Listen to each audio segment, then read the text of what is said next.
Alright! Alright! Alright! Orihara, hello there! I woke up way too early this morning. To probably the best and worst meeting at the same time.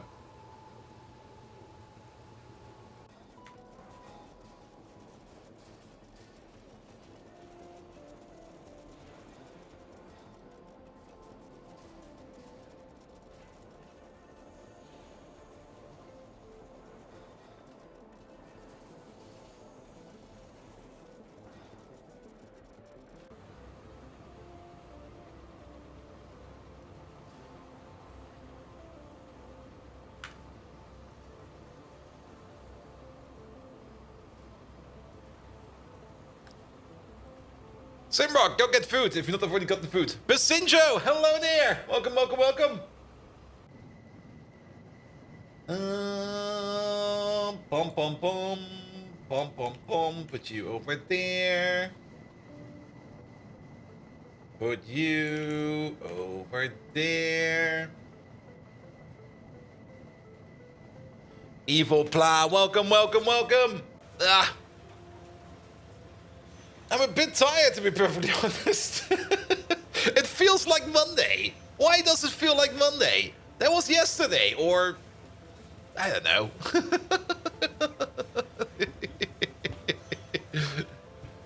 Maybe I should get a better sitting position in.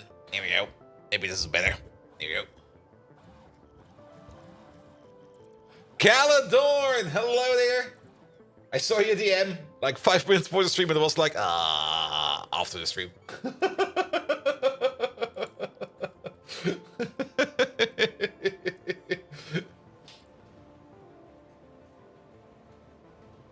Alright, alright, alright, alright, alright.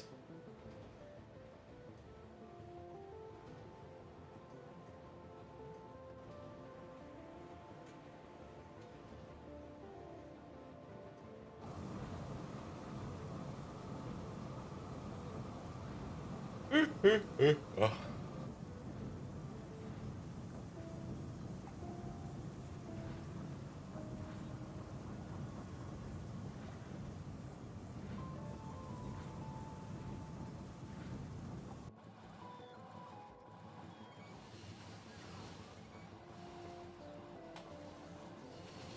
I'll be right back.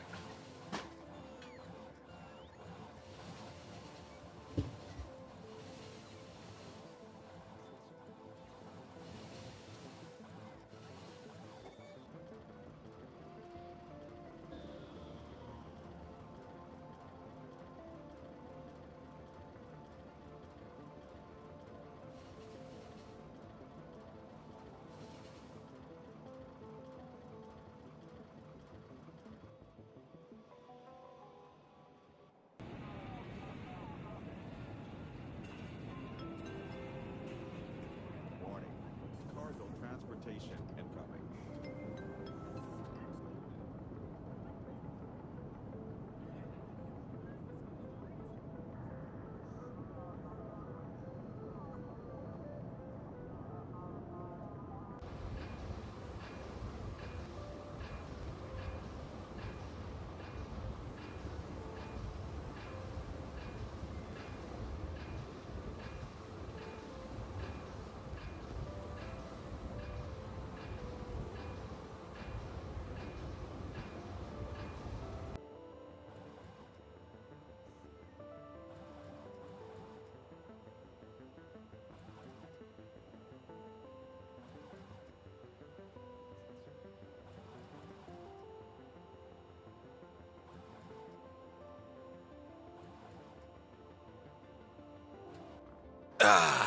Much better.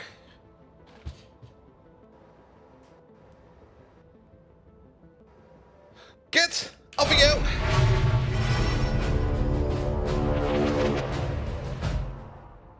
Good evening, Twitch, and welcome back to Factorio. Let's just continue. Let's just continue.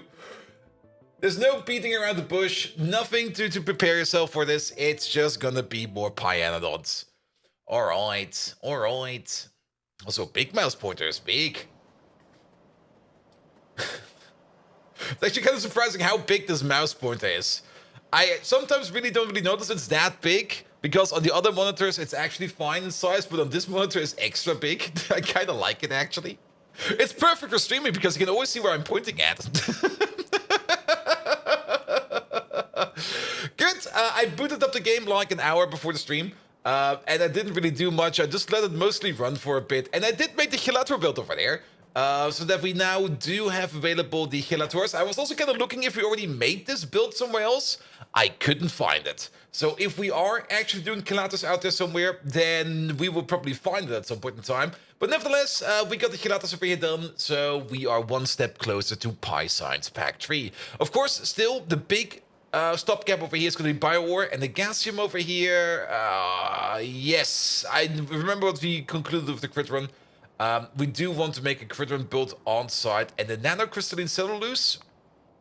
Are we already doing that? If we're doing it over here. I don't think we're doing that. I think the nanocrystalline cellulose is also still one of those things we still need to do. Nevertheless, doesn't really matter. One step at a time, else we don't really get anywhere. And we're just going to pick it off where we left it off. Now, the magnets we did last time around, the magnets are again working again. Niobium over here is also doing fine, because last time around we did kind of fix up another Niobium outpost over here. It's not really going that fast, as you can see, but trust me, this is actually fast enough. Even though it kind of seems like it's super slow, it's more than fast enough in producing niobium. I am a little bit surprised that there's not really something like a better niobium mine out there. We only get like these crappy mining speed 1 ones over here. And actually, not only that, it's mining speed 1 over here, and niobium ore has a mining hardness of 300%. So it actually takes quite a bit of time to mine out that niobium. But overall, we are supplying this place over here with a whole bunch of niobium ore, and it should hopefully start off again soon. What are you waiting on? Oh, you're not waiting on niobium ore. You are waiting on... What's not set over here? What's this? Isn't that niobium complex? Oh, what? Don't tell me we're actually backed up on niobium complex. Yeah, we're not really backed up on niobium complex, but niobium complex is not low enough yet that this place would want to open itself up. But then I'm still a little bit surprised, because why are you then not operating? Because you over here, you should be working on niobium complex over here into whatchamacallit, what we're doing over here, which then gets cooked up over here. But that's let's maybe fly over there real quick. It's not too far away, it's just down here. Let's have a quick peek. Let's have a look. Nevertheless, the Gelators, they are already backed up, and we're doing good for them. I don't really think we need to put in any kind of other implementation for that, because the amount of Gelators we currently make is probably more than enough. We probably do need more of it. Actually, I don't really think we need a lot of this in the future. The amount of Gelators we need per second is not really exceeding, slightly exceeding 1 or 2 per second. But since we're making like about 600 per second, I don't think we need to even think about making anymore. So this will be fine. The Big Mole, did I say hello? I hope I did say hello. If not, hello, the Big Mole. Good. All right. So let's have a quick look at niobium. Groundbuster!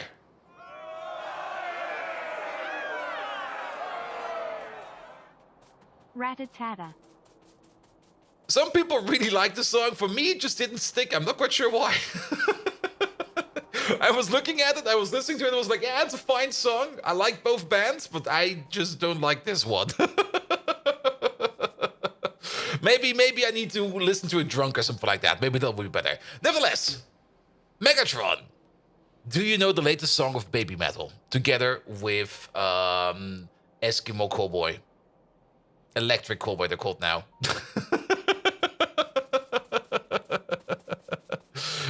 It was okay at first and then burrowed it into your brain? Ah.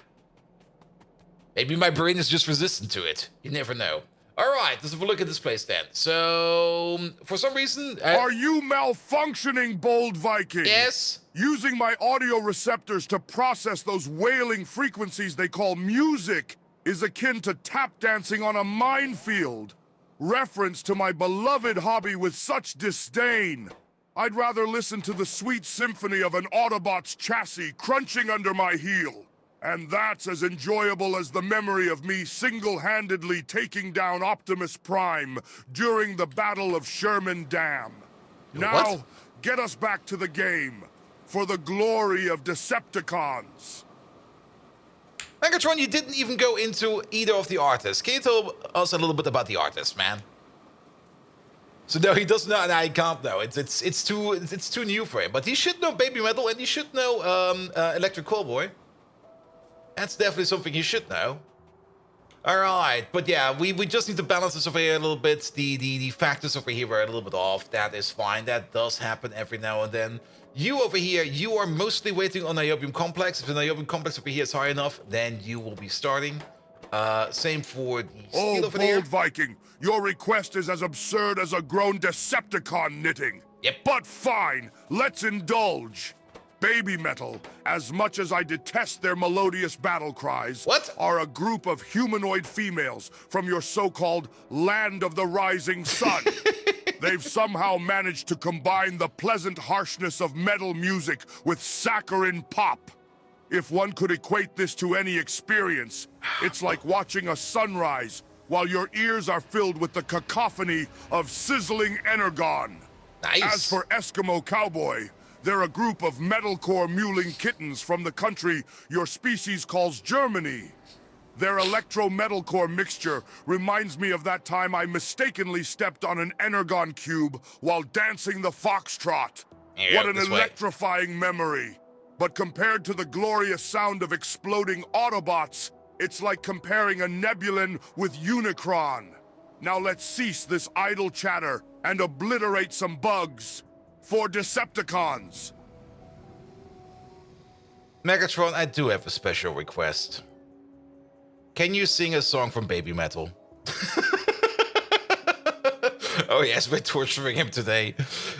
There we go. There we go. Good. I mean, worst case scenario is going to be like, no, and then he just kills himself or something like that. Baby Metal songs from the vocal processor of Megatron? Yes, please. That's like asking a seeker to knit a cozy for an energon cube. Notwithstanding my dislike, singing anything is as discomforting as the time I had to wear that dreadful pink tentacle dress at the annual Decepticon Gala. Honestly, your request holds as much appeal to me as the Beanpire's idea of a cookout. Unbelievable. Let's just blast away at these Factorio biters. For the glory of the Decepticons, never surrender! I think he said no. All right. We need to come up with a plan for today. Like I said, I'm a little bit tired because I had a very early meeting this morning, which was actually very productive in terms of like, excuse me, that's not our problem, that's your problem, so you fix it, get the fuck out of here. That was basically the quintessence of the meeting, and it was not my problem, it was the other team's problem, and the other team now has to fix it, so I'm very happy about that. But still, it was like one of those morning meetings where I just was like, this could have been an email. Like, what the hell, man? Why did I have to wake up this early to talk to the Shanghai team? All right, we do need to make some cryolic acid. I do remember that. Let's just start off with making some cryolic acid. We do need creosote for that. We need phenol for that. We can import the phenol, and we can also import the next lead plate. We could just do that over here. We probably have like metric tons of creosote over here, and we got space over here to make this thing. So you know what? Why not make that thing over here? That'll be fine. That'll be fun. And then we just make some cryolic acid, which we do want to export because it does go into other products as well. Sorry about that. There we go. Good. And for that, we need a mixer. And rivet flavored ice cream. Nuts and bolts. Nom nom nom nom nom nom nom. Those are the mixers that we need. We do need the mixer. All right. Pick up some mixers. A couple mixers will do. Let's fly down there and make ourselves a cryolic acid making machine. How many of these do we need? Well, if we go down with a crafting speed of 24, we do this recipe about 5 times per second. Actually, with proc bonuses, we will be sitting at a crafting speed of 30. So we will be doing this recipe about, well, still 5 times per second, but with an efficiency of 6 times per second. which will mean we will be doing about 600 crucilic acid per second from a singular build. I think 600 crucilic acid per second is going to be mostly enough. Xutwood, welcome back to YouTube. Good. All right. But yeah, let's just start making like one build after another, and then we will see where we end up. And crucilic acid will be the first one. And again, we do need that so that we can make the bio ore, the Z3 reagent, and the vinyl acetate are already there. The advanced substrate over here is gonna be the one where we need to make a whole bunch of 3-2 phosphate, which we do want to make a bigger build out of. Bio oil, we already know what to do. Slate lime, we know what to do. And process ash is then only the end of the ash washing over here, for which we need the killators and then some other kind of minor farms. So we should be fine for this as well. I'm still amazed that this build still exists. It's a big yellow build that's probably eating a whole bunch of UPS. We should probably get rid of that at some point in time. But that's not as important right now. Where the fuck are we going? We're going all the way over here. Good. All right. But yeah, it does seem that the niobium ore is being processed again, so I'm very much looking forward to getting more niobium ore done. Good, and the whole idea of making actually a big niobium ore build, yeah, let's skip that for now. I don't think that's a good idea. Good, we want to be over here somewhere. What do we need? Well, we do need to import 2 things to make the crucilic acid, the nextlet plates as well as the phenol. Do we have enough space for that over here? Not really, but while we're here, we might as well take care of this whole thing over here. Here we go. I think at some point in time I thought we will probably want to put down some kind of pollution protection over here, but that never happened, and the field over here just got eaten. So that is fine. We can turn this into a copper mine real quick while we're here. That should be an easy way to do. And actually, there's a whole bunch of copper over here, a whole bunch of copper over there. We can just combine these two together. Set up a little outpost. And there's even more copper mine over here. And I think we do need some copper now that I think about it. Because where are our copper mines? Now that is a very good question. Copper mines. I think we might actually be running out of copper. There's a bit of copper over here. Yeah, that looks kind of scary. There's a little bit of copper left over there. That looks equally scary. I think this was copper and is empty. Yep, that's gone. If we have a quick peek at copper ore production in general, copper ore provider, we still got 3 that are open. One of them is sitting over here, which... that's on Coke Island, but I think that thing is also empty. This one is still open. And this one over there is part of, I think, the slaughterhouse. That's good. We know this one. That's the one we're looking at. Ah, this one. Where are you? You're sitting in the middle of nowhere. Oh, you over here with 4.3 million copper remaining over here. Actually, a little bit more than that. There's 1.2 million copper over here as well. But we can also already see that this thing over here is also running out. So yeah, maybe just as a warm-up project, make a quick copper outpost, because you will always want to make at least 1 outpost per stream, so that we at least can keep up with stuff that's going on and on and on. Quick peek over here. Where do we get copper ore from over here? What are you processing over here? You are processing guts. Okay, we can turn guts into copper ore as well. I see, but that's probably not what we want to do right now. Instead, we're going to be mining this field over here, and we should maybe also make sure that we can mine this thing over there and that thing over there, and then we're going to be very happy. Of course, it will probably be even easier to just go around and pick up or put down some copper mines on the big veins. That will probably keep us going for a while, but yeah, the smaller fields, getting the small fields out of here is probably also going to be fine. And we are 21 days away from creating a new power plant. I mean, keep in mind, the new power plant over here is still booting up. It's now entirely finished, so everything is placed down, and we're just waiting on multiple shipments of salt over here. It's already cooking like a bit over here. Like I can already see like 4 or 5 of them going most of the time. But it's not enough yet to keep this turbine over here fully pressured all the time. They're doing their best, but yeah, it's still losing pressure here and there. But then again, the more salt that comes in, the more we can process over here. And the more fuel oil we eat over here, the more we can hopefully back up again on residual mixture over here. I think we are actually backing up over here, so we should be fine. So it should hopefully be a positive product soon. There you go. Sooner or later. Good. All right, all of these, take them away. Let's maybe try this like this. Don't do this, but definitely do this. So that we can use our pocket pots for this. There we go. Alright, this can go away, that can go away, and nobody needs this. Absolutely no one. Here we go, pick it up. Excellent. Now, let's make sure that this thing over here is not going to be a rock ore provider, but it's going to be a copper ore provider. 2/8 copper ore provider. That is done. You're set not to the correct number. That's kind of interesting. You should be 8,000. There we go. And this is already completely emptied out. I guess at some point in time, I did send the train over here to empty it out. So we are good over here as well. And the only thing we need is this one over here. And let's mine like, I guess, something.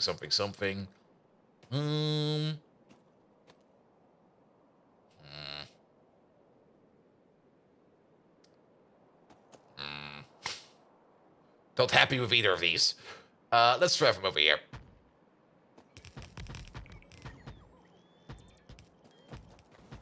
And it is a rather big field. There we go. That should do it. Any better miners? Nah, we don't really get better miners. We get the deep vein miners, which have different deposits, which will be better. Also, oh, there's still some coal over here. That's what's going on over here. I was like, what the hell? What's this? And you can stay. But this will do fine. This will do plenty fine. Alright, alright. Let's maybe use the deconstruction planner for this. That might just be easier. Good. Let's maybe also hook it up to the generic bot network over here so that we don't need to worry about this too much by ourselves, but that the bots handle most of it. There's a tree in the way. What the hell, man? Here we go. You for there, and then you somewhere over there. And I guess you over there, so that you're powered. Are you covering everything? You're covering most of it. Perfect. And then let's go a little bit further down. And the normal ones are like double the speed than the vanilla ones. Yeah, the normal ones definitely do pack a bit of a punch. Do not underestimate the normal ones. They are pretty decent, at least.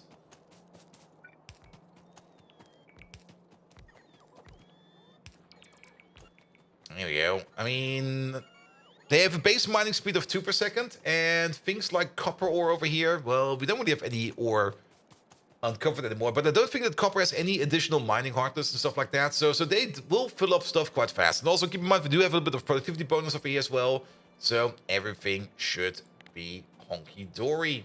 Alright, let's maybe get rid of these real quick. And then let's do some small tweaks.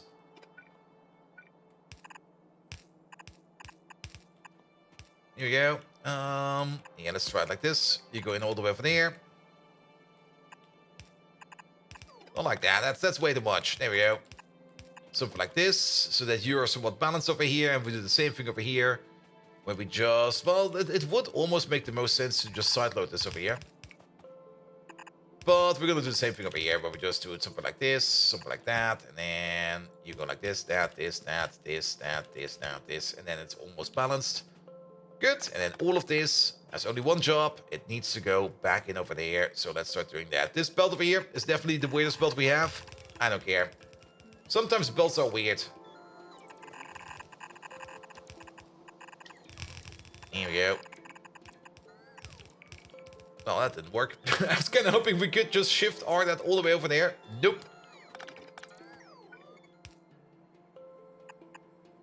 Here you go, pick up these. Try the other way. Fine. And then we go this way again. Here we go. And then I guess we keep a little bit of a distance over there. And then we try it again like this. And then just hook it all up. Very boring, but, well, that's how you do it. There's sadly no fancier way of hooking up an outpost like this.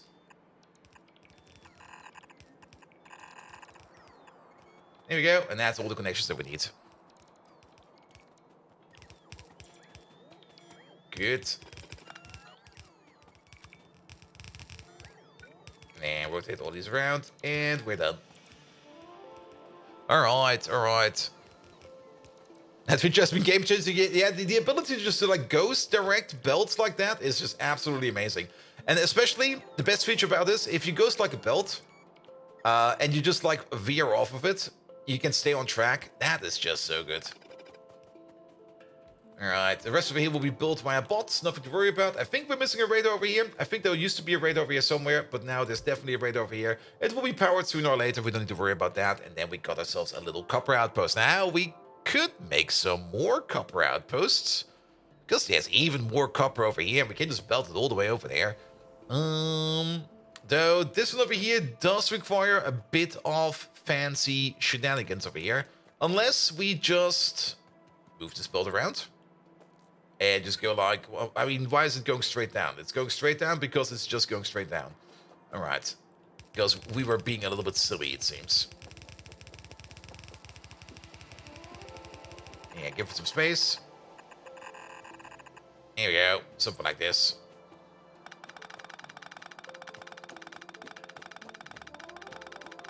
And then we don't need to worry about this at all. Alright, this field over here is also just entirely empty. Lovely. Let's get rid of this. Actually, stop that. Control Z. Let's use this deconstruction panel for that. This one over here will keep things like the power poles, the lamps, and stuff like that. But we'll pick up things like belts and pipes. There is this pipe over here that we probably don't want to pick up. That's actually a very important pipe now that I think about it. We should definitely not be picking up that pipe. And then let's just take out all of these over here as well. Wally! Hello there. How are you doing? Guys, we got Wally over here. And Wally doesn't know that I'm going to say something about him. So I'm just going to say it. It's going to have a special anniversary party this Friday, I've heard.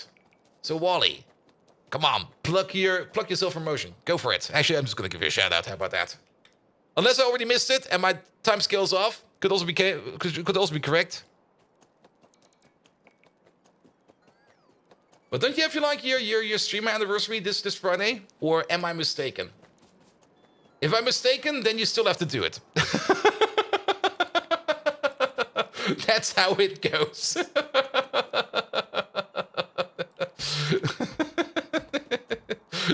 I mean, else I would be losing face, so now you have to do it, man. You can't just not do it no more. Here we go. Good. Alright, and this is also a perfect fit over here. You take care of all of these as well. There's still a bit of a flower over here. We missed like small patches of resources here and there. Alright. Yeah, big planned copper mining. We can just hook up these over here real quick. There we go. Good. And where are we? Why do we have you in there? Go away. And you, fly away, please. Thank you very much. Yeah, let's place you over there. That should at least cover, I think, everything over here. Looks good. I'll take it. And then we just need some extra belts. Although you found out that you might need to move it to first day due to the weather issues and risk of having a sound of an army walking across the roof in the background of your stream. Yeah, that could kind of suck.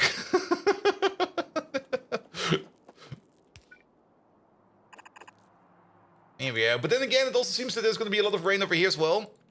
But yeah, well, rain, so be it. Here we go.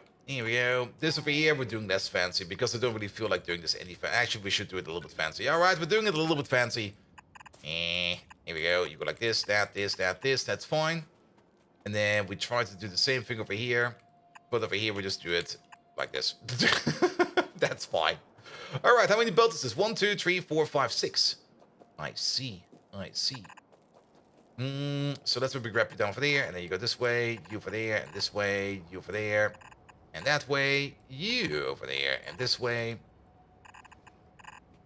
And off we go. Perfect. Here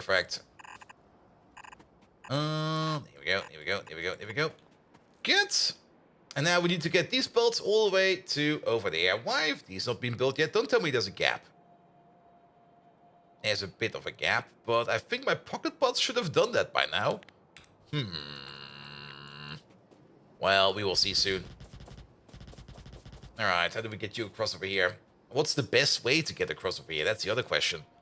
I mean, it does fit snugly in over here, so let's maybe try this real quick. And then we just need to get through here somehow. Maybe just split like two, like half to the left and half to the right, and then try to go under or something like that. Sure, sure.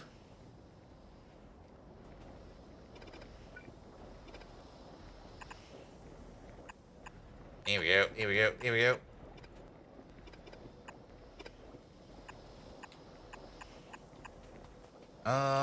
And then let's see. I think we can just. Do we have like space for 3 belts over here? We do have space for 3 belts over here. Like one over there, one over there, and one over there. That's number 1. And actually, if you think about it, these can just go straight. One over there, one over there, and one over there. We are going to move you though.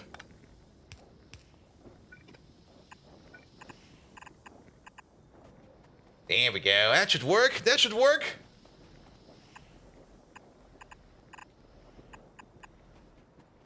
Alright, more copper coming in, because why not have more copper coming in? Alright, you from over there. 2 over there, please. And then we do the same thing over there. I missed. Damn it. Well, let's do this. There we go. And try to connect up. There we go. I think we do need at least a little bit of... I missed again. Oop. A little bit of rubber port coverage over here, but at least this should do the... Never mind, it's completely covered. I like it. I'll take it. Alright, alright. Why does that self-assembly material cost so freaking much? Yeah, the self-assembly monolayer material is not really going to be something that's going to be done super duper fast. I mean, our self-assembly monolayer material builders over here, I think I've never seen it back up entirely. On the plus side, you don't seemingly need too much of it, at least not at this stage of the game. Sweet Father Cletus! Hello there! Time for the monthly check-in. Bold, be good. I'm doing good. I'm doing good. I'm doing very good, actually. Only a little bit tired this morning, mostly because of that 10 a.m. meeting. 10 a.m. might be late for other people, but it's actually kind of early for me. Because we had to call to Shanghai, and then we basically told them that's not our problem, but it's their problem. And then the call was solved. It could have been an email, but overall, I'm doing good. Sweet Father Cletus, how are you doing? Welcome, welcome, welcome. And thank you for the ongoing support. Megatron, can you say something nice about Sweet Father Cletus? Here we go, here we go.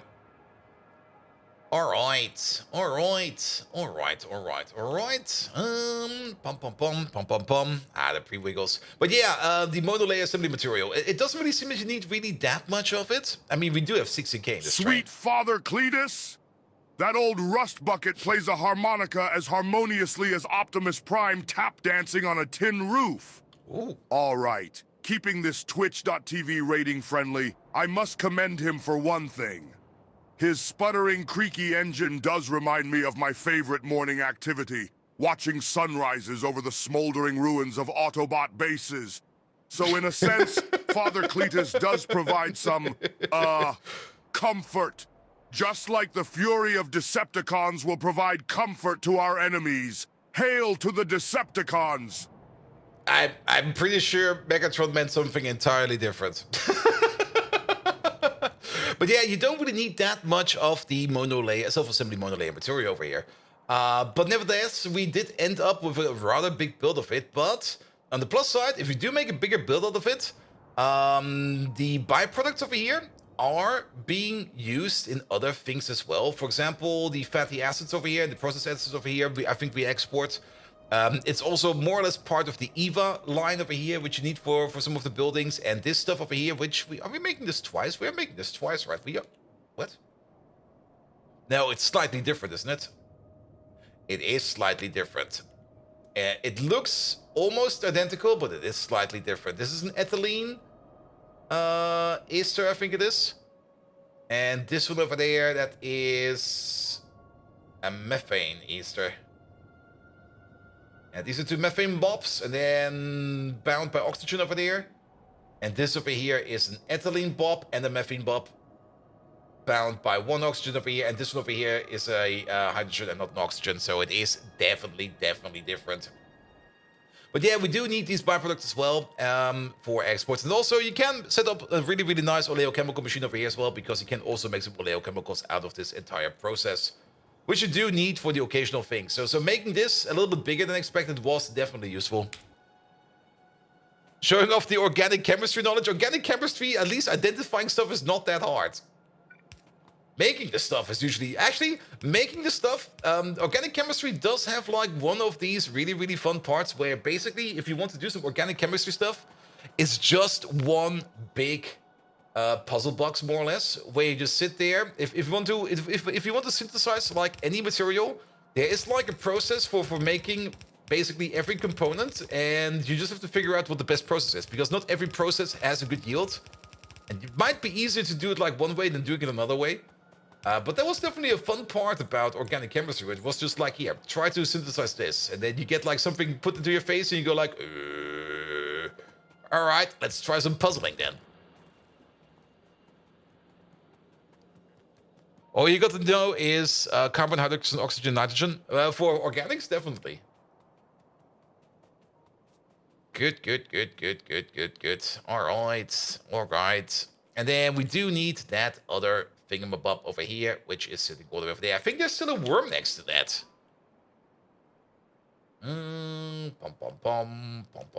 Let's get the preemptive nuke launcher out. Get that worm. Off he goes. There's also a stone field next to this, but that stone field is very small. If it's less than 1 million, I will probably just entirely ignore it. Good. All right.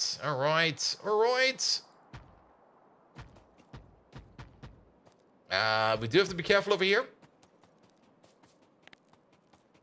Not this. Just not this. And not everyone this is. Alright. And left, up, in, and fix it up. And for this one over here, we can do a very simple but stupid balancer. Just do this. This works. This works actually fairly well.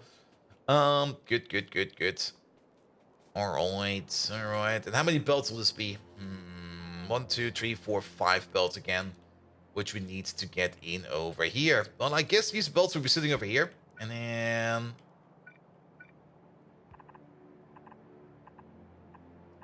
that's 1 too short. There we go. Put you over there. Put you over there. Put you over there, and put you over there. Here we go. That's not how this goes. Well, that's how this goes. There's a couple too many undergrounds over here. We do need to cull a couple of these. We do need to keep at least actually, I think we can get rid of all of them. Oh, yes, we can. Perfect.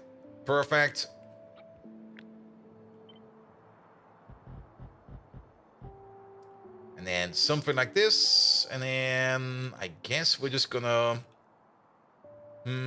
let's go straight over here. Because we do need the power line over here as well. Coming from over there somewhere. And then we can connect them up over here. Good. Ah, that was a total miss. That's another miss. Yeah, my accuracy is all over the place, it seems, today. Here we go. No balancer? Why even a balancer? It's going straight into the train station. There's not really a requirement for any kind of balancer. I mean, with a balancer, we might be able to clean out a couple of those lanes a little bit faster. Very true, but I don't really think we need that. I mean, all of this stuff goes straight from the mine into the deposit, and from the deposit, which we should maybe also upgrade, it goes straight into a train. There's no need for a balancer. Absolutely no need for a balancer.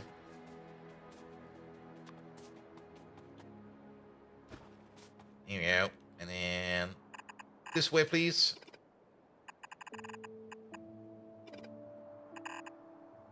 I mean, if it would be going straight into like something like a main bus or something like that, then a balancer might be the correct choice. But we're definitely not doing that, so nah, we don't. Okay. I'm gonna use the map for this. I fucked it up again. Oh, that's kind of funky. Look at that. I've never noticed that before.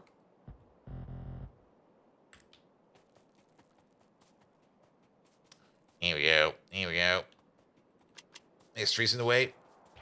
No, there's not. Good. Excuse me, am I getting the jitters over here? Did I over-caffeinate today? Keep that hand straight, mate. Alright, alright. Here we go. This way, that way, and this way. Good. It's the radiation? It's definitely the radiation. Here we go.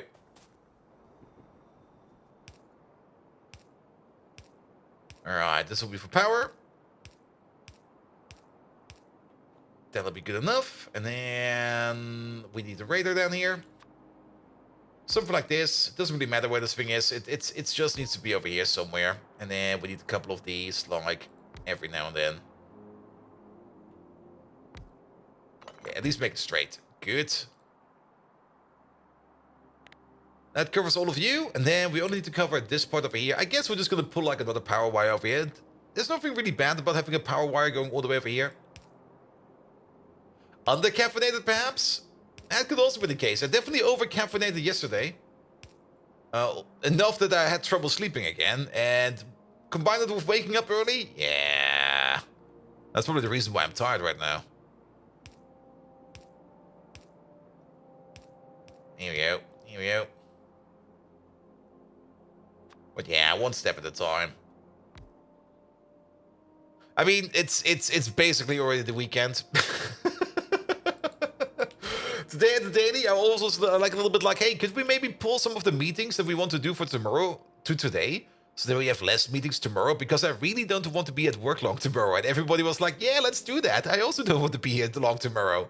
So we already did a whole bunch of work we wanted to do for tomorrow today. So tomorrow, the only thing we're doing is the planning. And after the planning, I will probably just leave. I'll just close my email. I close my Teams. And it's just going to be like, yeah. Did the logs clear out by now? Let's check. Let's check. I mean, the logs definitely have gotten the upgrade over here. Where the logs got... There we go.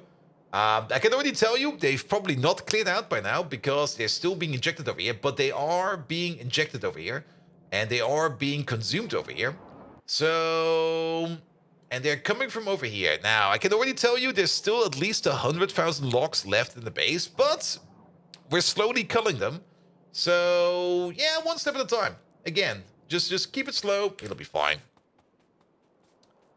Good, good, good, good, good. But with this, at least, the whole build over here for the outpost is gonna be done. And then we don't need to worry about this.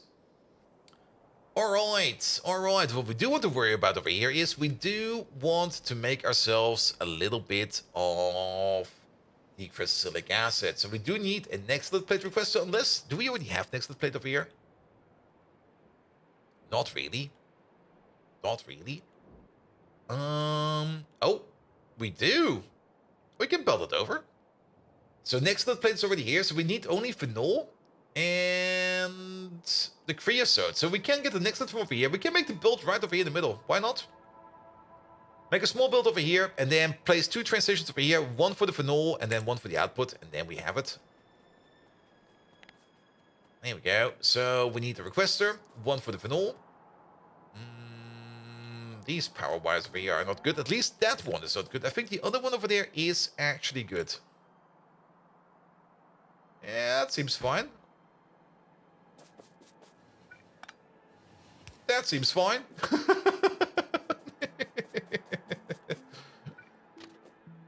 There we go. Put you over there. And make sure that you got an output over there. Here we go. We probably do want to put down, like, one of you over here somewhere. You are kind of complaining a bit of power. Let's do that real quick. There we go, there we go, there we go. Because then we can also put down some fuel over here. Because why not order in fuel over here? Here we go.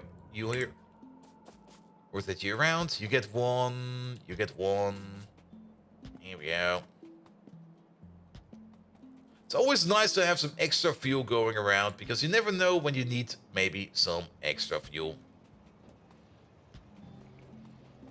There we go. We do need to put down some more machines over here, or some more roboports over here, that we can at least reach all of these. But now we have even more fuel available. So let's put down a couple of these, like maybe one over here. That will at least grab all of you downstairs. And then one over here in the middle somewhere. Maybe right over... There's a tree in the way. How about right over here? And that should cover everything. Good, good, good, good, good. All right, that will be the not the next little plate. That will be the phenol, yes. And then all of the stuff goes out into a single 2.8 liquid provider. Here we go. We do need to get rid of this lamp, because that lamp is in a suboptimal place. And we do need this provider, which is the improved provider. That's not the correct one. That's liquid provider. This one over here, please. And then align you. That looks good. Get rid of you. Place you. And then it's also connected with the power over here. And everything is in place. There are a little bit too many trees around. So let's make sure that all of these trees over here just leave. Here we go. One connection from there like that, please. And then you get this one. And that will be for the crylic acid. And then we have crylic acid almost done. Here you go, you go from there. And that'll be fine as well. Everything over here is power connected. We just need to wait for this whole thing over here to do the deeds. Now, there's this forest over here. It might cost us a couple of bots. It's a price I'm willing to pay. Perfect. This will also cost us a couple of bots, but yeah, we can make more bots whenever we need. Here we go. Here we go. This will be grenaded.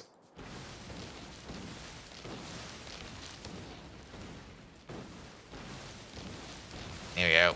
A very liberal nuke program in our country. I mean, if you make nukes, you have to use them every now and then. I mean, it's like running like a backup software. If you don't use your backup software every now and then, it will not work when you actually need to use it. So when you got like nukes stored around, you should maybe just pop off one like every now and then. Maybe like during New Year's Eve. Like just invite everybody over to like a big party and then just go like, here, look what I brought to New Year's Eve. And then you just pop out a nuclear warhead and you just go like, here. Let me just get my lighter real quick. It'll be fast, trust me.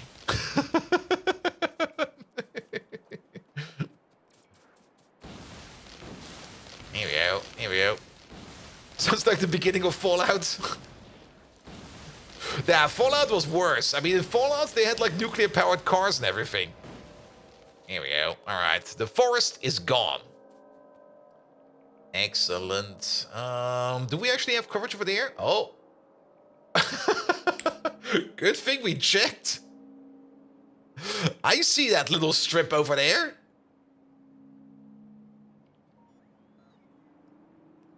Here we go. Yeah, this place a random one like right over here. Yeah, that should cover it.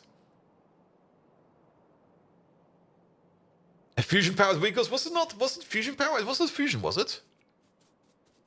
I'm pretty sure they had fission powered cars.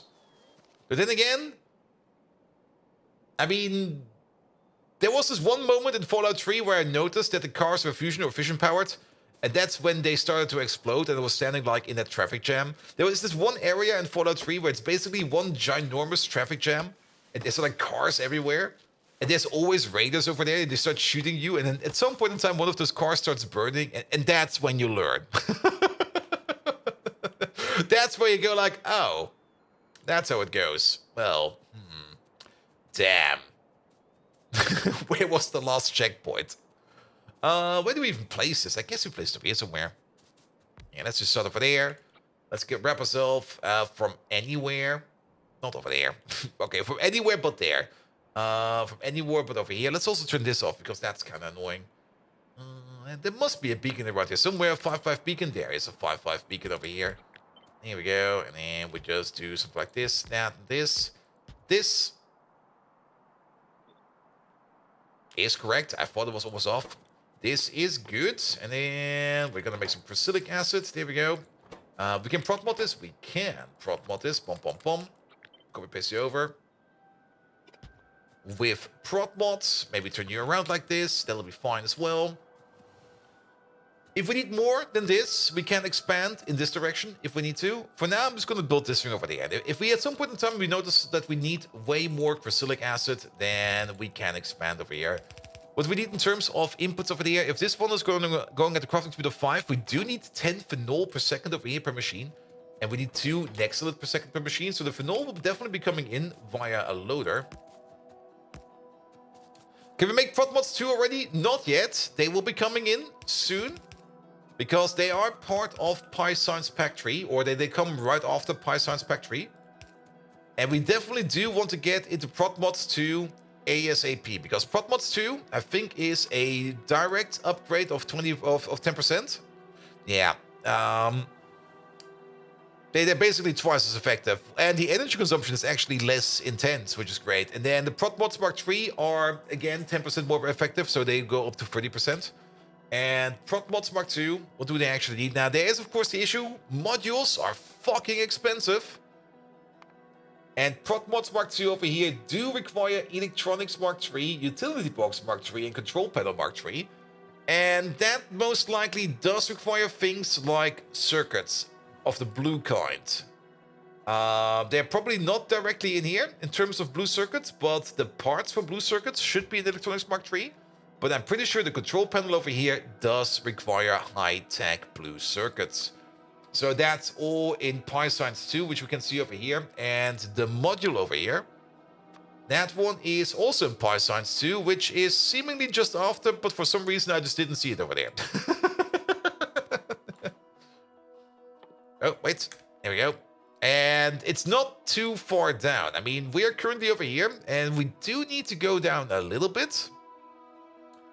Mostly into electronics Mark II, which is probably a prerequisite. It's right over there.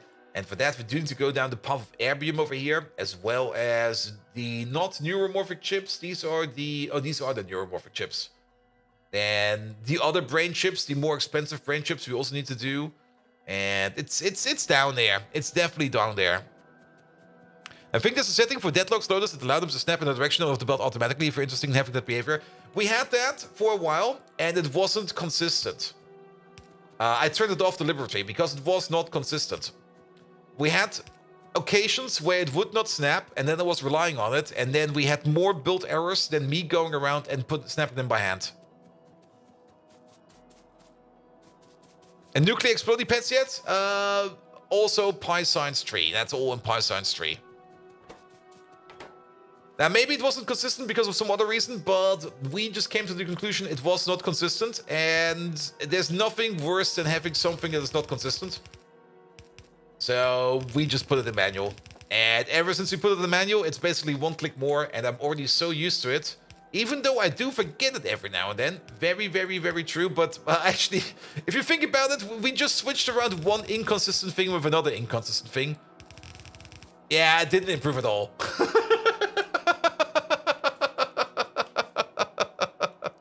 But we're mostly consistent. We're definitely more consistent. Can you at least switch these via radar? No, you can't. Yeah. Alright, alright. At least it's consistently inconsistent. Yeah, but at least if it's inconsistent because something I do, and not inconsistent because something somebody else does. Because if something is inconsistent because you're the problem, then you go like, fine, I'm being an idiot.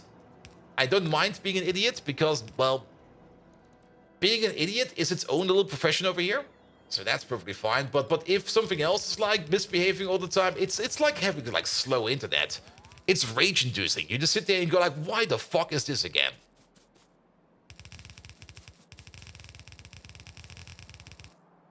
You know.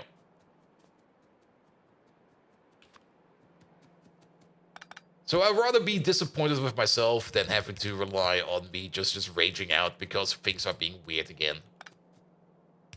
Alright, alright. That should reach, right? I hope. Let's try. They should definitely reach. Maybe we just put the power pole on the bottom side. You should be like a little bit further out. And then we're going to place you over here. Remind you, what is the acid for? The gracilic acid, at this moment in time, we're going to be using it mostly for the, whatchamacallit again? For that thing? You remember that thing? We need it for the bio-ore. It's actually part of the bio-ore process all the way at the end. It's not part in the advanced substrate yet, but it is part of the bio-ore. But the gracilic acid over here is also required to make the aerofloat, as well as required for the zinc processing later on. And the aerofloat over here is also part of a couple of more advanced ore processing recipes. And if you kind of think about it, we might as well just make the aerofloat build right next to this. For that, we need to bring in some aromatics and some phosphorus pentasulfide. And we can actually build some train stations over here. I mean, if we already have everything over here, the pentasulfide, we are exporting that, right? We are making it over here, but I'm not quite sure if we are exporting it. And by making it over here, I mean making it over there. Here we go. We are exporting the pentasulfide, and then we just need some aromatics over here. And then we also have the aerofloat done. And the aerofloat, we don't need it right now, but if we want to get into the more advanced zinc processing over here, or the more advanced nickel processing, which we definitely want to get into, then having access to aerofloat is already super duper nice. And this is done in a wet scrubber. I don't think I've got a wet scrubber on me, so we can use recipe book over here. And we go for the aerofloat. I think just going for air over here is more than enough. And then that's this recipe, that recipe, and there we go. Now we got a recipe for it. Bum, bum, bum. And then just flip you around like this. There we go. How fast are we making aerofloat over here? The same rate as we're making it over here. Yes. Can it be prot modded? It can be prot modded. It shall be prot modded. Here we go. And then it's sadly not the same size buildings, but we're just going to place you like somewhere over there. Here we go. And then we can also do the aerofloat over here. And I guess we are going to be making some train stations over here because now we do need a little bit more stuff. Which also kind of means that we do need to do something about this train line. And let me maybe just immediately do something about this belt over here. Because this is just going to be the way for everything. Absolutely everything.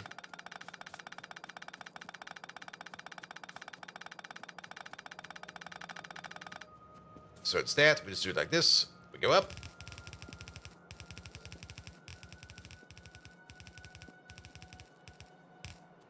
Too short. There we go.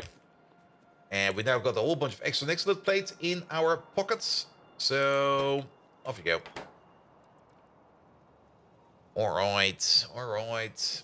Is the aerofloat also used in any kind of other liquid afterwards? Nickel pulp, zinc pulp, only for the pulps and chromite stuff. Yeah, that's fine, that's fine. Alright, but for that we do need some additional train stations. So I guess we're just gonna place some more train stations over here. This should be enough space over here to put down another train station or two. We do need to check up on signals over here if we make... That was horrible. If we make train track like this. Is it just me or is this curvature? No, that curvature's fine. Alright, so we do need a liquid request over here. Can we maybe place a liquid provider just on top? Now we do have the space for that, why not? That is where the aerofloat will be going. The gracilic acid will be going over there. And then the aromatics are over here. And what is the other thing we're missing? The phosphorus pentasulfide, which we might as well just put in a 2.8 requester somewhere over here. I can probably just squeeze one in right over here. It might be a bit off. It might be a bit weird. So be it. Being weird is also fine.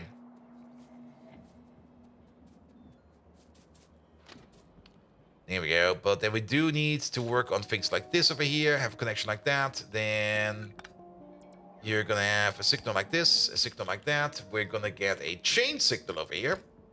Then we have to make sure that all of these over here will be chain signals while we're going out. And we have to make sure that we are not accidentally locking ourselves in over here by going upwards and out. Thank you so much for the follow, my friend. Welcome, welcome, welcome. I hope you can enjoy yourself over here. Alright, anything else we need over here? That's fine. That's fine. That's fine over there as well. Good. Now, there's definitely some extra signals over here. We are just going to be replacing these. Well, we need to replace all of these signals over here with chain signals now. So, let's move you up a bit and do something like this. This will be a chain signal over there. That will be a chain signal over here. Because this track over here is now suddenly two-way path. Though it's not really two-way path. Well, it's two-way path all the way down there, but it's not all the way two-way path all the way to the top. This thing over there will also be switched out. You're going to get like this. Chain signal over there. And then we need a rail signal over here and a rail signal over there. Here we go. That'll be fine. So then we can pass through here. We can't pass through there. Technically, we can leave the signal over here. And we can also more or less leave these signals. Most of them. Let's switch you around. You around. And we're going to move you up a little bit. There we go. So we don't need to change out all the signals yet. We can change out the other ones afterwards. Then we're going to be fine as well. Here we go. That should do the trick. And then we just need to fix this little corner over here. Oh, there we go. I do kind of hope. Wait a minute. Okay, it seems to be fixed a little bit more creative. But that's fine. That works. Good, good, good, good.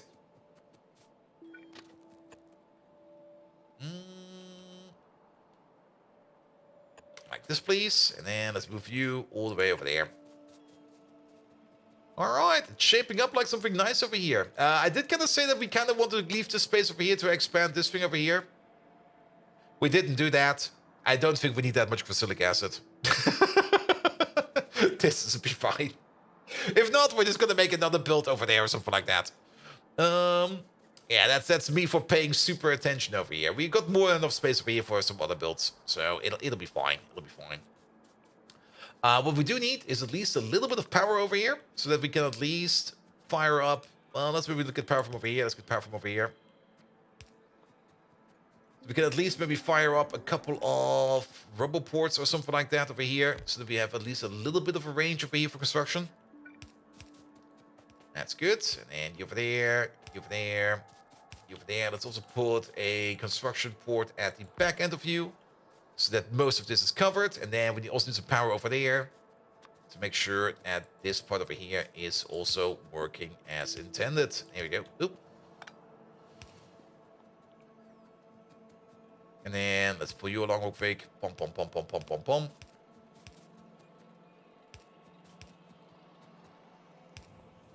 Here we go. Is it just me or is there like something missing over here? Wait a minute. We need to provide. No, it's a requester, so we need you.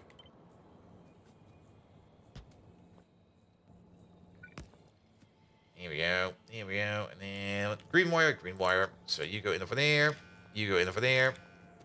Excellent. There's a reason why I use the factory planner mod. After a point, you start to get keep hard track of how many you got and how many you need. And the intermediate ingredients get over the final wars. Yeah, but most of the time I don't really care much about that. I mean, if you want to use factory planner, perfectly fine. If you want to play with factory planner, go for it. But most of the time, I just kind of just go by looks and feel. I mean, if we were trying to make a build that makes something as optimally as we can in a not too big of a footprint. I mean, we're no longer building things like this thing over here, even though it looks super impressive.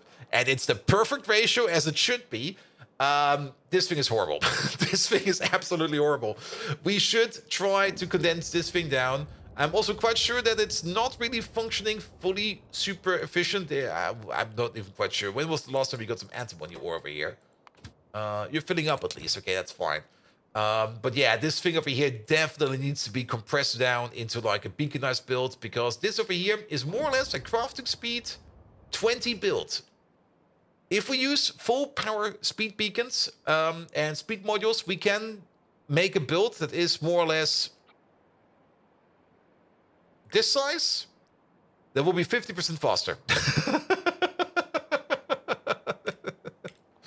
Just to put that into perspective.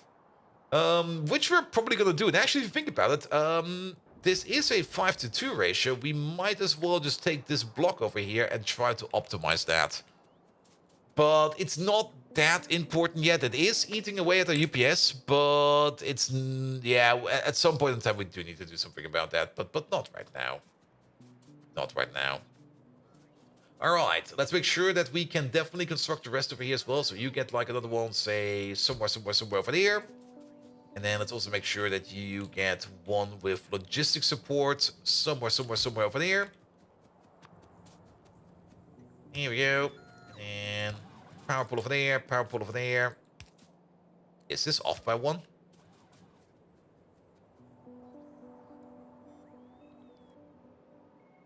This is equal.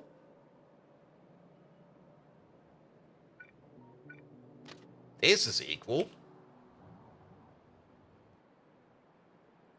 This is not equal. It's off by one on this side.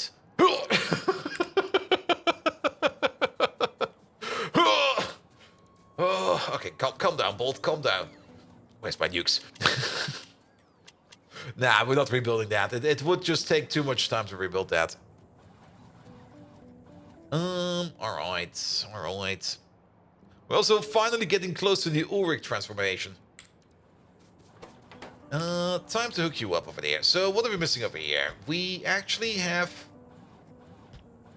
everything we need. The phenol comes in via a train. This will be the phenol train over there. We are missing a signal over here, though.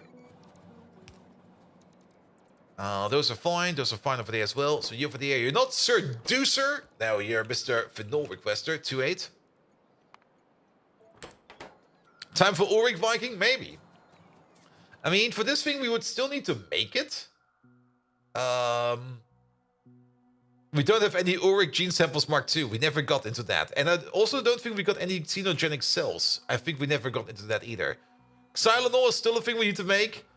I don't mind making Ulrich Man over here, but it's not really going to be a priority. Like if at some point in time we have all of these things automated and somewhere close by, then we're gonna do it. But not right now.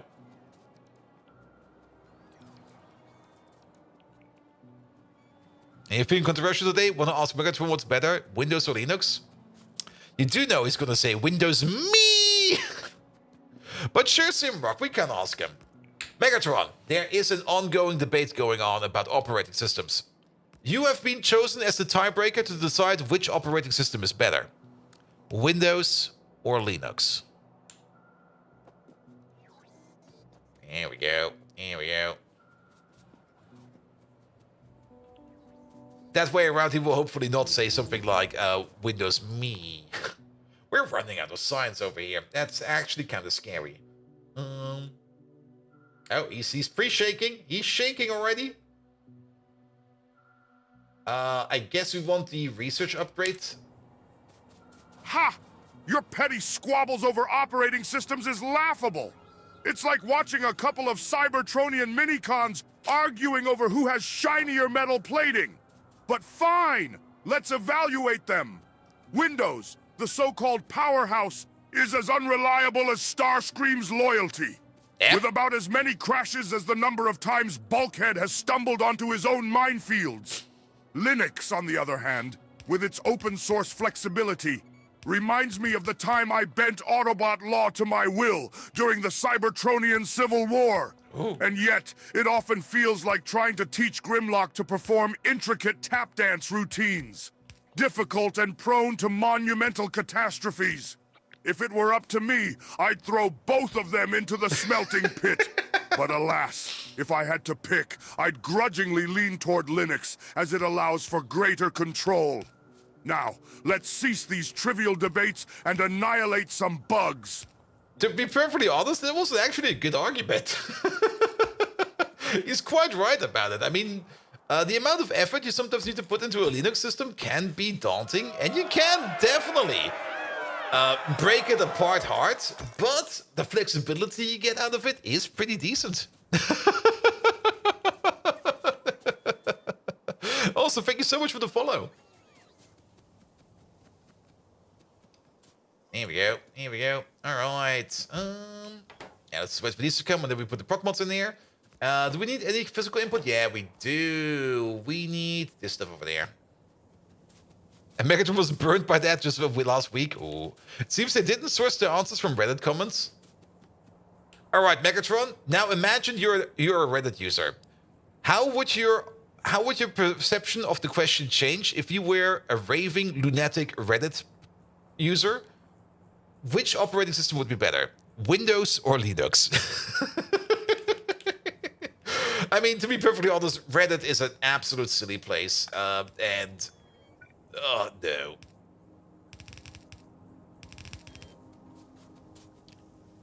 And raving Reddit user doesn't narrow it down much.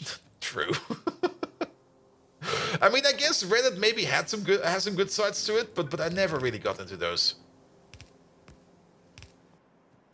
As a raving lunatic Reddit user, eh? This is almost as ridiculous as the time I watched those apes from the planet of junk battle each other for scraps. All right, let's embrace madness. Uh-oh. Linux is the beacon of free will. Power to the people. Hail GNU! For its flexibility is like a bottle cap, ready to be morphed into any desired shape. And you know how I enjoy my bottle cap collection. On the other hand, Windows is just a corporate shackle. Nothing more than a mechanized prison with malevolent updates. It's like those body pillows you so love, an illusion of comfort while secretly plotting your demise in beards.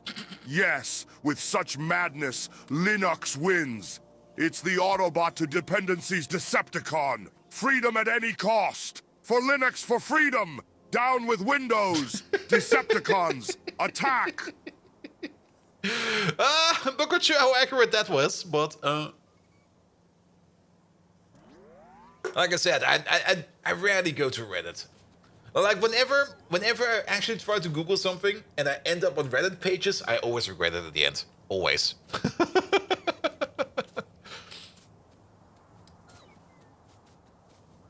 There we go. There we go. Hey, your stuff. Just ate some burgers that you and your brother ordered for takeout. Nice. Nice. Alright. Alright. Okay, that's all in. That's all in. That's all in. Pum pum pum. That will be coming all over soon. And then the creosote. We're missing the creosote. The creosote is here somewhere. There it is.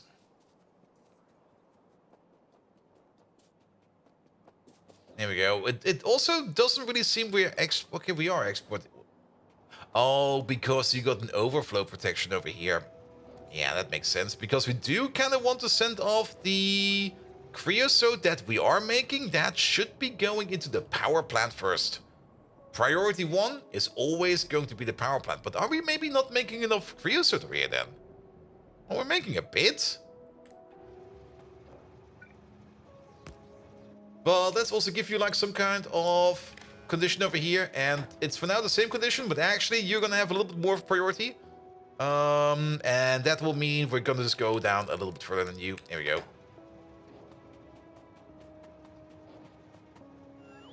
Creosote, what kind of milkshake is that? It's a very healthy milkshake. Like drink one glass of creosote milkshake, and you're gonna lose so many pounds. It's gonna be almost instantaneously. Like you're probably gonna be vomiting everywhere, and it's probably the best weight loss technique ever because, well, you're not gonna be eating anymore at all.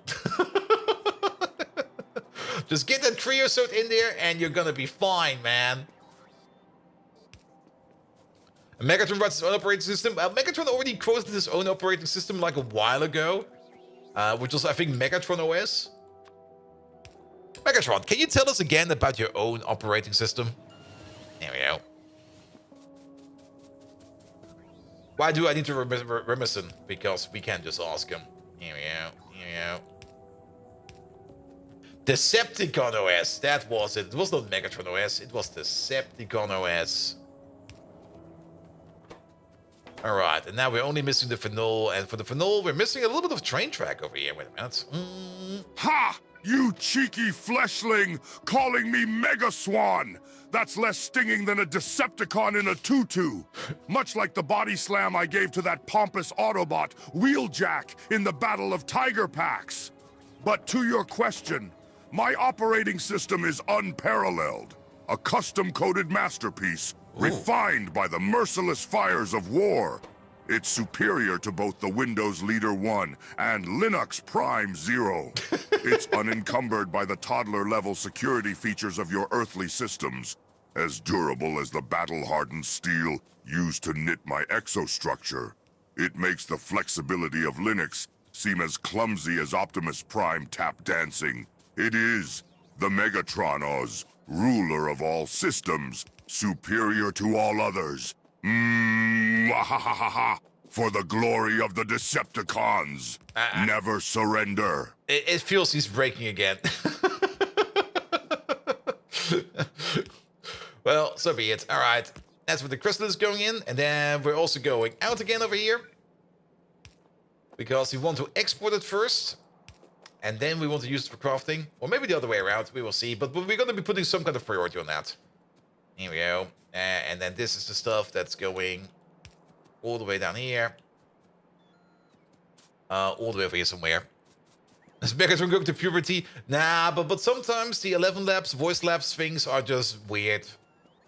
I mean, it does the job most of the time, but every now and then it just goes completely off the rails and just goes like, yeah, we're going to be doing a deep voice now.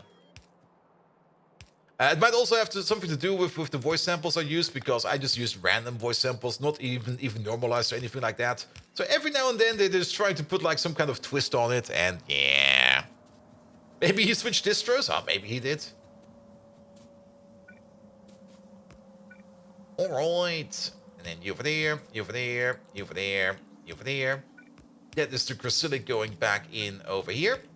Then, aromatics, you are a provider, you are a requester, so we can grab some aromatics from over here. Ask him what distro is using? Well, we did ask him just now. He didn't give us a clear answer. Well, we can try him again. Megatron, I like that answer, but could you maybe just clearly state what kind of operating system you're currently using? What distribution you're using? Yeah, Megatron OS, he said. I thought as well. But maybe we just missed it. Yeah. Alright, it's going to be the Chrysalic acid over here. This thing over there is going to be the Pensulfide. Jackie Hugo. No, you're going to be the Pensul... Oh, what's it called? It's probably the Pensulfide. The audacity of your persistence, bold Viking. There you go. My circuits are positively fizzing with irritation. This is as frustrating as the time that scruffy Rekgar tried to sell me a pair of worn-out turbo-thrust boots. Ugh! All right, I have bent to your whims.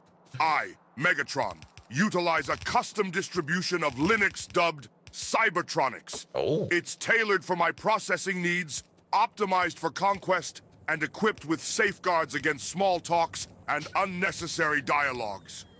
I long for the golden age, when a Decepticon could say, I am old, I need to participate in a Twitch.tv stream, without humans demanding such personal intel. Now less talking, bold Viking, more demolishing. Decepticons, destroy!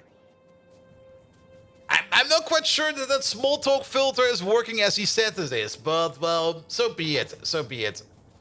Alright, it does kind of seem that the amount of creosote that we're making over here is really not that much. We can still crank it up over there, so let's give it a crank. Because these beacons over here are still running at a very, very, very low setting. These beacons over here are AM5 FM farms, FM1s. Let's crank them all the way up.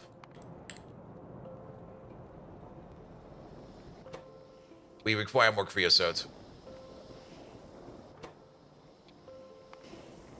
we go.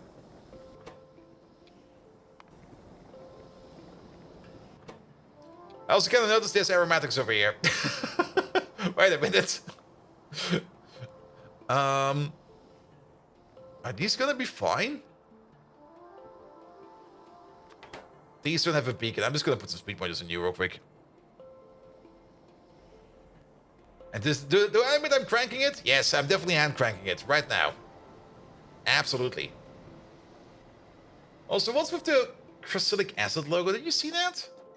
What's going on over there? There's some extra bits to it. Alright, alright. That's coming from these over there, waiting for space. That's fine, waiting for space. Is there? There's actually only 4 tar extractors over here, which is kind of scary if you think about it, but it seems they're trying to fill ourselves up over there. So, nothing to worry about over here. The only thing that is to worry about over here, there seems to be an upper limit into... maybe not. We do got these 2 coal power plants over here for one reason and one reason alone, to burn off the coke that we're making over here. But if we are putting in 2 full belts of coke over here, we can't really expect 1 full belt. Before 2.0. 1 belt of ash coming out, an obliterator. Yeah, thank you so much for the resub, mate. To finish before 2.0, we're gonna try. I can't guarantee it. Actually, I already know it will probably not happen unless I put in some extra extreme time over the weekend. Which I'm kind of thinking of doing, but every time I kind of plan to put in maybe some more extra time over the weekend, I always end up with doing something else.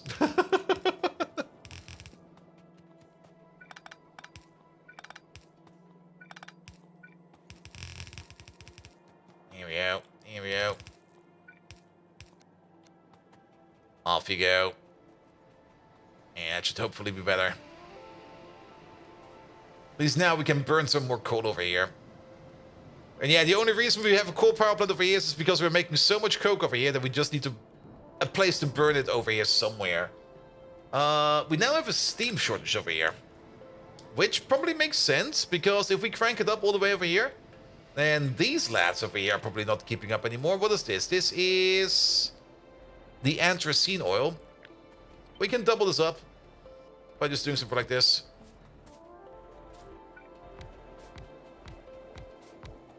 We have extra time at home. Extra time at home. Yeah, you know it is. I mean, Factorio, I really do enjoy Factorio. I also enjoy streaming, but over the weekends, if I don't completely relax over the weekend, you start to burn out quite fast, actually. And over the weekend, I do try to enjoy to play games on my own, completely without anybody, because that's also very important. And if I don't relax over the weekend, I will be even more stressed during the week. Here we go. Not quite sure if this is going to be making enough steam over here, but we're gonna try at least. How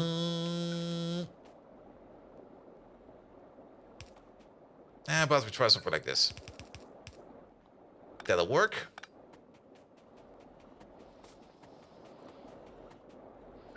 Here we go.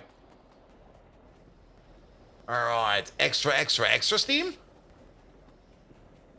Not quite sure if we need all of this extra steam, but we definitely want to just burn it off. Do note, we do have an overflow valve over here where we push the extra steam in here.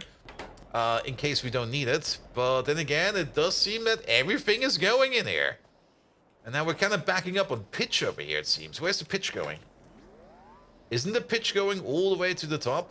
It should be going all the way over here. And this one over here is actually going fine.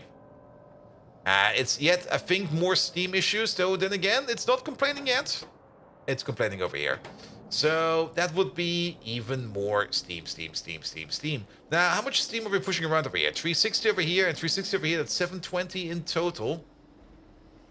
That's probably fine. And all of the steam over here is going to this pipeline, which is going all the way to the top over here, which is also going into this part over there and that part over there. So it is being processed all over here. So that is good. I think we can actually put down another one of these blocks over here. And we're mostly burning away over here the anthracene oil. I think we can't really use the anthracene oil for anything useful. I hope.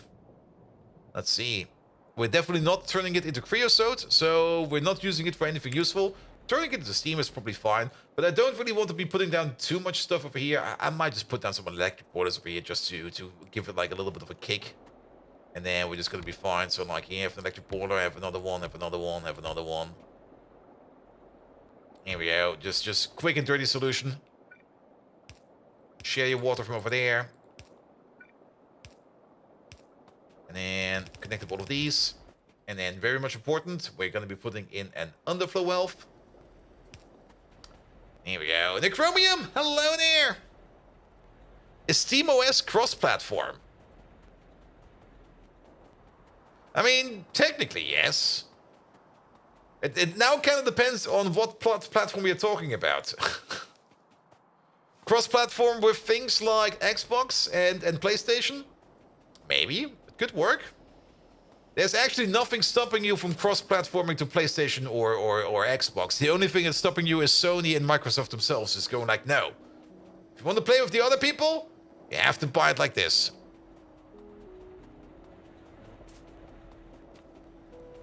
And SteamOS is Linux is true. Very true. Very true. I mean, every Steam box is basically a Linux distribution. And SteamOS itself is... How to put it? I never really looked too much in what's extra special about SteamOS. I guess they optimized like the user interface and stuff like that a little bit more. But at the end of the day, what was running beneath is just an optimized derivative of Linux again. Good.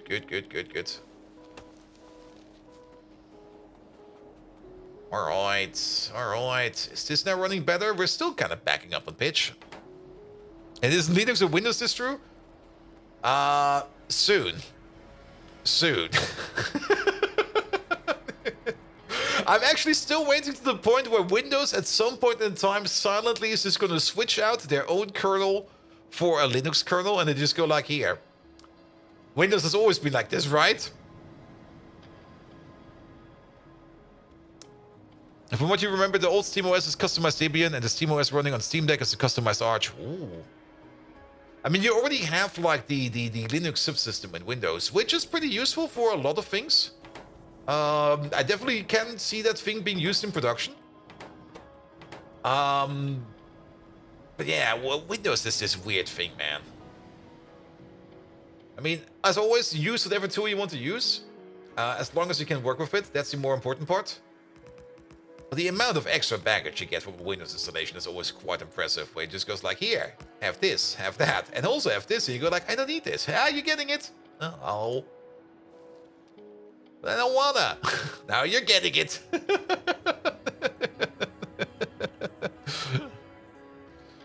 Good.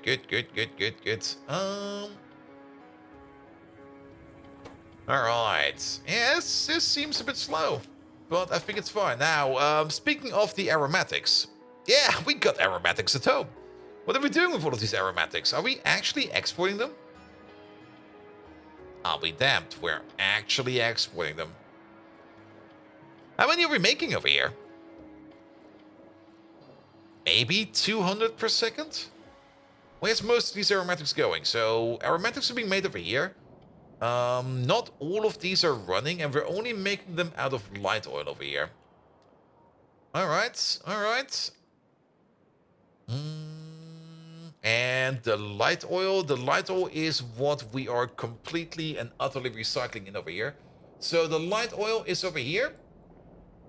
There seems to be an overflow valve over here. Okay, so where's the other direction going? The other direction is going into here, where we use the light oil over here for steam.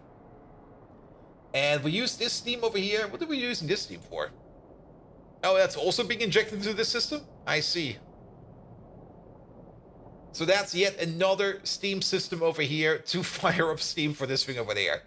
I see. So I don't really think we can rely much on this place over here, even providing us with proper amounts of aromatics.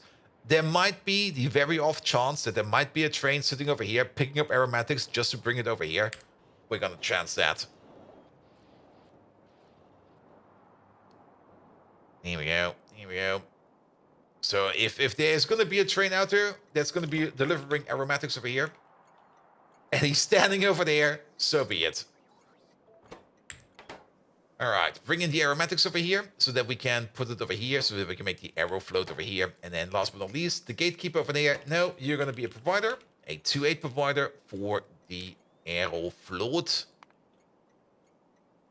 Arrow float.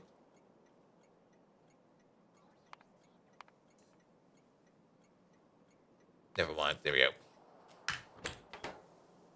Good. We don't have any trains for this yet, but that's fine. It can just sit over here and just breathe. Let's have a quick look at power over here. So, how's the power plant over here doing? We're now sitting at 65 salt crafts. That's not a lot. I still have the feeling that we're not really getting salt in that often over here. One of the reasons might be this train over here, the 2 per train, which is currently, because we got a 2-way track system over here, not blocking anything. Except this train over here. It's also a very old 1-4 2 per train, which we definitely should fix up real quick because we are running out of potatoes for the milk cows. So let's put on the radar over here.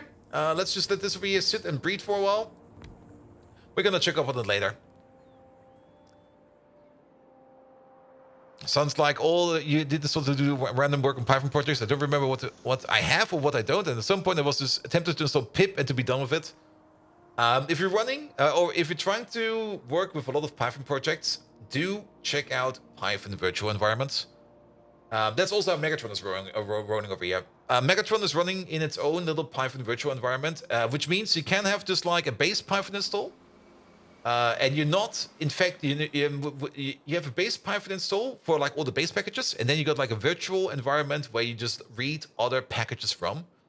And in that virtual environment, you can just install whatever package you want to install on there without tainting the main system.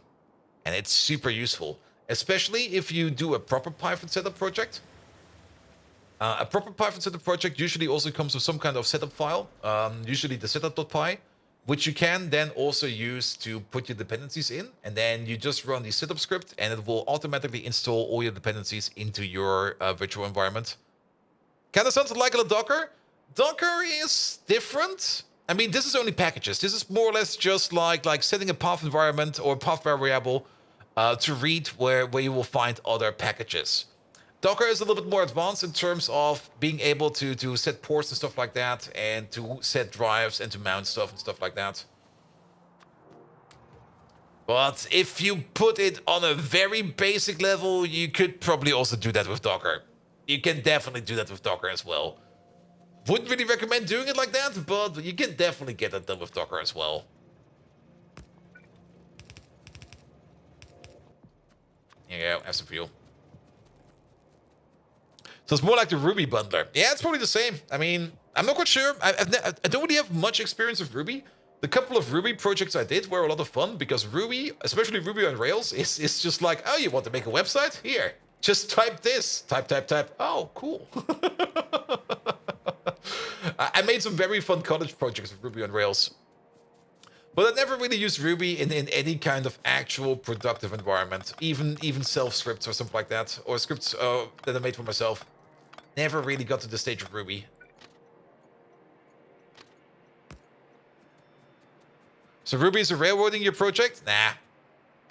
If you don't know what Ruby is, if you want to do some nice web development for like services and stuff like that, check out Ruby. Ruby's great for that.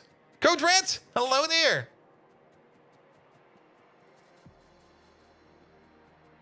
But yeah, I mean, it's you could definitely do it like that in Docker as well, because that's more or less how we have set up our development environment, where we just have like a Docker container, which we create that has all the dependencies in it that we need for our project.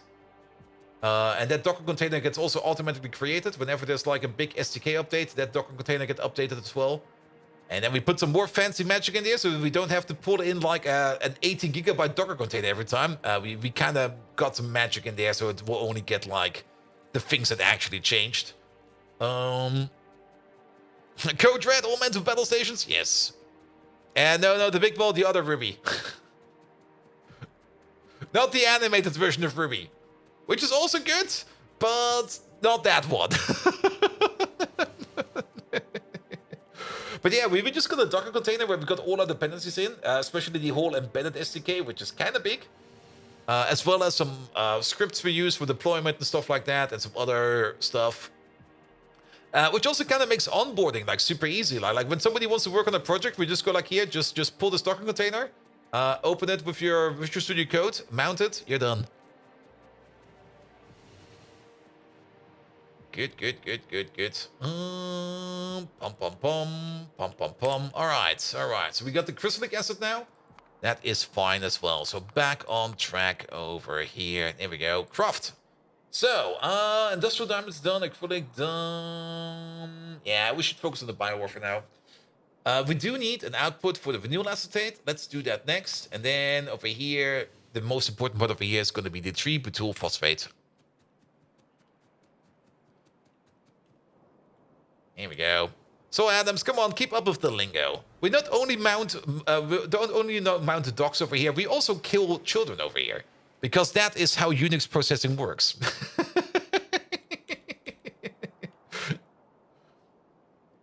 Here we go. All those child processors, murder them all. The world of Linux is a silly place. It's definitely a silly place. And if you're working with Linux, if you want to know the best thing about Linux, look up fork. Fork is by far the best thing ever. Like whenever you want to like duplicate the process, just fork it and you're done. All right, what do we need? We need a train station down here somewhere. And how to not leave orphans behind? That's very true. If you have an orphan process, or maybe even a zombie process, orphan processes you can still shoot down. A zombie process you cannot shoot down. A zombie process stays forever.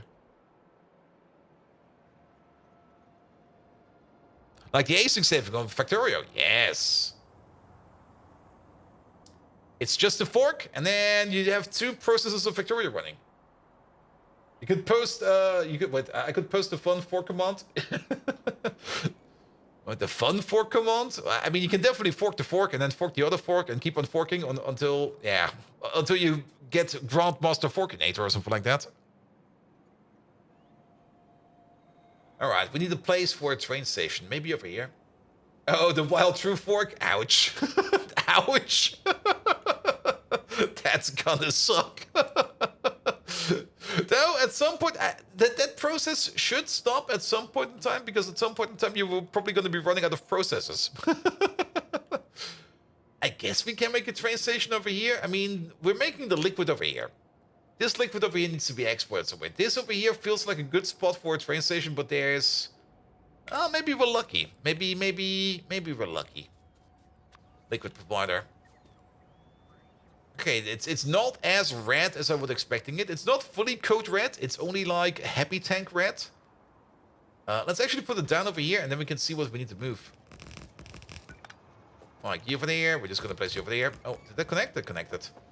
And then you over there. We're just going to move you a little bit further on.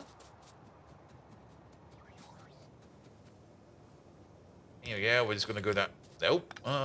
We're just going to go down like this.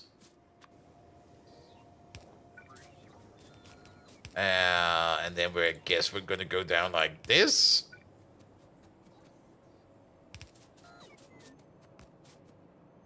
We can keep you. Oh. No, that's fine. That's fine. Because then we can just go in like this. And voila. Done. Deciding between FLAC or MP3? FLAC. Actually, we got an expert for that. Megatron, there's another raging debate going on. People are comparing audio codecs. Which one do you prefer? FLAC or MP3?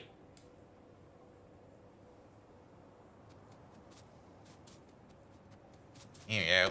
Here we go. I mean, technically, if you think about it, MP3 is... Well, let's wait for Megatron real quick.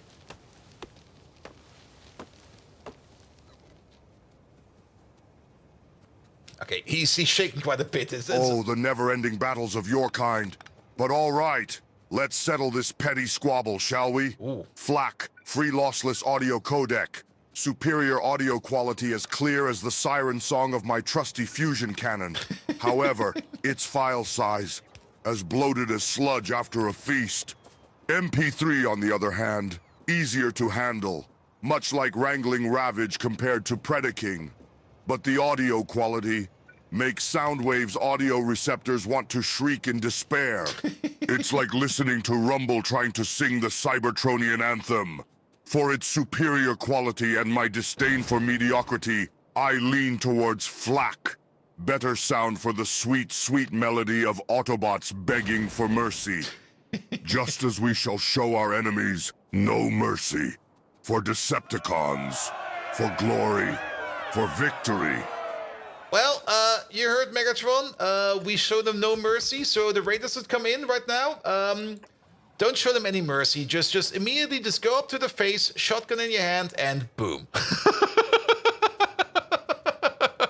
Geldok! Hello there! Welcome, welcome, welcome. We're talking all kinds of technical stuff today, but Megatron, we just got raided by Geldok. Since we're already having ongoing raging debates about what is better, who's the better streamer? Bolt Viking or Geldok?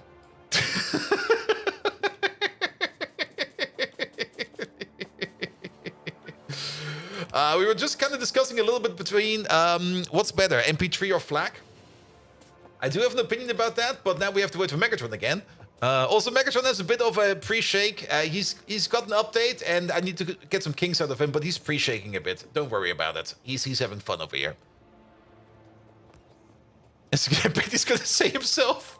Most likely. Most likely.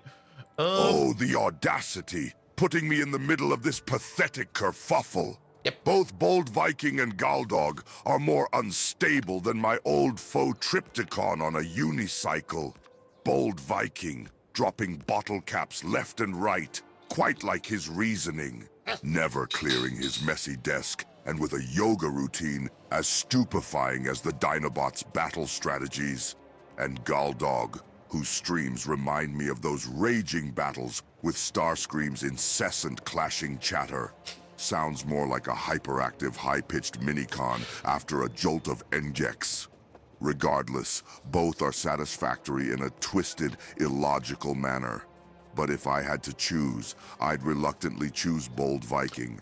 Good purely choice. Because of his uncanny skills in fixing chatbots. Now let us descend back into the chaos of gaming. Wait, there's For only one of these. glory, Never mind. For the Decepticons. Yeah, the text to the speech to text sometimes probably translates stuff a bit weird. That's the other part. Good. August better? August probably better than FLAC. I mean, okay, now then you get the real world technically. I mean, the power of the MP3 is more or less that MP3 takes out all the parts that the human ear can't hear. So if you got like overlapping frequencies of certain sounds, it just cuts it out. And that will have a tremendous effect on your file size of your audio file. Without that, the human can't even hear any different. But the moment you're going to throw that file into some kind of audio profiler or something like that, it's just going to be like, hey, where's the rest of the stuff? It's all missing. What the fuck, man? We can't amplify anything over here. You can have it lossless as well. Yeah, but if you have it lossless, then you might as well do some kind of other codec as well. Maybe something out of Awk or something like that. And it really depends on what you're doing with it. Exactly. And that's also the same is also true for pictures. Like the human eye, the human interface of ears, nose, mouth, and eyes are just absolutely terrible because you can compromise. You can like compress an image so far that the human eye can still see it clearly. But if you feed that to any kind of machine learning algorithm or something like that, that algorithm will just be like, "What the fuck is this? Where's all the information?" It makes no fucking sense. And there are 14 competing standards. Nah, we need another one now. That's 15. Good. Nevertheless, Galdog, thank you so much for your lovely raid. Guys, we got raided by Galdog. If you don't know who Galdog is, where are you living under a rock? Because if you are, you might find Galdog over there as well, because I think he's also living under a rock. Same as me, I'm also living under a rock, because I'm definitely living in the stone house, so I'm technically living under a rock. But nevertheless, go check out Galdog. He's an absolutely amazing content creator. He does mostly coding on the stream, especially for Factorio. Probably every now and then also something else, and maybe he even plays some Factorio on the side. Though, only maybe, who knows. But nevertheless, go check him out for yourself, head over there, and be amazed. You're living on the rough, it's just alternative 90s rock. Nice. Good, I think I also kind of missed a couple of messages over here. Code Green, hello there. Inter, how you doing? Welcome. Let me just scroll up real quick. A whole bunch of raiders from Galdog. Welcome, everybody. Also, raiders from Galdog, welcome to our small little pie base over here. We're currently sitting in this small corner over here doing some optimizations. We're still trying to get the Pi Science tree. It's not too far away no more. But as always, there are some gaps we have to jump through and some builds we have to make. And as always, we kind of overbuild a bit, or at least prep build for later usages. At the moment, we're kind of trying to get down the path over here for the bio ore. The vanilla acetate we're already making over here, that is actually part of this build, and we already have an export prepared for it, so we're now just putting this into a train station so that we can use it. Then the Z3 reagent we already made like a couple weeks ago. The crystallic acid we just done, that's sitting over here. And it seems it's backed up now. It is entirely backed up now, so we got crystallic acid over here ready to go. I'm a little bit surprised that you are not up. Oh, wait. Yeah, you're not operating because we never hooked up the output. Smart, Bolt, very smart. But yeah, that is gonna be the aerofloat. The aerofloat we actually don't need for bio ore over here, but it is based upon crystallic acid, so we just made it real quick, so we have for the future. The next big step is gonna be the advanced substrate over here, which is gonna be mostly tributyl phosphate as well as the processed ash. The tributyl phosphate over here is also required for a couple of other things, but we need to make this out of pyridine, butanol, phosphoric acid, benzene, of which the pyridine and the butanol we're not making yet. We have to figure that out. But the tributyl phosphate over here, it's definitely worth to make a little bit of a bigger build out of this, because we also do need this for hot solution as well as for the Purex processing. And Purex processing is more or less nuclear waste processing. Also, the hot solution, you know what we need the hot solution for? For the mother liquor. Yes. There's probably a joke in there somewhere, but use your dirty brain for that one. I don't need to do that. You just created a mod that does nothing but has 13,000 dependencies. Perfect. Here we go. And meanwhile, Elictor, you prefer the living on the classic rock? Nice. Nice. And what's Megatron's opinion on Havoc versus AV1? Oh, that's also a good one. I mean, that's also like two people that are like constantly bickering at each other. That's also going to be like something I have to figure out for myself soon. Which one will be better? Because, I mean, on YouTube, you can already stream in Havoc and in AV1. On Twitch, it might be possible at some point in time. They're working on it. That's the only thing I know, that they are working on it. But there has not really been an update for it yet, other than like, yeah, we're still working on it. So I'm not quite sure why they're still working so much on it. It doesn't really seem that complicated, in my opinion. But you never know. But yeah, what will be better? I think it kind of depends. They're both pretty equal in capabilities. And to be perfectly honest, I have never really looked into the specs of either of them, so I can't even tell them apart that much, except from the name. So I have to take a look at them at some point in time. Good. All right. But you know what Megatron's opinion will be. He won't be choosing either of them. You think AV1 will be the winning one in the long run? Yes, because that one is coming from Google, right? Or is that, or did Google make another one? Did Google also make another one? Is there a third one?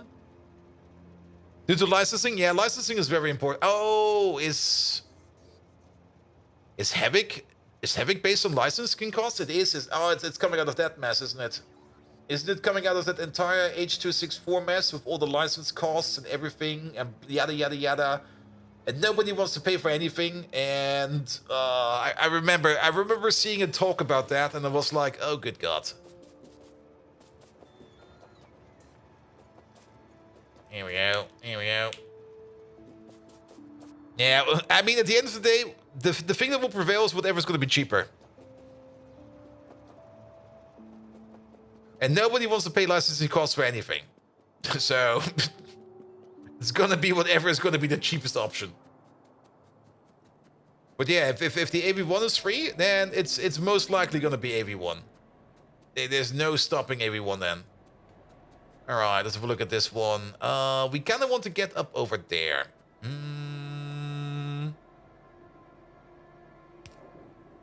There's already a pipe going this way, so I guess we go this way.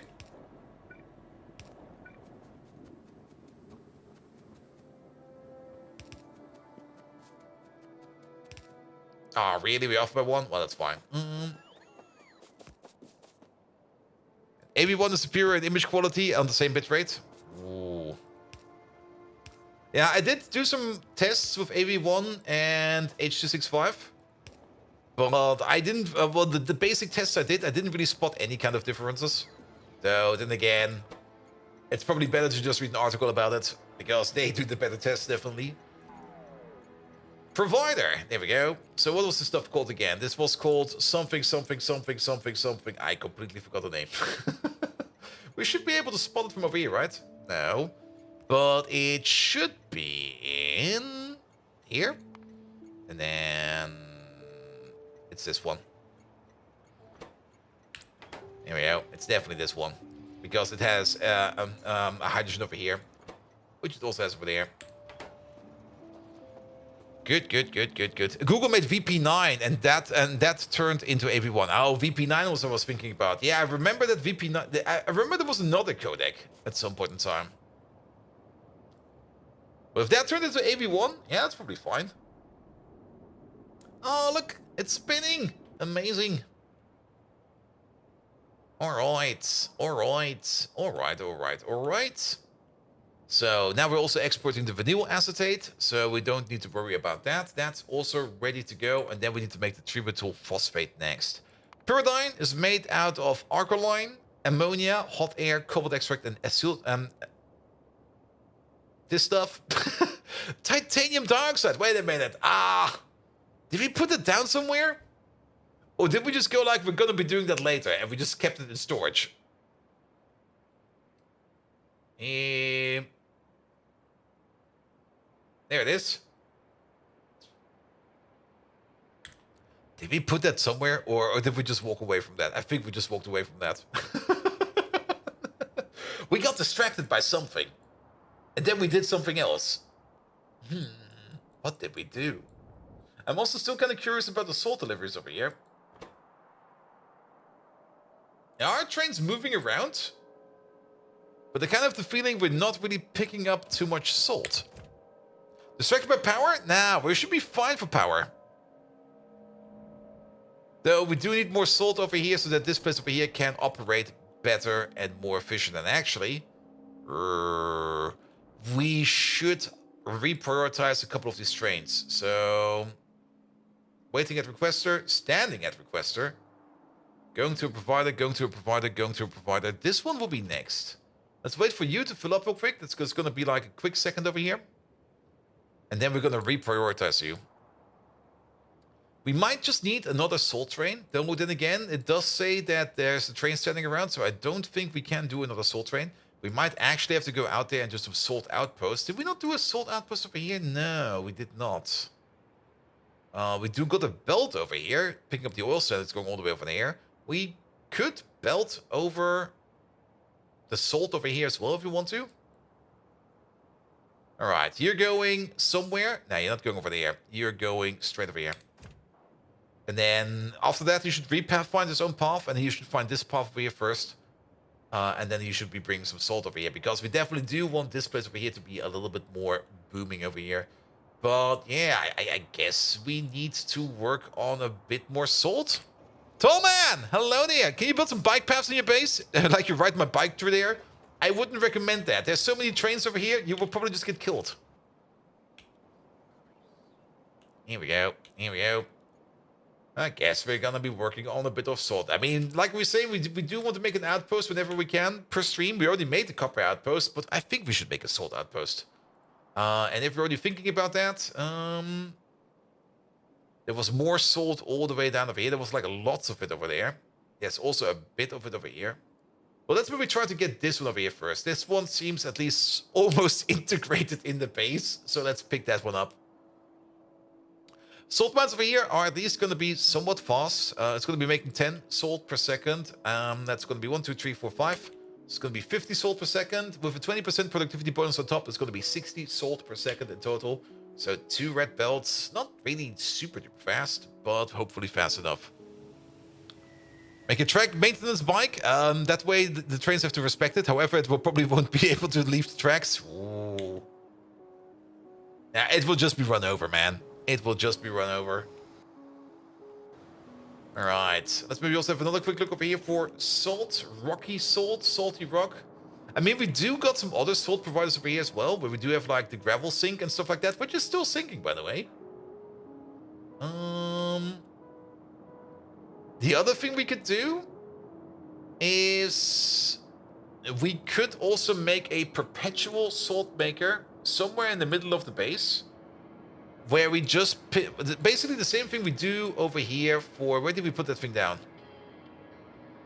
Where did we put somewhere, trademark? We made a perpetual salt maker for something. I remember building it, but I don't remember where we built it. It was actually not too long ago. Shit, where the fuck is it? Pom pom pom. Pom pom pom.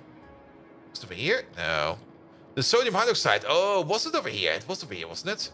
There it is. There we go. Just bring in small parts and bring in some drilling fluid over here. And we don't really need a lot of drilling fluid, but we can just turn that into like a perpetual salt maker as well. And if we're going to place it somewhere, we might as well place it over here. Because we're already making occasionally a bit of salt over here.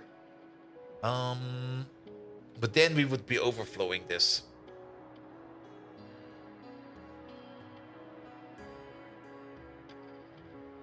If we overflow this with salt, then this whole thing will stop. So maybe not push it into there. Nah, it should be its own little station. It should be its own little station. Alright, alright. But nevertheless, what do we need? Pump jacks, we got 10 of them. Then it seems we went 1-to-1 for those. I think 1-to-1 was not really that optimal, but it's going to be optimal enough.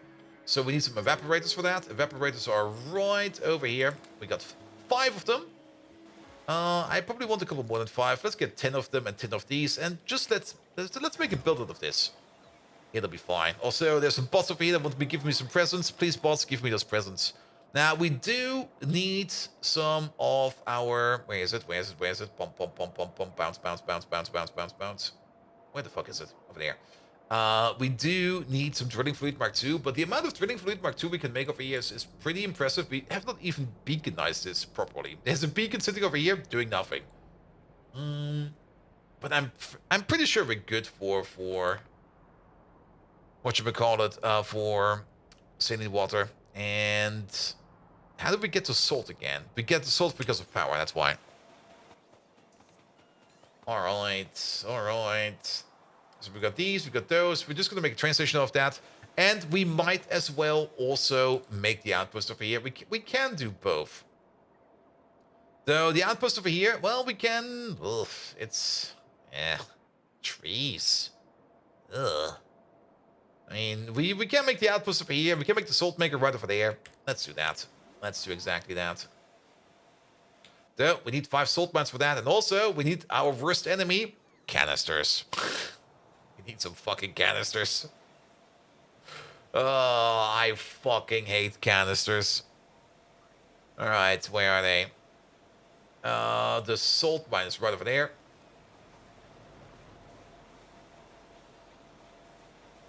Here we go.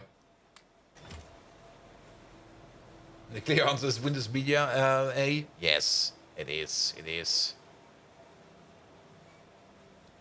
Alright, alright. Canisters, canisters, canisters. There they are. How high do they stack? Not too much, but... Yeah, let's pick up some of these. That should be enough canisters. We don't really need that many, but we do need to make a small loop of canisters over here for fuel. We can run them on gasoline. These over here, they only consume fuel canisters. So they don't really care what kind of fuel canisters as long as it is a fuel canister. Alright, and then we're gonna get our salt under control. Yeah, we need a couple of stations for that, and that'll be fine as well. Good, good, good. Let's fly over there. Yeah, the distractions are definitely happening. But yeah, this stuff over here is basically titanium dioxide combined with ethanol, and we get the this stuff over there. And then we combine that with cobalt extract. Do we need this stuff for anything else? No. Do we need this for anything else? No. There is going to be a better recipe or an alternative recipe at some point in time, which we might want to keep in mind. We need empty barrels for this. What the fuck? I hate this recipe. I fucking hate this recipe. Barrels. Who puts barrels in their recipe? Do we get those barrels back at some point in time? No, they just get, like, crunched. What the fuck? I'm actually kind of happy we don't get those barrels back. It would be way worse if we would be getting those barrels back. Alright, a couple train stations over here. First of all, we're probably going to go with, like, a provider. This is going to be for the salt that we're going to be making over here. Then we're going to have a liquid requesting station. We might as well upgrade to like a 2.8 train for this. Is that a little bit excessive? A 2.8 drilling fluids train? We only got the 1.1 over here. Nah, we were going to go for 1.1. But that does then kind of mean that we at least need to put in a measurement tool over here.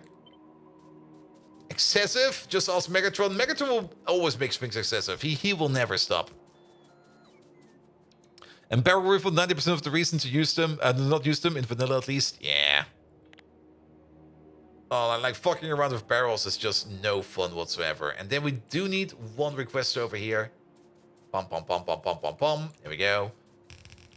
For these small parts. There we go. And then we're gonna be making salt over here, which will be going into there. And then we're going to have a separate train station on top of this. Where we're going to be exporting salt from the mine. So we're going to do something like this. Then we're going to copy-paste over... Where is it? Over there.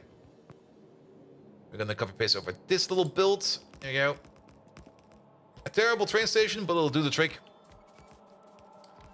Then, on top of this, we're going to have another provider.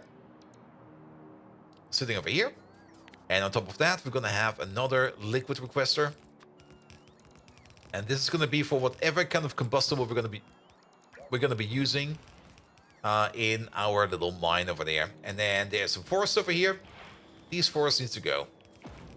I think that was a bit close. Ah! It's fine. There we go.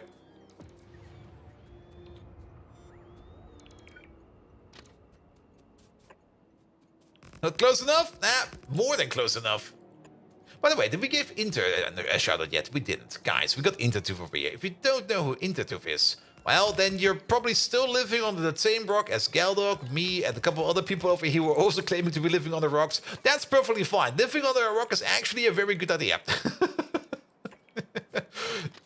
But nevertheless, if you don't know who Inter is, go check him out for yourself, because Inter is also an absolutely amazing content creator who is probably still doing Captain of Industry. Where's my shout-out command? There we go.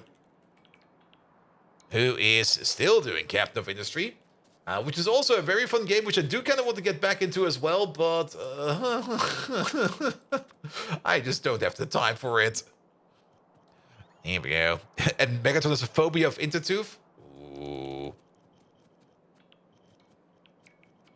Just don't tell Intertooth. Alright, we're not going to be fueling up you. That'll be fine. Then we get like one over there. It couldn't resist. It's not you, it's not spelled like that. Ah.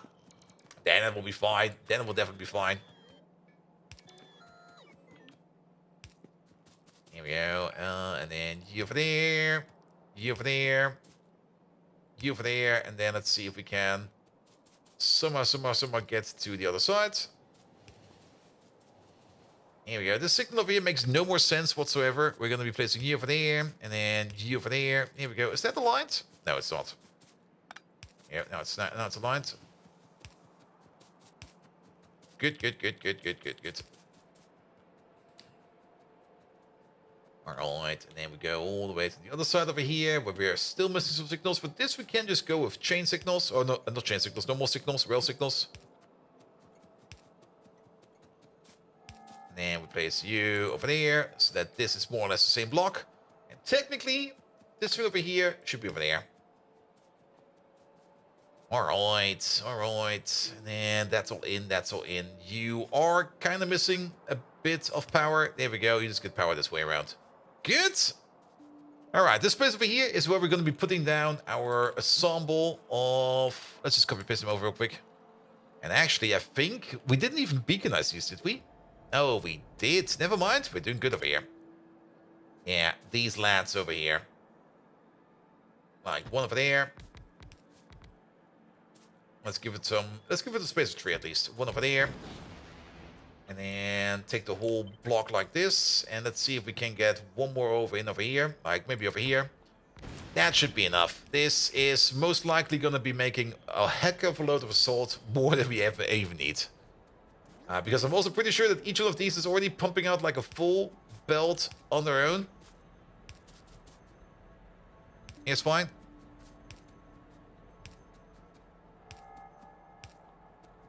Will we power gain it? Soon. We're doing pretty good for power, actually. Speaking of doing good for power, we should still reprioritize the train over here every now and then. Anybody going to a requester? You're going to a requester. Get over here. Just so that we can keep making molten salt over here, so that this place over here starts becoming active sooner than later. Because we're kind of running out of our residual mixture over here, which is not too bad. We can maybe just make some more storage over here, but we do need to use more fuel oil over here so that we can start making more residual mixture again. I mean, we're at least making it a bit over here, but we're mostly backed up by fuel oil over here. So, yes. Is saline created out of nothing? Saline water over here is not really created out of nothing. You do have to put in some small parts, and you do have to put in some drilling fluid type 2. So you do have to spend some resources to get saline water over here.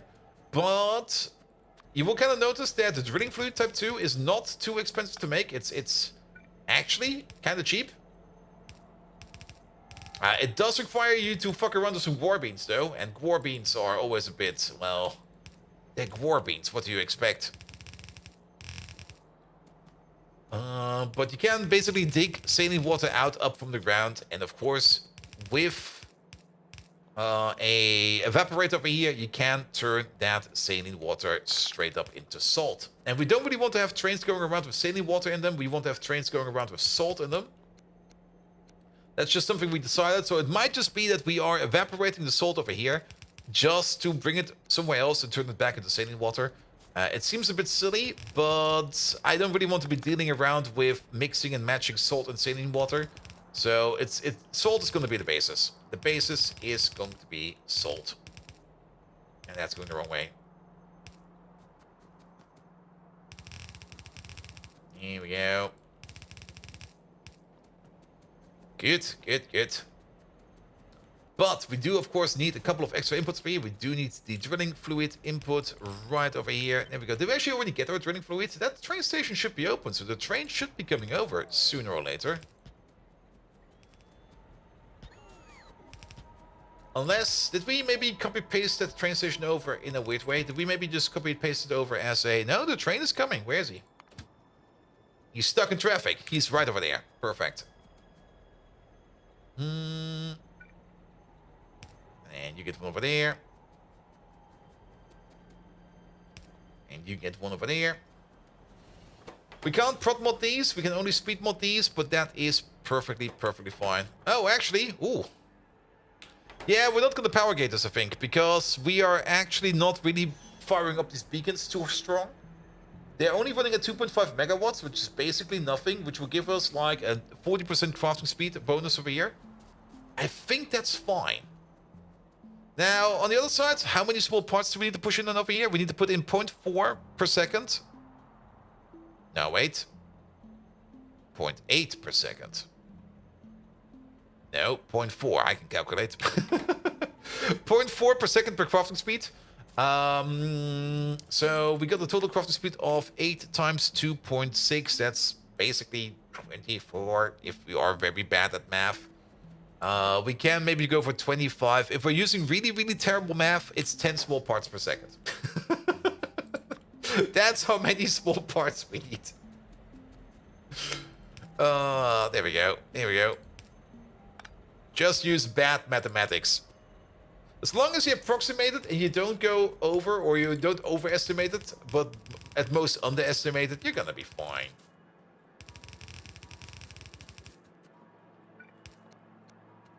Here we go. How about efficiency modules? We could put them in. Maybe. Let me just put in the small parts real quick. Yeah,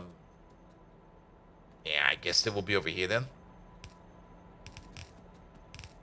Also, that's not how this is going to work, because you need to be over there, and you need to be over there, and you need to be over there. And not only that, you need to be somewhere over here. That's too close, you need to be over there.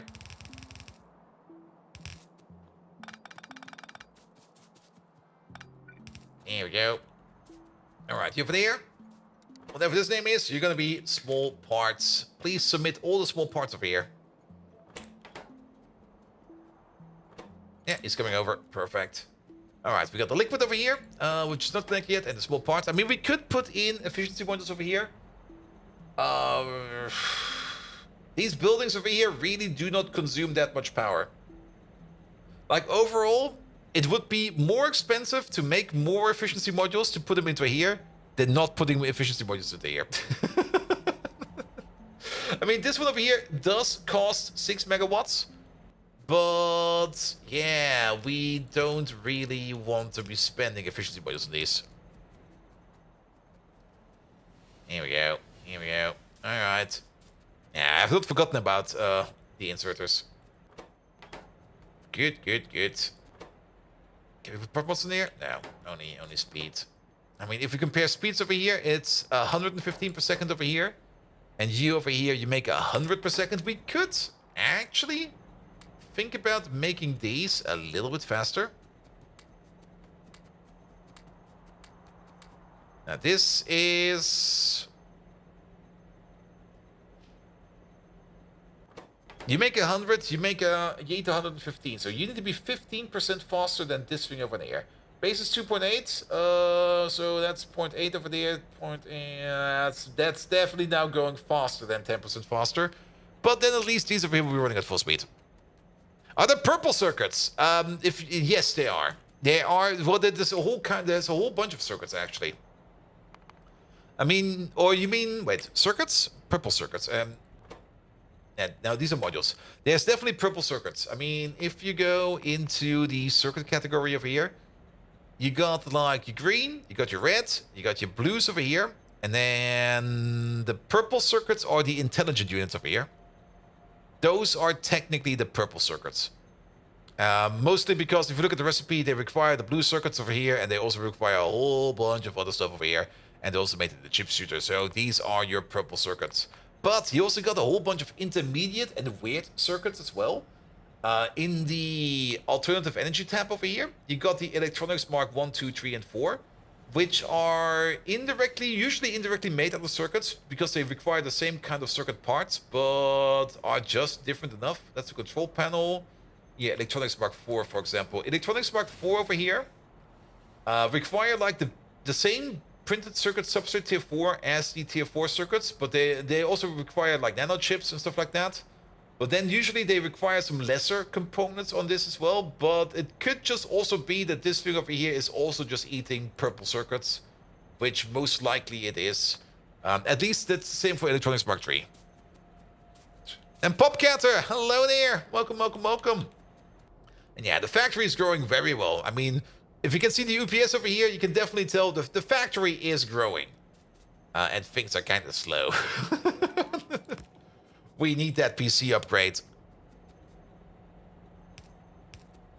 But we're still waiting on AMD to make any kind of announcement. It seems that there might be an announcement for the next generation of AMD chips.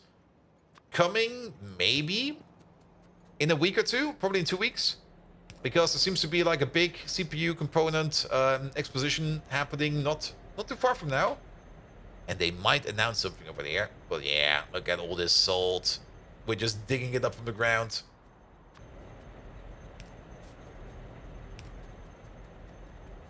Beef's current PC, it's an Intel chip. And it's not really the Intel chip that's causing the... Well, technically it is. But practically the thing we need to look for is...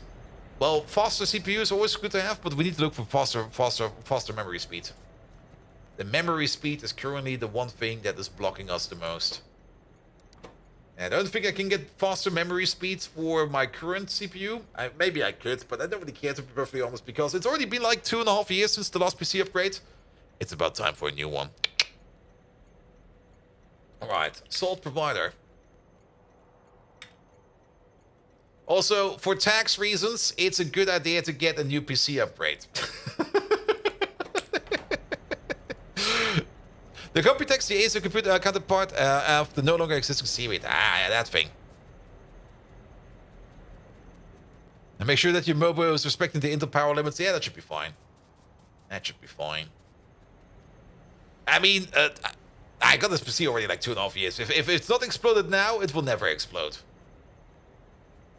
Alright, alright, alright. But yes, now we're making even more salt. We're making so much salt over here. Look how fast that is going. That's a little bit unexpected. And there's valid logic. You're over here laughing since before your current PC, you got the 1.5 years ago, and to the prior one last year you got 10 years.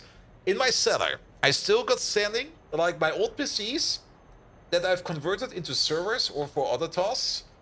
And those are still running. Like, I think the only hardware fault, the only actual hardware fault I have is in my storage PC, where one of the disks basically died after like a couple months. But I rarely actually have to encounter anything about any kind of hardware defect. Okay, that is now consumed the entire drilling fluid over here.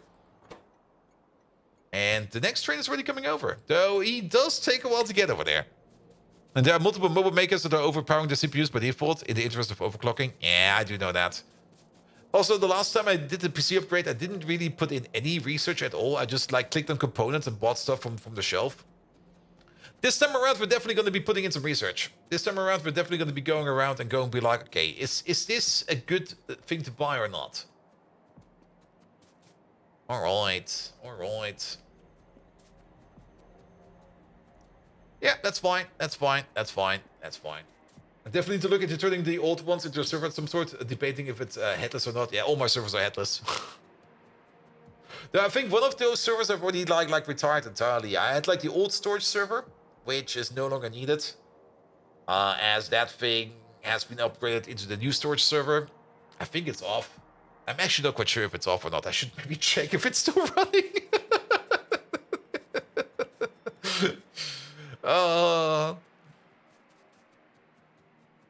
I think it's still on because I think I set it up as the backup of the backup server in case everything burns down. Alright, there also seems to be a bit of an issue over here in making those small pie tanks. What's going on over there? Let me guess, there's probably a broken one over here or something like that? No. We're missing duralumin. Duralumin is missing. Duralumin, I think, is that still being made over here? In this terrible process? Did we get another duralumin maker? Did we ever move aluminum around? We never did. Do you have an offset backup for the backup of the backup? No, not really. I should, I know, but I don't have one.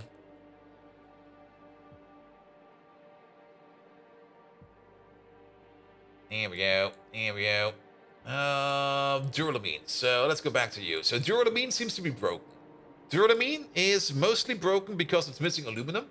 Aluminum is broken not because of lack of aluminum ore, Aluminum is broken mostly because the lack of phosphoric acid. All right, phosphoric acid. What's going on over here? Phosphoric acid is of the opinion that we don't need to make more phosphoric acid because phosphoric acid over here is backed up by phosphine gas entirely. Is that correct? Wait a minute. We put some logic in over here for phosphine gas and stuff like that. Yeah, no, you're set. You're definitely set. So you're saying you want to work? You want to work? You want to work? You want to work? You are missing. We're missing rocks. Phosphate rocks. This one over here is not working. And you're not operating mostly because... Where are you getting your drill bits from? You're getting your drill bits from... over here?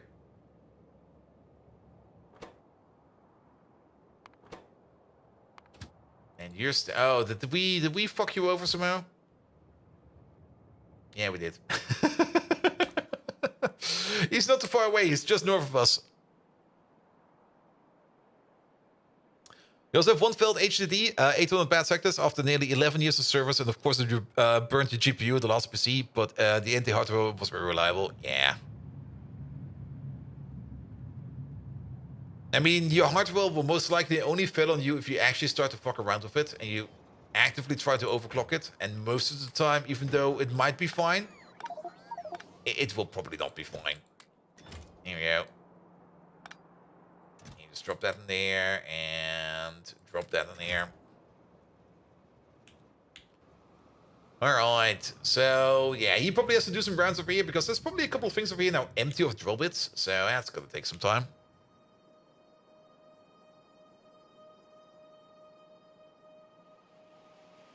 There we go. But then again, I've also heard stories from other people, and if you see my technical support channel, you probably know those stories of people just having like the worst luck with hardware. Yeah, it seems sometimes to be either hit or miss. And I just consider myself lucky whenever I buy stuff, because most of the time, whatever I buy usually lasts forever. Except that one pair of headphones we had, where it was like, oh, this seems like a very nice pair of headphones. Let me buy that. And like half a year later, it kind of melted on my head. The entire headset. Or the entire headphone. It was just like, ugh, this thing is falling apart. Ew. Alright. But this will hopefully help us out with phosphate stuff. A 1-1 train? Yeah, the drill bits are only going to be 1-1 trains. I mean, we don't really need more than this. Drill bits, and also keep in mind that we do clock these down quite a bit. These over here only eat 500 kilowatts. Every drill bit over here. Pum, pum, pum, pum, pum, pum. Every drill bit over here has 5 megajoules of energy. So these over here eat 1 drill bit every 10 seconds. And then a full train over there is going to be like, what is it, something like 2,000 drill bits. That's enough for 20,000 seconds. Well, divided by 4 in this case. So 2,500 seconds, that's like 20 minutes. That should be fine. Is it 20 minutes? It's more like 30 minutes. Alright, and then we got salt over there. That will be next.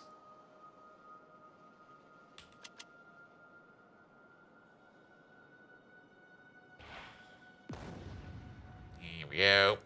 Make some space.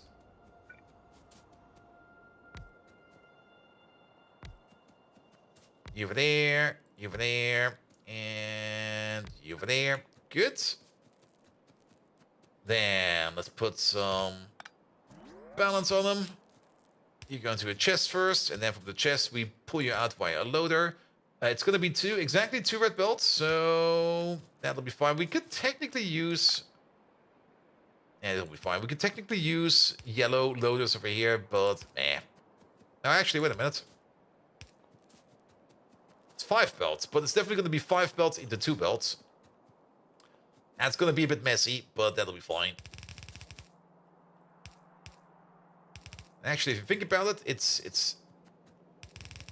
I think it's easier than I might expect it. Let's first of all get all the belts together, and then we can think about how we're gonna melt this together.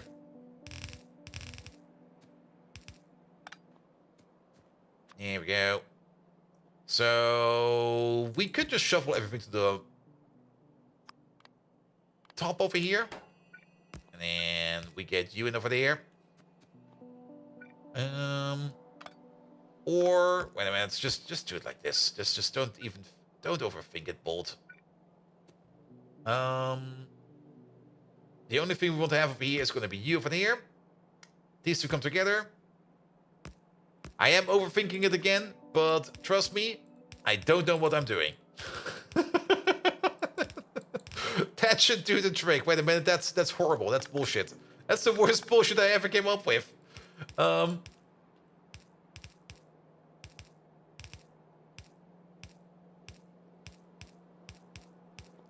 There we go. I mean, it's pretty straightforward if you think about it. These 4 belts over here will just be merged together into 2 belts over here. And then this belt over here will be split off, and half of it will go into this one, and the other half will go into this one. And that's it. Here we go. Here we go. Good, but we also need some canisters over here. Oh, fucking lovely canisters. How I do enjoy canisters.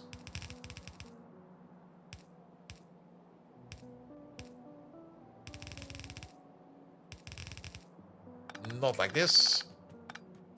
Definitely. Well, maybe a bit like this, and then... we first of all need to make something like a stupid loop. There you go. Stupid loop complete.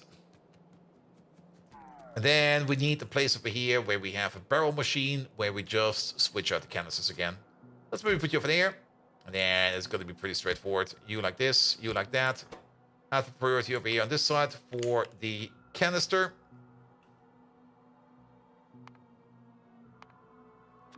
Empty ones are going back this way. And we should insert them if we want to fill them up again. And then you go back out this way with an add priority over here on this side where we just don't want to lose any canisters. Good. And now we got the stupid loop, and then we need an injection loop, which we can put in over there. And injection loop over there. And then have these canisters. There we go. Ready to go. Good, good, good. And then we just need to add the liquid over here. We do have a check valve over here. We could make use of the check valve. We rarely do that over here. But what we could do over here is we could put down a check valve over here. Because on check valves, you can put a wire on a check valve. That works. And then the enablement condition is going to be over here that anything over here is at least larger than 10. Like if the liquid pressure over here is going underneath a certain level, we're not going to be... or we're only going to be activated if there's at least a little bit of pressure in this pipe. If pressure is falling for whatever reason, we're going to stop the insertion over there. For 2 reasons. Actually, for 1 reason. There is still this ongoing bug that if this machine is empty and you start filling it with barrels, it will switch over to a weird recipe. It will switch over to... I'm actually not quite sure what it will switch over to, but since this thing over here more or less behaves like one of those furnaces, you can just put in whatever you want and it will automatically switch to the according recipe.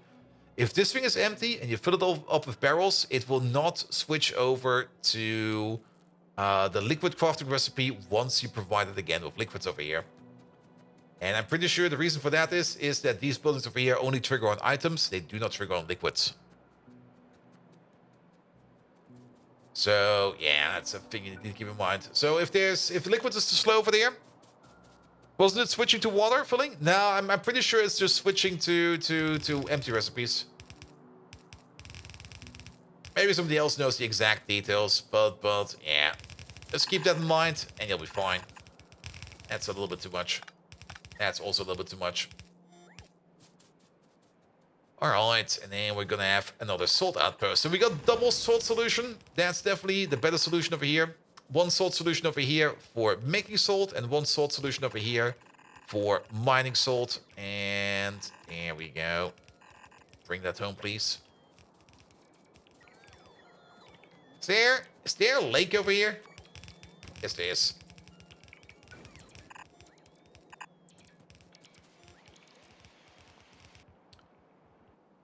Alright. This might not be good. I think something is stuck over there.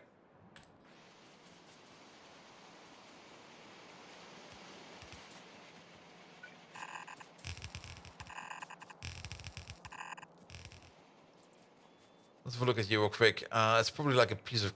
it's a piece of sap. I can see it from over here. Was it missing radar coverage? It was. We just don't have a radar over here. Here we go. Now we have.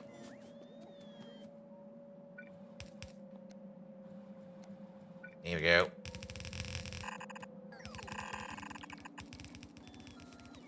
Alright, then move you over there a little bit, and move you over there a little bit. And hello there, Mr. Dutchman. How you doing? Megatron, can you tell me how you're feeling in Dutch? I'm doing fine, my man. I'm doing fine. Also, in Dutch, you're more demanding than Starscream on an oil binge. But fine. Ik voel me boos en irritatie over deze eindeloze reeks vragen. Let's get back to this glorious onslaught in Factorio. Decepticons! Verwoest het alles! Here we go. Megatron, can you do the same thing in whatever language they're talking in New Kids Turbo? You know the one. Go full New Kids Turbo.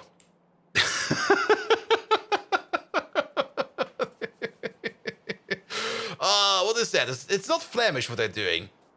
I'm not that good in Dutch languages. Now you're pushing it, Bold Viking. Yes, I am. You're as relentless as the Allspark-powered hammer of Ultra Magnus. But I'll oblige. Uh-oh. In your New Kids manner. Ik voel me kut en geïrriteerd door al die tyfusvragen. Aanvallen, ouwe. Now that's over with. Let's obliterate the competition. Decepticons, tear this place apart. He didn't really get it that well, in my opinion. Can Megas do the same in Scottish, please? Oh, we could try. We could try. Alright, Megatron. Same thing, now in Scottish. Nah, the new Kids Turbo accent was definitely completely different. It had a special name. What was it again? Somebody must know. Let's see. We're a little bit too low. Well, so be it. Your requests are akin to Cyclonus juggling Energon cubes. They're never ending. Yet, for the sake of dragging this spark-forsaken Twitch stream along, I'll do it. Using the vernacular of your Scottish Highlanders. Ooh. I'm feeling peely-wally and aggravated. Ye-wee scunner! Now back to the grind! Yeah. Let's give these Factorio creatures a broadside they'll not soon forget. Decepticons, attack! Sadly, he's not that good with accents. That's sadly a thing he just can't do. Sometimes he gets it done. I mean, the French accent is usually the easiest one to do, but mostly because it's very easy to do a somewhat maybe racist but very fun French accent. And the same is also true for the German one, but for anything that's somewhat more sophisticated and fun to speak, he can't do that. Scottish Gaelic, perhaps? I mean, if you put the Gaelic in there? I mean, if it's just Scottish, I mean, technically, on plain English, you can't even discern, like, a Scottish accent from plain English, because it's just still plain English. But if you put the Gaelic in there... And Megatron, can you try to push it a little bit more on the Scottish Gaelic side? Like go completely Braveheart, just channel your inner Braveheart, take all the cocaine you can find, and just go nuts.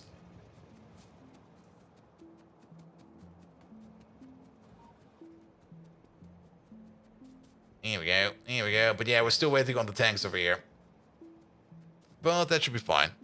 And John Walker, hello there. Welcome, welcome, welcome. You're pushing the limits of my tolerance, Bold Viking. You'll be fine. I already feel as old as Primus every time I have to switch languages. But if it's a Braveheart-styled freedom you're asking for, then so be it. Putting this in colloquial Scottish Gaelic.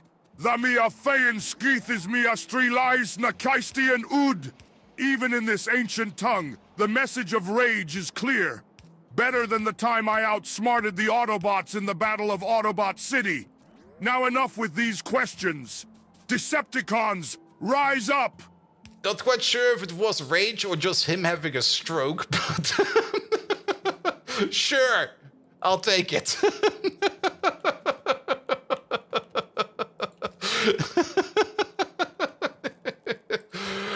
we got some power over here. Let's maybe also put a radar over here. I think there's already a radar over there, but let's get another radar.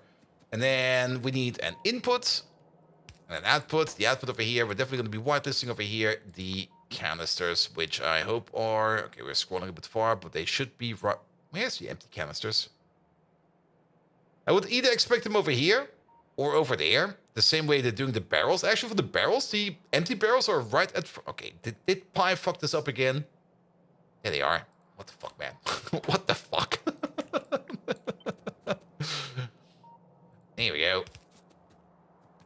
Alright, put you over there. Wait, is that the correct way around? It's not. There you go. But this one is. And this one over there. Wait a minute. Oh, we're missing you. There we go. That should be fine. It was 3 rows above the canisters. Yeah, that's fine. We got there in the end. Good. We got the canisters over here. The canisters are ready to go in here soonish. We can put speed models in here. I don't think we need to. What we should do is put some efficiency models in these. There we go. So that they even need less canisters over here. We could even think about putting down a small beacon over here. Like maybe just in the middle over here. If we pull you down a little bit. Put down the beacon like somewhere over here. Maybe in AM... I don't think we can do AM4. AM4 is too short. But AM3 will be fine. AM3 covers all of them. And then put some more efficiency modules in there. And then we're down at 48%. And then just crank this up a bit. Maybe a 3-3 over here. That's already maxed out. A 3-2? Okay, a 3-3 it is. Here we go. And now these over here only eat 160 kilowatts of energy. Every canister filled is, if I remember correctly, something like 10 megajoules. Do we got the canister recipes in here? Of course we don't. We have them in here though. Every canister over here is 10 megajoules. So a canister of fuel over here will go for quite some time. It's just going to be quite some time. That'll be fine. Here we go. Here we go. And that should also be fine over there. Good. Good, good, good, good. Alright, so wait for the fuel to come in, the canisters are ready, and then we're going to be making even more salt over here, and we got yet another salt outpost to get all the salt in that we need. Now, of course, we're waiting over here for the, what should we call it, for the duralumin and for these tanks over here. Can we maybe do something about these tanks in our pockets? No, not really. We could maybe try to shuffle around some duralumin to make those tanks again, but I think we're just going to wait for them. It'll be fine. All right, and then we got another salt provider over here. This one over here also needs to open up at 8,000. I think that's also a thing we kind of forgot to set over here for you, but you are full, so you don't really care much about that, but there we go. Now we got more train stops over here. And I'm still kind of thinking of maybe adding one more train over here. Are you? No, you are definitely operating. We only got 6 salt trains.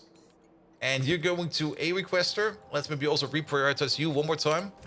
I think one more salt train might be good. So let's put in one more train over there. And that will be for later. Good, good, good, good. How is this place going? 78 over here, 38 over there. I see 1, 2, 3, 4, 5, 6 operating now. So it's working a bit better. We're basically running out of residual mixture over here.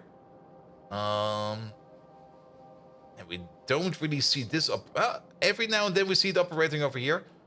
It might be an idea to take out all of the efficiency modules from over here, just to consume more fuel oil over here. Which kind of sounds very ludicrous, but that might be a thing we need to do. It's going to be 5 oil per second per machine. That's 180 per second over here if all of these would be working. And that's the other thing. It might just not be that all of these are working. And if we only consume 180 fuel oil over here... Other option would be to maybe try to use more gasoline somehow. Pum pum pum. Pum pum pum pum pum pum pum. How is your gasoline production? Okay, you're always empty for some reason. But you're still operating, you're still operating. Technically, we could get rid of this now. Well, you're still making PTX. We should definitely try to condense this one over here. The same way we condensed this one over here. But overall, our BTX production, we're actually making more BTX on other weird places as well, especially with the gas power plant over here, which is also making a decent amount of BTX over here, and also a decent amount of BTX over there. And I think we got some other places out there that are also making some BTX. Don't we also have... Maybe not. Well, so be it. This is fine for now. Anything else we need to put in over there? You're covered, you're covered. We have vision over there. How's the pollution over here? Looks fine. How's the pollution down here? Looks fine. Any pollution issues over here? Not really, not really, not really, not really. And then we got this magnificent blob. I do like this blob over here. It's just like, yeah, the stuff is being done over here. Same for this blob over there. And then there's a little bit over here. But you can definitely see, like this is all the oil refinery, by the way. It's mostly the oil refinery, and maybe every now and then our Prandium labs over here. But it's mostly the oil refinery. Good. All right, we got sidetracked yet again, and we're probably going to get sidetracked a couple more times. That's just how we roll. Let's go back to base real quick, because we are kind of out of stuff for, like, pretty much everything. Let's also maybe recycle some stuff over here into our deeper pockets. There we go. Just get rid of these. Let's maybe also get rid of all of this stuff. We don't need it right now. Let the bots attend to us and bring us all the stuff that we need. And then have a quick bathroom break and get for me also to get myself a quick drink. And then we shall continue right after. Good. And yeah, the next big thing we're going to be doing is the tributyl phosphate over here. The butanol is being made out of propene, hydrogen, carbon dioxide. Propene we can import, or we can make it on site. Both are doable. Is propene prod-moddable? It is.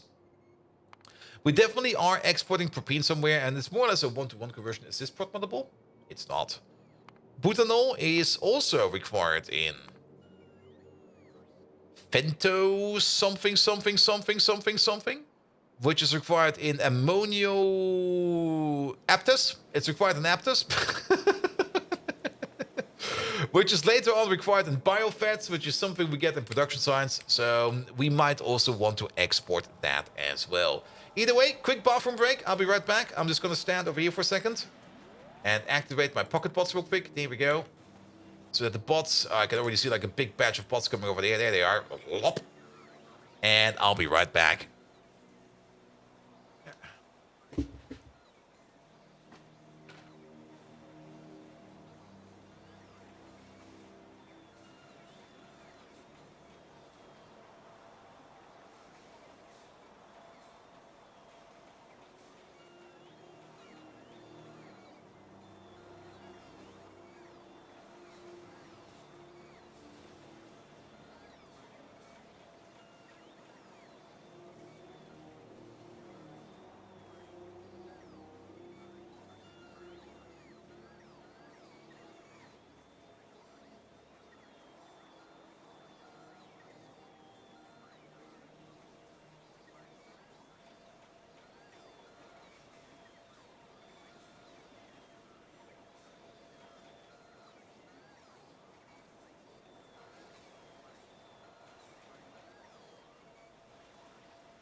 Got myself a corny. Nom nom nom nom nom nom nom nom.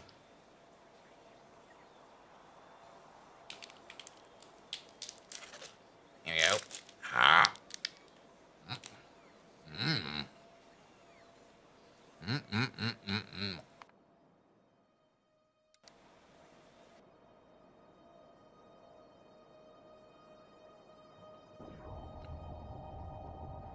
Mmm.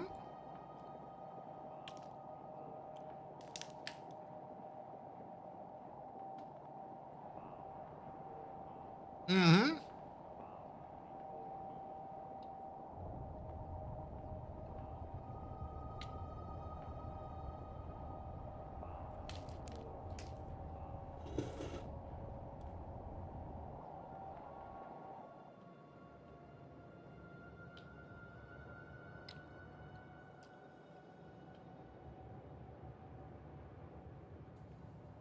We're slowly running out of pipelines too over here. Is this still being made? It is. And there's nothing to worry about. There we go. Ah. And we've got you over there. Is this still coming over the belt?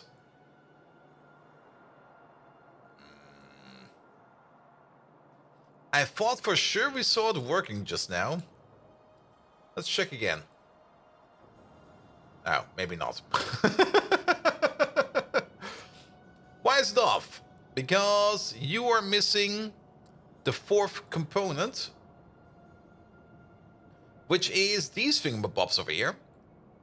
At first, I thought it was a can of beer. No, it's llama piss.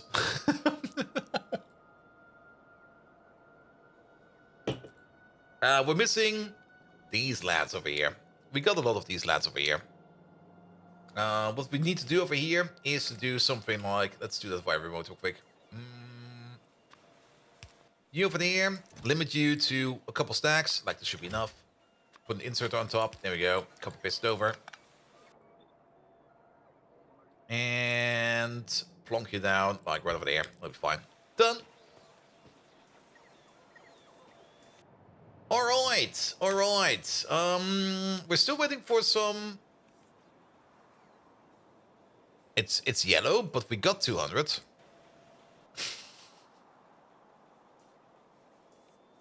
I'm not gonna question that.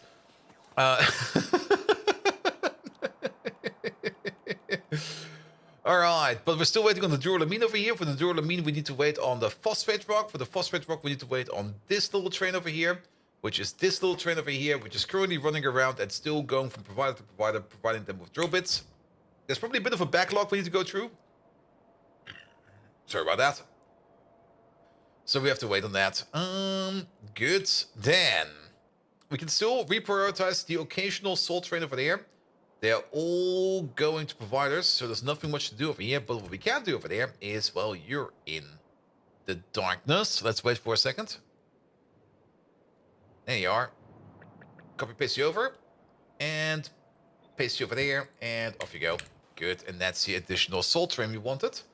That is fine as well. Then, yeah, this is going to be a waiting game. Did you build a new salt train? We just started it. Oh. It also seems you got some salt over here while we were not looking. Even better. Alright. Alright.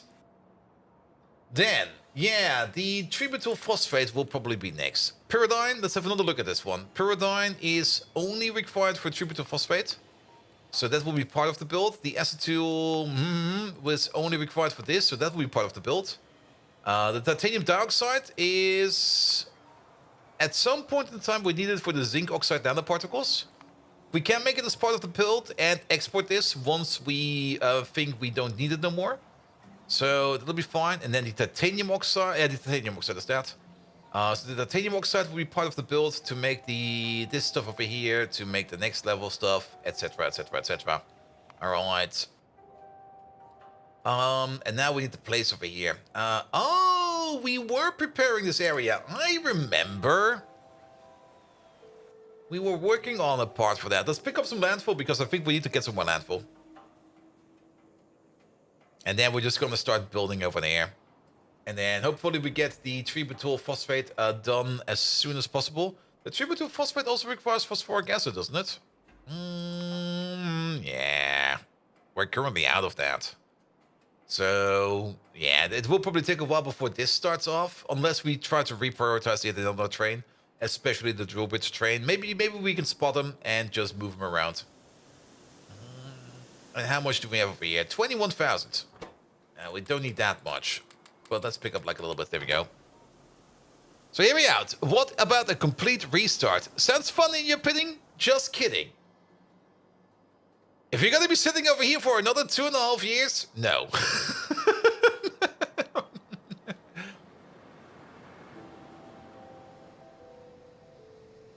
Here we go. Here we go. Now, you got to finish what you've started. I mean, restarting is always easy. You can always restart. that's always an option. But actually following through on something and going to the end, that's the harder challenge. 2.5 years later, yep, exactly. All right. Pum pum pum pum pum pum. We're also doing great on modules. Even though they're only tier 1 modules, having these this amount is already super duper great. Also, we're right next to the magnets. We got 10,000 neodymium magnets. Wow. All right, there's gonna be train stations galore over here.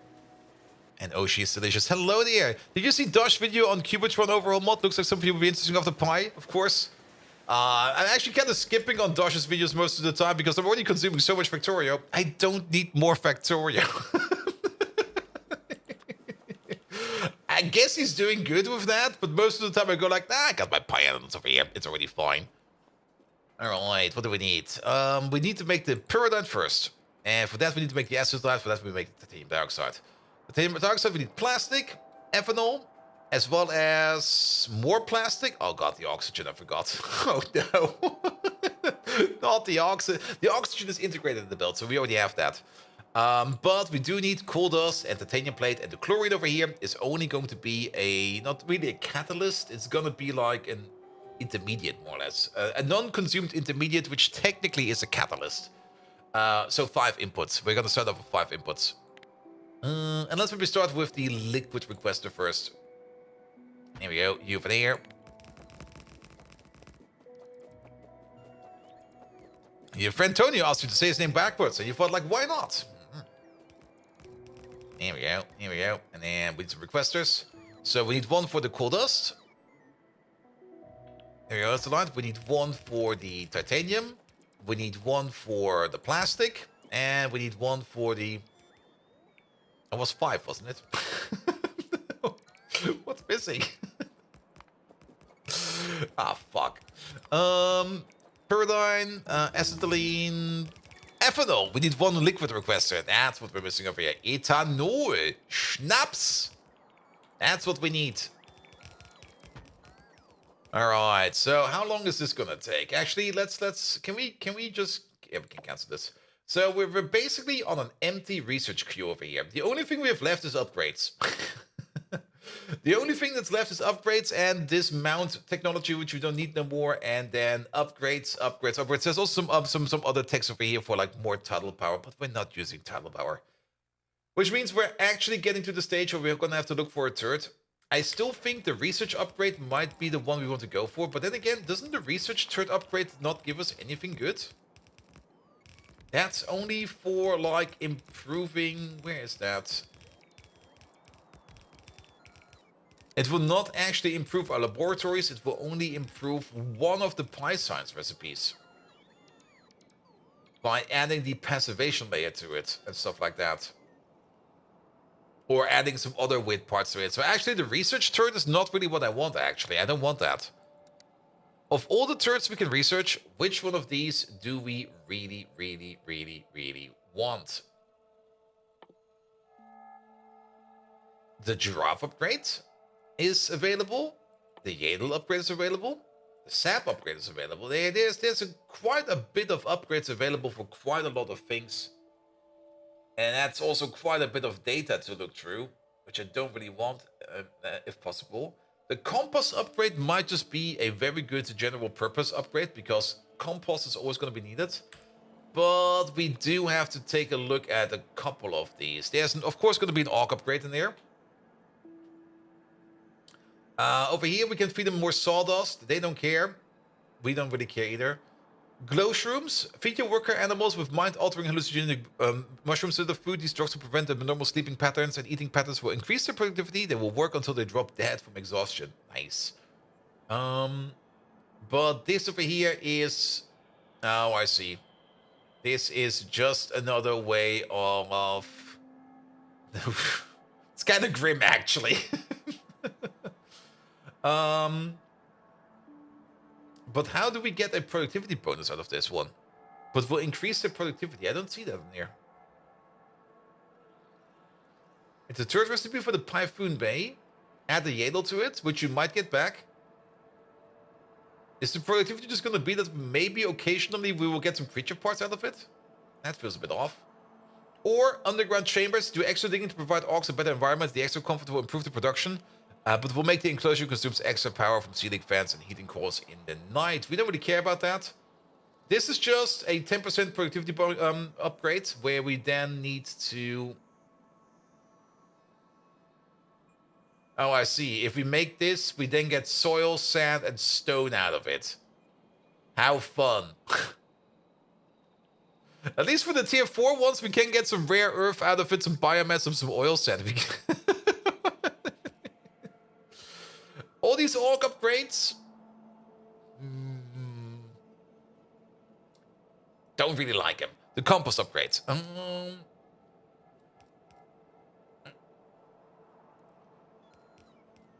Exothermic irrigation. Composting is always an exothermic process. The heat is generated by microbacterial activity. Yada, yada, yada.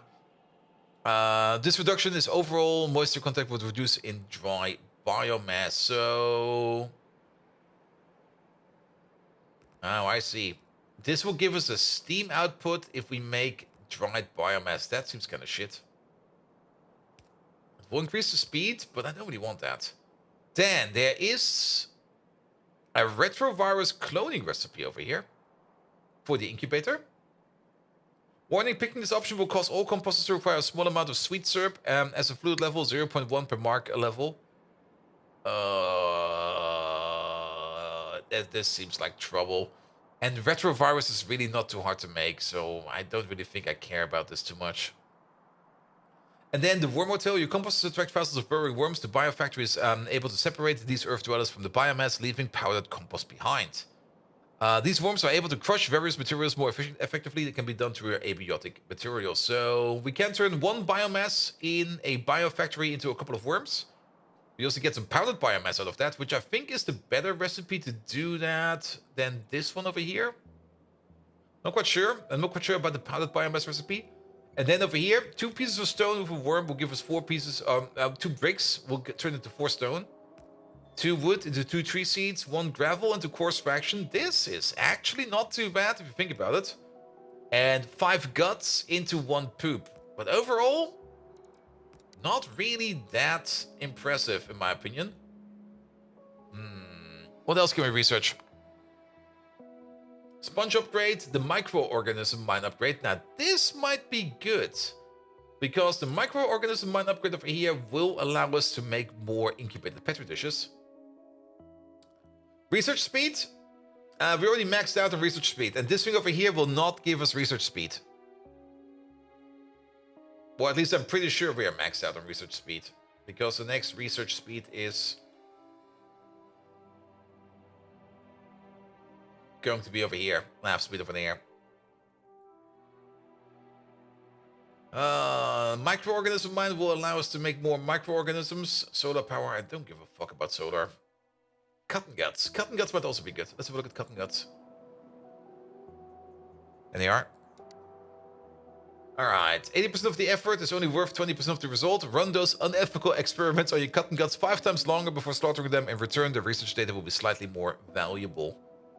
So... this is basically increasing the time of the Sarkoros production by 5-fold, and we get, like, more stuff out of it.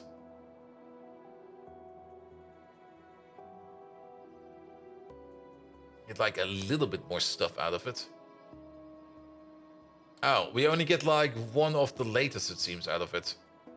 This still makes 5 solidifieds, of course. This only makes 1 more paragen. This makes 1 more negasium. This makes 1 more non-conductive phasogen. And this over here makes 1 more denatured seismite. That feels a bit off. Boiled cotton grut with moondrop dinogen. Dinogen. Sauce. This will give us the deluxe cotton gut food. Deluxe cotton gut food is made out of a cotton gut pup. Wow, brutal. This will upgrade the cotton gut recipe from 7 pups to 6 guts to 7 pups to 9 guts. That's a significant upgrade. That's a pretty powerful upgrade. But Keep in mind, we do need to put in a pup over here in every piece of food, but we only need one food over here. So it's actually not too bad. This one is kind of nice. Ultrasound dampening. Cotton guts are very sensitive to ultrasound. It affects them negatively. To avoid reproduction rates, install ultrasound dampeners made from heavy materials in the walls of the Premium Labs. And this over here will just give us a productivity upgrade and a generic 25% speed upgrade.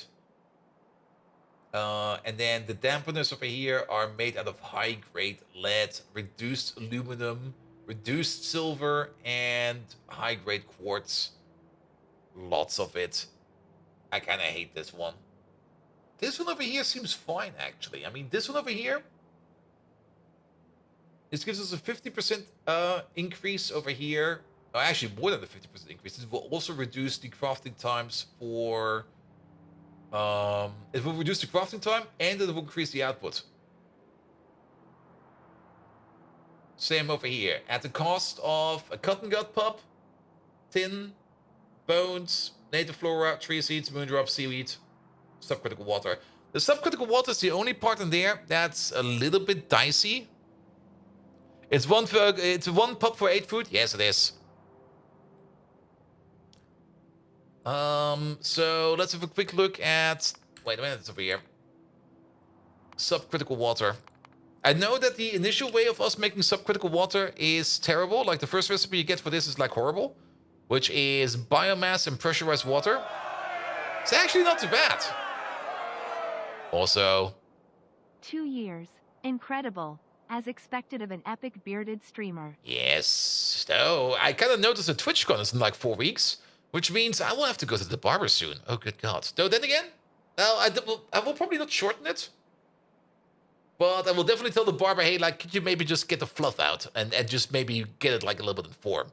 Because this is more or less, again, like a year of just letting it grow. Like, just going full Elsa. Yeah, there's definitely a better subcritical recipe water over here made out of pressurized water and hot air. This one is easier. And then, technically, we can also do fuel rods, but subcritical water is not that bad. How about braiding your epic beard? I did that in the past, but at the moment, I kind of like it open a bit more. I can definitely braid it. It should already be long enough to be braided, but braiding is effort, man. That's so much effort. Yeah, let's go for the cotton gut research, because cotton gut is definitely something we're going to be needing quite a bit. So, where are these little mice? Here we go. Start off with these. How long will that take? A bit. It'll take a bit. Alright, but we came up with a decision. That's the most important part. And is there a good mod list package for Angels and Bobs? I have not done Angels and Bobs in quite some time. Like, the last time I did Angels and Bobs is at least 5 years ago. And I'm not very up to date with Angels and Bobs at all. I do kind of want to get back to it at some point in time, but it's been ages, man. It's been ages for me as well. But if I do go back to Angels and Bobs, then I will definitely probably focus more on the Angel part. The Bob part is fine, but I think the Angel part has way more to offer, especially if you put in the component overhaul mod in there as well, or the component overhaul variant of Angels. Which will make things definitely more interesting. And also, where is it? I haven't been willing to give Pyanodons an actual shot. Seeing how many recipes have multiple upgrades is definitely an appealing factor to you. I do like the turret system. I do kind of like what they did out of this. Where you can make a choice, and then it will affect how you will progress with that. And we already made a couple of these choices. Yeah, selected. There we go. Where we just went like, for example, the seaweed upgrade. I really do like the seaweed upgrade we chose over here, where we have the recirculation pumps, where it drops the requirement of water or saline water for the recipes. And seaweed over here are usually pretty feisty on saline water, and you can already see that salt is going to be a bit of an issue, so I was very happy with this one. However, what's even better, if at some point in time you're kind of unhappy with a choice or you want to switch it around, you do occasionally get over here the turret resets, which we can resort if we do... Oh, the Ulrich upgrade. I see. You know what? Cue that up as well. You do get occasionally the option to reset one of these, and of course, part of the infinite text over here is also, of course, the infinite tertiary select, if you feel like it. But you can definitely also switch them around. But planning with them is a bit hard. I mean, it's not gonna be like you're gonna be switching around those recipes like willy-nilly all the time. So usually when I choose something, I try to stick with it. But there might be the case where you kind of realize, like, okay, maybe it's time to switch.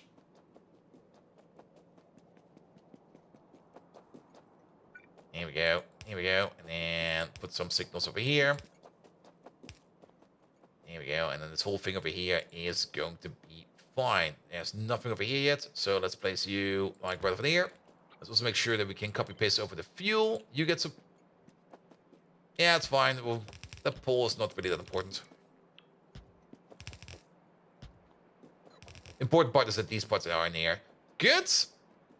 Now, do we want to dig deeper over here with train stations? I guess we do want to do that. And then let's put the production right next to this place.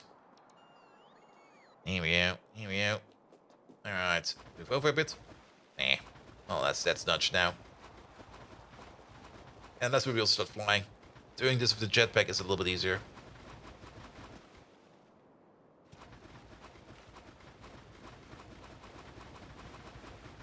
Here we go. And if we look at the map, I mean, this is our starting area. This is more or less one of our first lakes. We were standing next to it. It's slowly getting land filled in. We're starting to expand to this lake over here. All right, so we got all the things we need over here to make this thing. We should occasionally check up on this train. And by this train, I mean this train. I guess you're empty. Yeah, you're empty. He's still going around filling up people with drill bits. I was kind of hoping we could, like, snatch him. But I guess it's not going to be the case. We should also occasionally try to snatch one of these trains, but they're all standing and waiting. You should be going next. Let's wait for you real quick. And we're going to snatch you, because we do kind of want to prioritize salt down here by hand a bit. Unless, of course, he makes his way over here, which I don't really believe, because it's kind of far away. Nah, he's not coming over here, but you're going over there now. Good, good, good. And then let's make sure, yeah, it still requires quite a bit of extra product over there. Alright, then let's go into our inventory over here. We do have, it's all the way at the bottom somewhere. Here we go. Oh, it's bigger than I remembered, but that's fine. This is a decent bulky size. This is going to be making the titanium dioxide. So let's put you down right over here. We definitely do want to power gate this, because it's 1, 2, 3, 4, 5, 6, 7, 8, 9 beacons over here. Let's put in the effort over here to power gate this whole thing over here. So that we can turn this thing on and off when required. I mean, we have been skipping a bit on the power gating here and now, every now and then. It's not really the best thing to do. It's definitely something we should not be doing all the time, but yeah, there's only so much time I want to spend on certain things. And skipping out on the power gating every now and then is, I think, fine. And technically, we don't need these water pumps over here. I mean, you can pick up landfill in Factorio 2.0. That's the thing you can do. So we can even think about doing the most heinous thing over here. Pick up these water pumps. Get ourselves some landfill.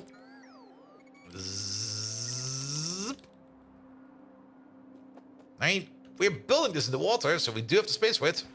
Wait a minute. Do it over there.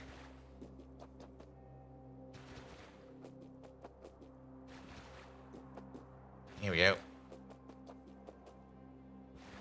And yeah, we do have one mod installed that does allow us to pick up landfill again, because I kind of find it really annoying that if you fuck around with landfill and you misclick, that you can't pick it up no more. It's always like, no, why, please, no, arg. Here we go, but these are just the far superior water pumps. Also, if you I mean, you can just fill this in again and the water pump will still work. But yeah, this is fine. This is fine.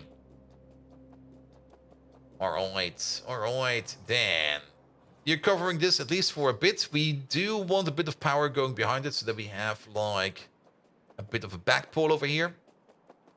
I'm already running into this corner over here. Yeah. How about you over there? I'm not running into that train.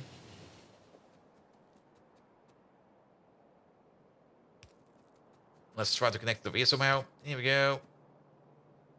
Yeah, power connection over there. Is that actually connected?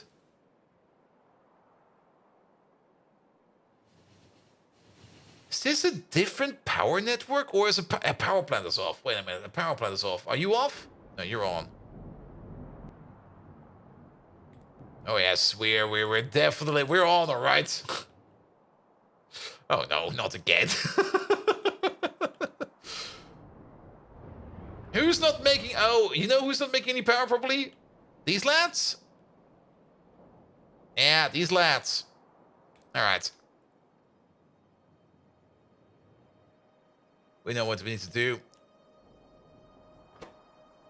Flick you for a second. Yeah, it's only because we can't really use the refinery at the moment. So we're going into power saving mode. Here we go. I guess we make a bigger dump for fuel in. Fallen Angel! Hello there! Welcome, welcome, welcome.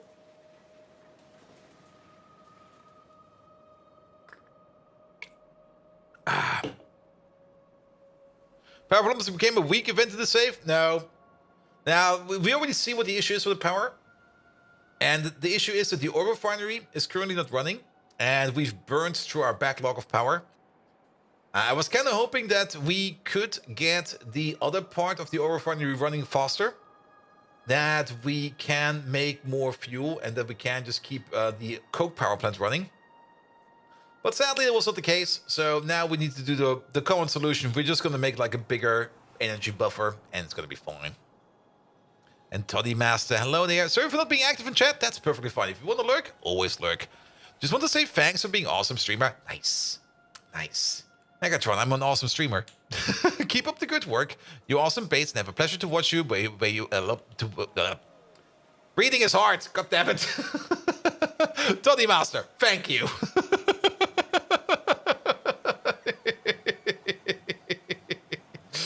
All right. Ha! Your claim makes my gears grind, bold Viking. You, an awesome streamer? Yes. That's like calling Wheelie a linguistic genius. Or saying that Rumble has the grace of a ballet dancer.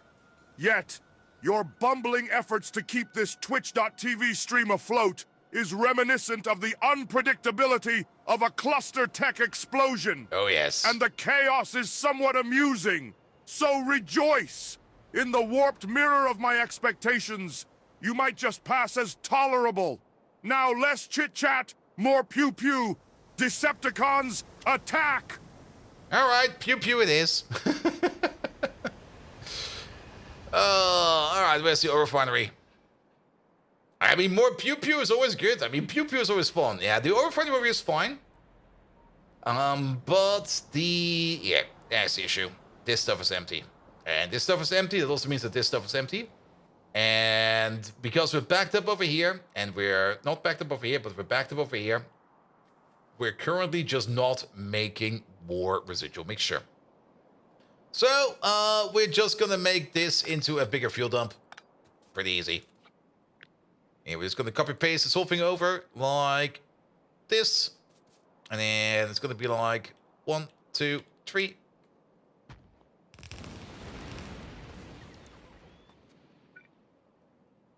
Here we go. There we go. We're building a bit into the ores over there. I was not expecting this to be this big. Then let's just make 3 of these. It'll be fine. Good. And then we just need to connect you over there. And it'll be fine as well. Yeah, let's get some power over there. Let's get these in just like that. Oh, that power pole's in the way. Let's get these in just like that. Here we go. And then you'll be over there. Together with you. You. Oh, that's underground over there. Good. Good, good, good, good.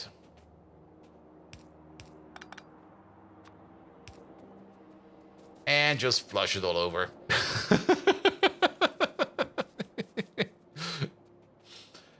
got a bit of fuel oil stored over here. And this is technically all going into here. I'm actually kind of surprised that the base is still running with the main power plants off. Oh, I see. I think we should be able to just kick it back into place by just pressing the button over here. We don't really got a lot of fuel stored over here, but let's just give it a try.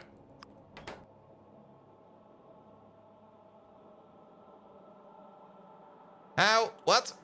Oh, shit. I see what happened over there. Okay, we got a bit of a situation. We're not recovering power. It seems when I pressed the button, we were either in a weird state or something else, but we kind of full capped the power over there. And this is a future bot problem? Yes! That guy's an asshole. He always complains about past bot, and he never complains about present bot. Present bot is always the nicest guy. And past bot, well, he made mistakes. Everybody does. But future bot, he always knows it better. Alright, but it seems we need to put some timing into our power plants over here. Something is weird over here with the gas power plant.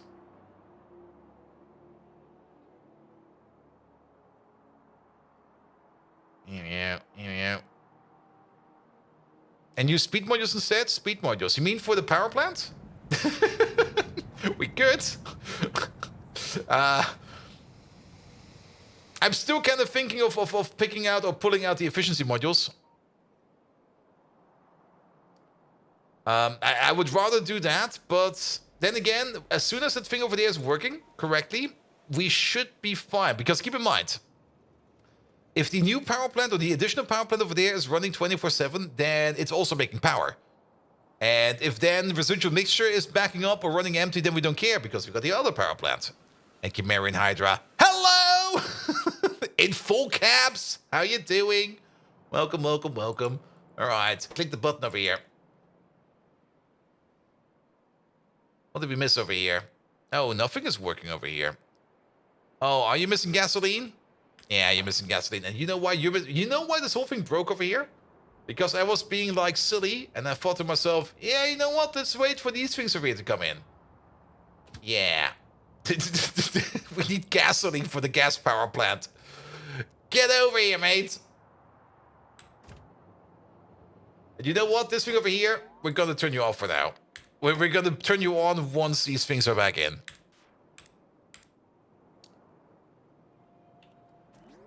Alright, so that's the issue. Wait, why would the gas power plant need that? Yeah, for the gas power plant needs some gasoline over here to turn the raw gas into natural gas and condensates as well as naphtha. That's why we need some gasoline over here.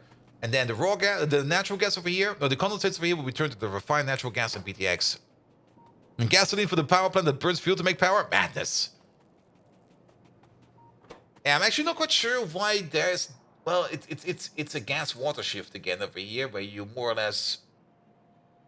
You more or less explode the gasoline to turn the raw gas into the other parts. It's a bit weird. It's definitely a bit weird, but it's how it works.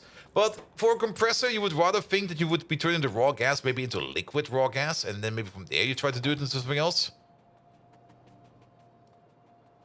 But yeah, let's wait for the gas train to come in over here, and then we can kickstart the gasoline, or the gas power plant over here again. But yeah, I mean, it's true. We could maybe just put speed modules in here to consume our fuel oil over here faster, but the main issue over here is still the lack of salt, the ongoing lack of salt. Which does kind of mean that whenever we see a train over here going around to a requester, for example, you over there, we should always try to move them down here. And at some point in time, we're going to have enough gasoline or enough molten salt down here that this thing over here you can just keep on running and running and running. And it's at least trying to make some power over here, so at least that's something that's happening over here. Good. Where's my gas train? Come on, step on the gas. All right. You don't get the temporary thing anymore. You can straight go to over here.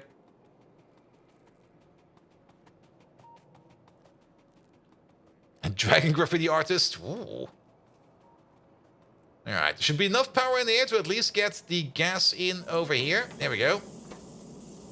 And it's not super duper slow. Could be faster, but it's not super duper slow. Let's wait for one cycle over here.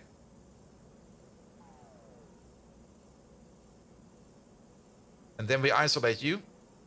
There we go. So you're now running on isolated power, which means you can now start the backup power in there again, and which we then can use to brown out bust our way out of this power brownout. And then we do the same thing over here. So over here it's a little bit, no, over here it's fine because you're not connected yet. So we reconnect you.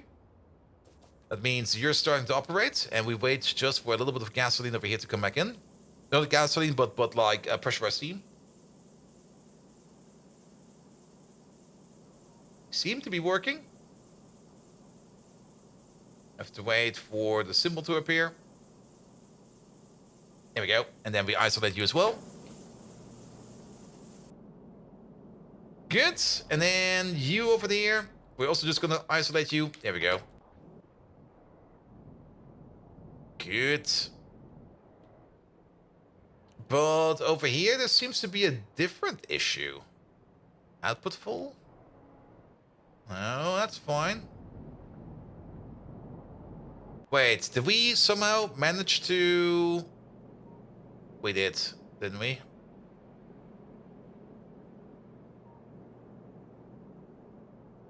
Is this an internal network? It's not an internal network. Oh, that's why you're having issue. Where did we accidentally connect you? Over here somehow. But how? When? Why? What?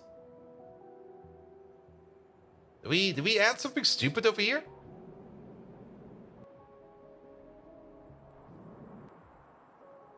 Also, this over here is not connected. This is not a connection. Oh, but we definitely added something stupid over here.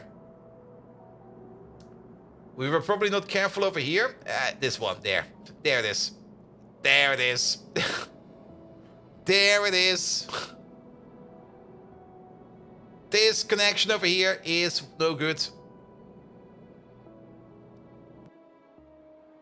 Need to go. Ah, perfect. There's a pot right next to it. Also.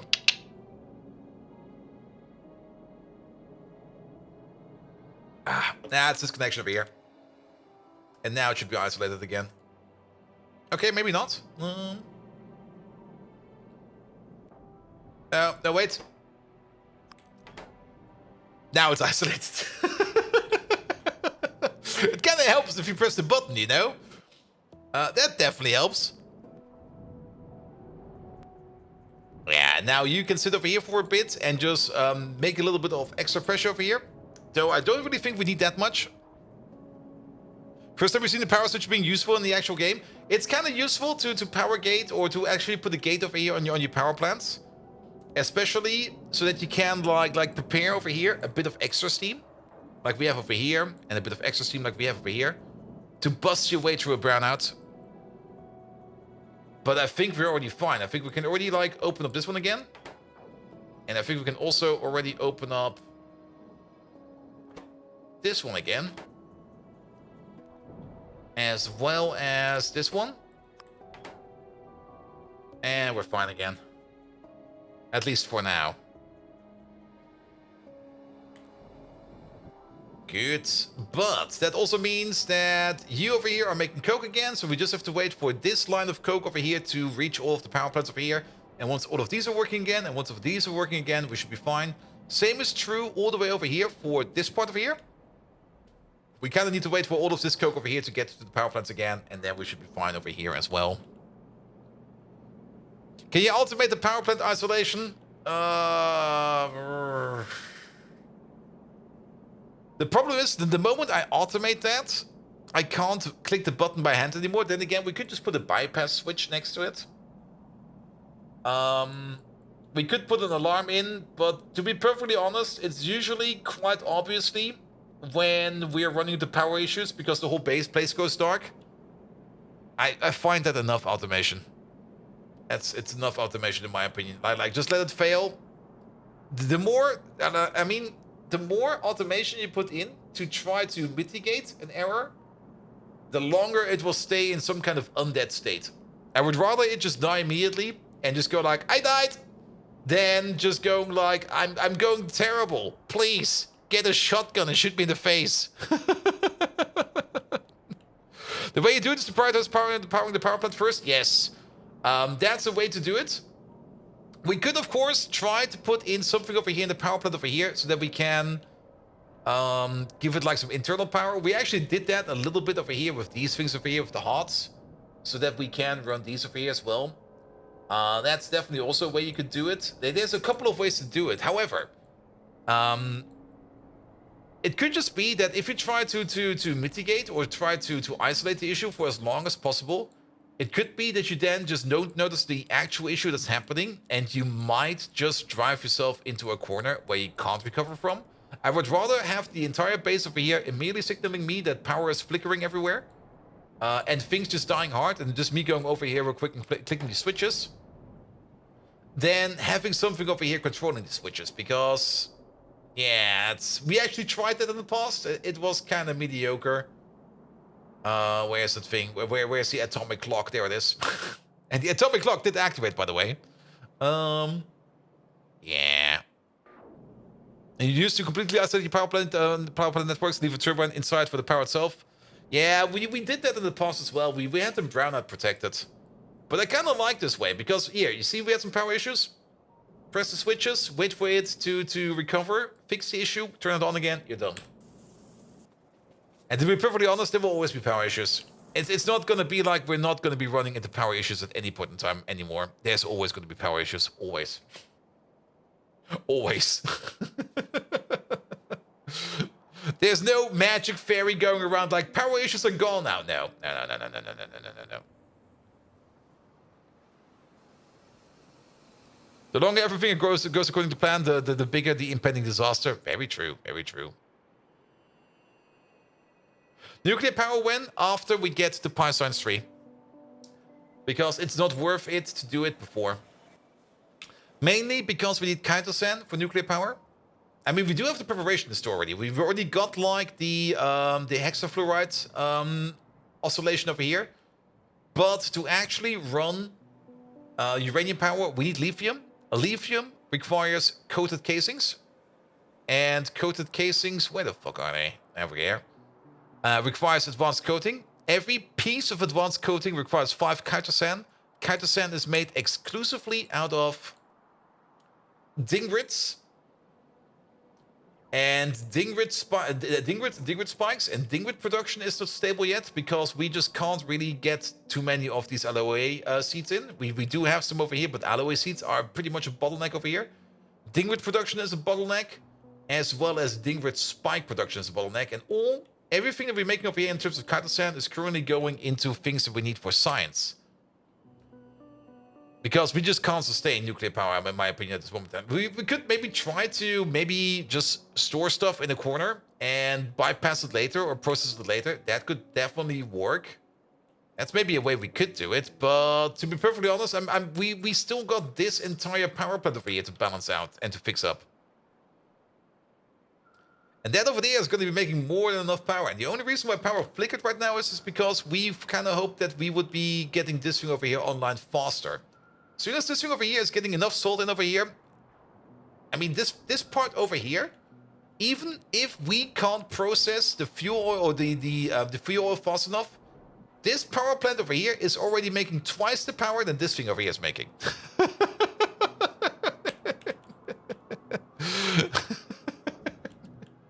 So we do kind of want to make this thing over here work a bit better, so that we can consume the fuel oil from over here. And also, how is... Yeah, I guess that makes sense. It looks weird, but it actually makes sense. And then we don't really care if we're backing up on residual oil or not. If we're backing up on residual oil, it will balance itself out. But this thing over here, this place over here needs to be working. That's the important place. For that, we need more salt. And salt we just did. No, we just didn't do it fast enough. Alright, and we got distracted again, as always. So let's work more on our... what should we call it again? Titanium dioxide. You just usually massively overbuild power. Yeah, I mean, we could just put down like something that makes biomass at infinite. I kind of find that boring, to be perfectly honest. Oil power, gas power, and coal power. Those are fun. I mean, you could make an infinite power plant out of sap. We actually did that here and there for a couple of test builds. Definitely do that. You can even also go the way from sap into bio-oil, into raw coal, all the way down to the coal processing chain, all the way down to the coke processing chain, and then run on that. Nah. Give me my fossil fuels, please. I want to burn some shit. Alright. Alright. Back over to here.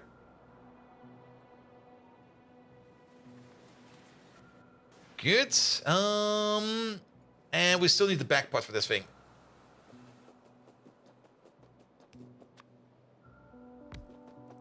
And then also very important, this should be isolated. So no connection like this. No connection like that.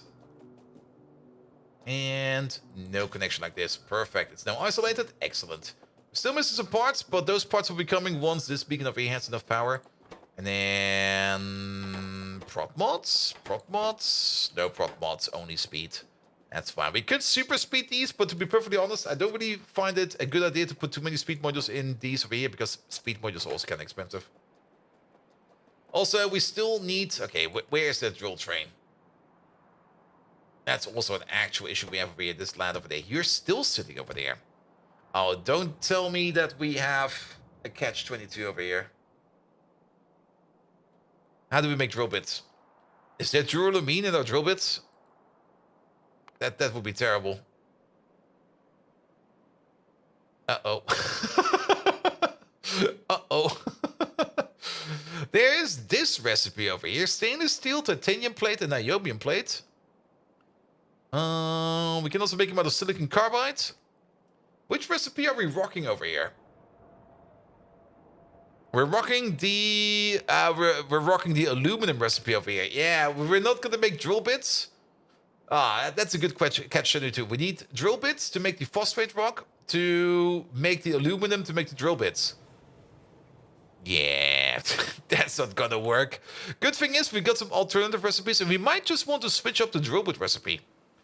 Like, making all the drill bits from the same material is maybe not the best idea.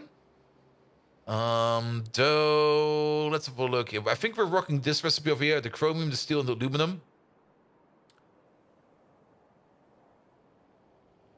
We should definitely switch it over to this one over here. That's what I mean. To this one over here. Stainless steel, titanium, and niobium. That also gives us way more drill bits over here, which we can use. We're also flying way too low. And silicon carbide, we don't really have available over here right now. We should maybe make that somewhere and maybe start importing it. Silicon carbide is, I think, also an upgrade material for the tier 3 buildings. I think we also need that for the tier 3 buildings. So it might make sense to put that into the mall over here as well.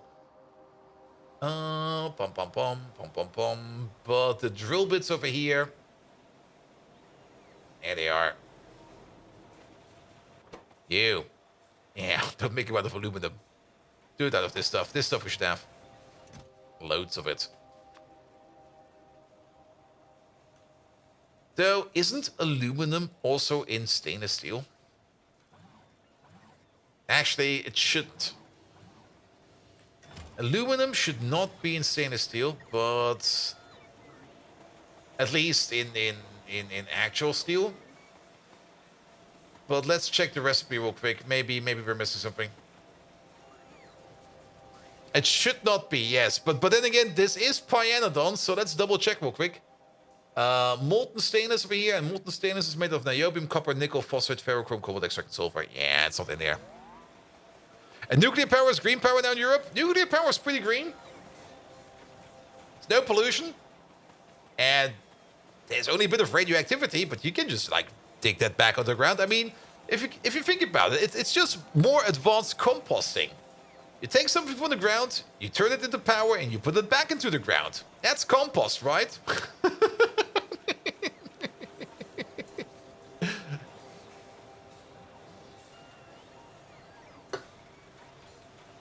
actually would love to have some more nuclear power plants in Germany, because the power bill would just go down. I mean,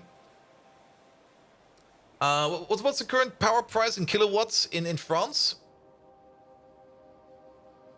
They can if they want to. It's true to the European Union. You're not wrong. No, definitely not.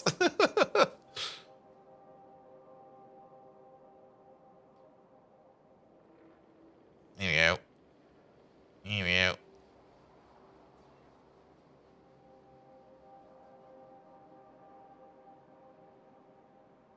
Good, good, good. Maybe we can Google it. Power price in France. Power price kilowatt hour. France.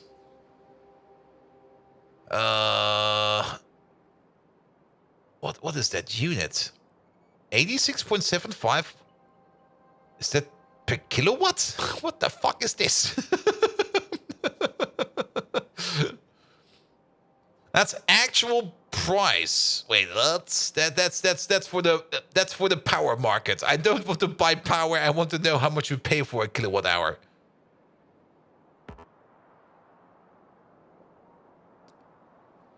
Here we go.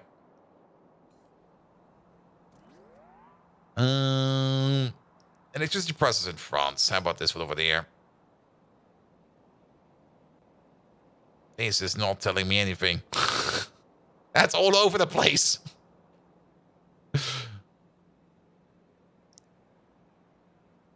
Like, what is this graph even? It's 2 cents per kilowatt hour. No, wait. Yeah, it's... Wait. No. It's not 2 cents per kilowatt hour. Then again, I think this is again market price. What the fuck? 2 cents per kilowatt hour? I should move to France, man. That's like 18 times the amount I pay over here. Or less than I pay over here. Yeah, I think it's more like 25 cents. I mean, I also saw that 2 cents over here. 2 cents is rather low. I'm not quite sure where that number is coming from. It's definitely lower than Germany. Market prices have been really low recently. Yes, I mean, it's summer. It's windy. All those windmills are doing stuff.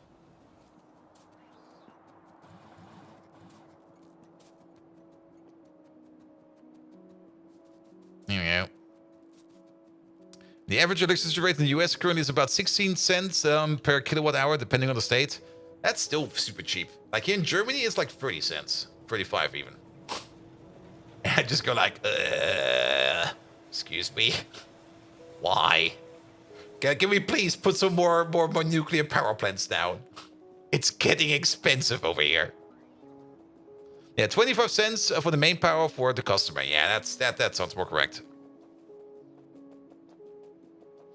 For one nuclear power plant, we need to fill Germany with windmills, and home there's wind. Yeah. Because you find crypto using the power, that thing is stopped. I mean, when power prices were still a little bit lower, like a couple of years ago, I was mining crypto. It was a fun project. It was a real fun project. I really enjoyed it. But ever since power prices kind of spiked and some other random stuff has been going on, I just kind of sacked that thing. The Boltcoin. Nah, I was actually buying some Ethereum and stuff like that. I was just like, I've got some GPUs lying around over here. I got like some space in my cellar. Let's build a stupid thing. And overall, I didn't make any profit on it. I can't really recommend it because it was just like a stupid hobby issue or hobby project. But it did pay for itself. So overall, it was a waste of effort.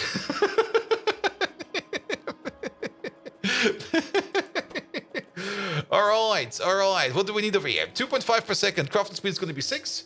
So that is going to be 15 per second over here for each one of these. These are all requesters. Let's make this over here the coal dust requester. So, 3 of these. And cheapest is 24.8 cents per kilowatt in Germany.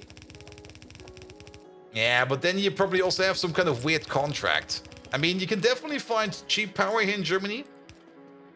And a buddy of mine, he's working for like the local utility companies. And he always says like, yeah, you can take a contract from those guys, but be careful. If they go tits up, it's gonna all come all back to you. And he's like, yeah, okay. Let's maybe not fuck around with that. And also, it was so annoying. Like a couple, like last year, I had actually people knocking from door to door here in Germany, trying to sell me like a power contract. And I was like, dudes, what the fuck are you even doing over here? Why are you going from door to door trying to sell me power? Like, what the fuck? And they always came with the same argument. Yeah, but it's way more expensive. It's way more cheaper to have a contract with us than to have maybe like a contract with the local power company in the Grundversorgung, as it's called over here. But the thing about Grundversorgung is it's the most expensive package. That's very true. But that's usually like the very, very basic package. Like once you upgrade it to anything, like any kind of specialized package from your local power supplier, it will probably be the same price.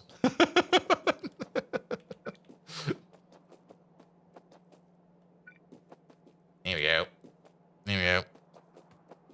And you have cheap night power to power when the power grid is not fully used. So, Inter, how many people over there have bought them batteries where they just charge them at night and run them during the day? Is that really how power works?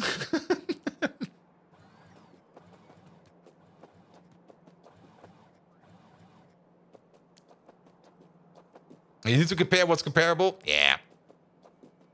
Apples and pears. Always compare apples and pears.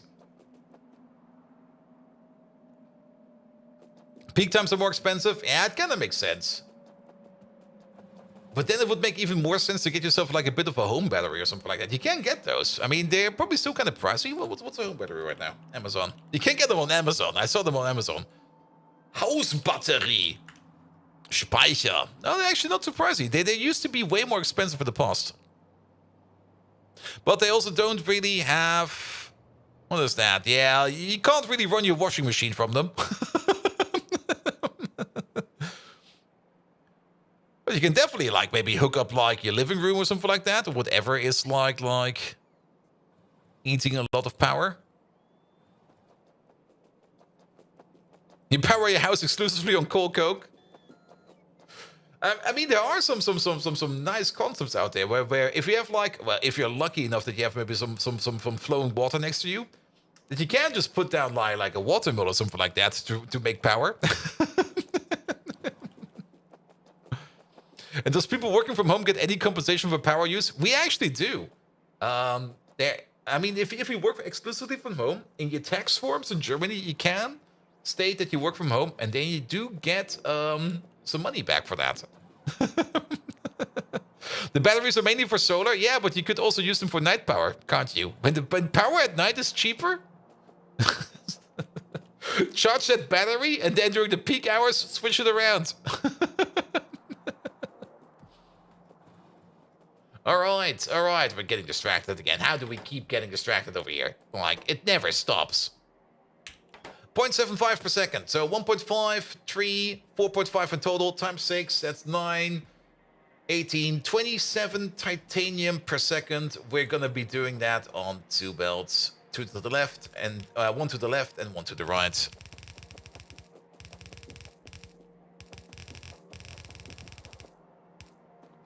There we go.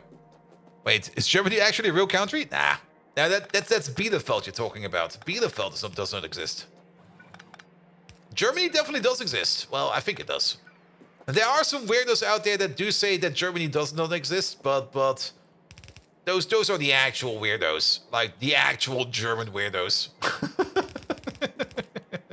And my landlord, I'm pretty sure, my previous landlord, not my current one, I have no clue what my current landlord is doing. But my previous landlord was also one of those weirdos. And I'm very happy that I moved out from there.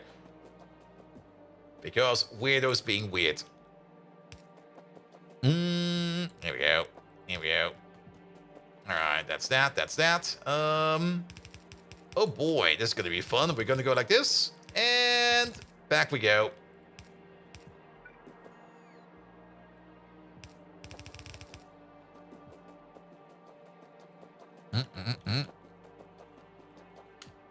Good. You over there, you over there. Put you over there. Alright, alright. They're also all in power. I hope they're all in power. We can check if we just reconnect power over here. So that will be this part, that part. Then the chlorine gas over here. We only need to top up the chlorine gas. We don't want to fill it up all the way. We're still missing a liquid request over here. Did I just put down...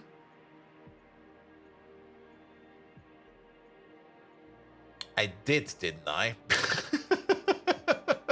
I think we have to pick this one up again. We will see about that soon. But let's use you for the chlorine request over there. Oh, intern, come on. Well, the song itself is fine. Nothing bad about the song. I still kind of actually find it funny that it's a French song. They did that too. And I'm just like, what the hell, man?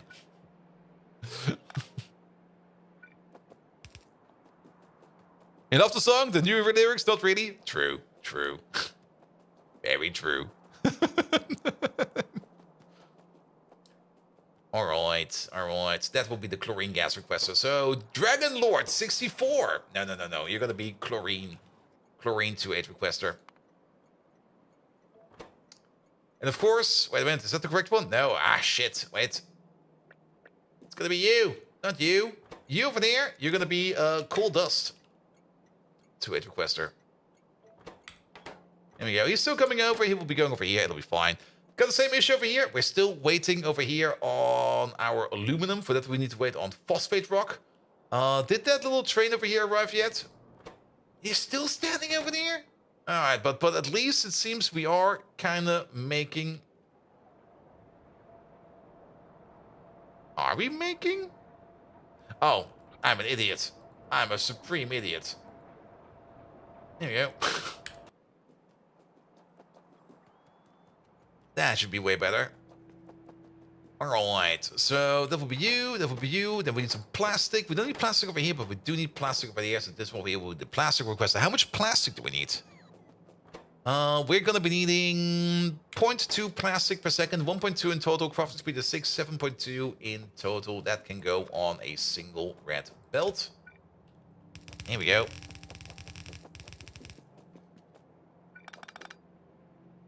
You over there, you over there, and then off we go.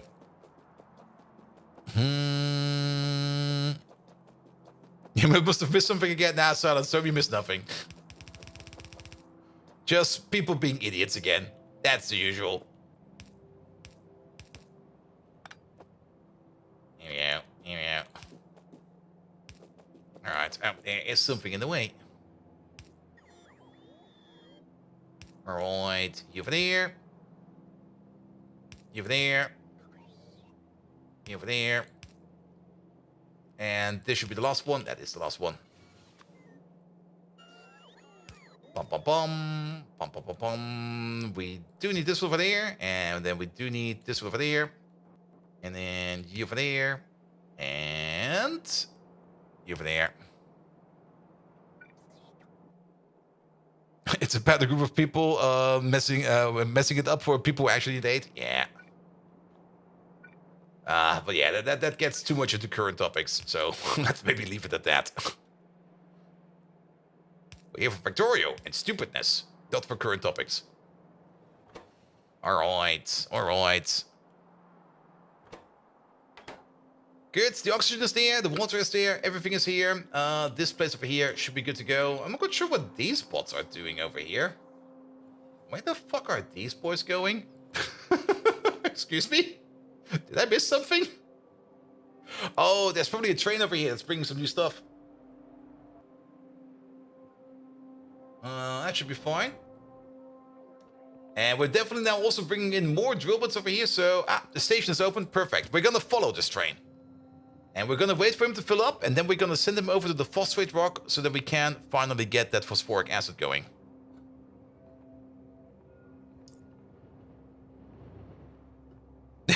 You're just chatting. You got to prettier trains.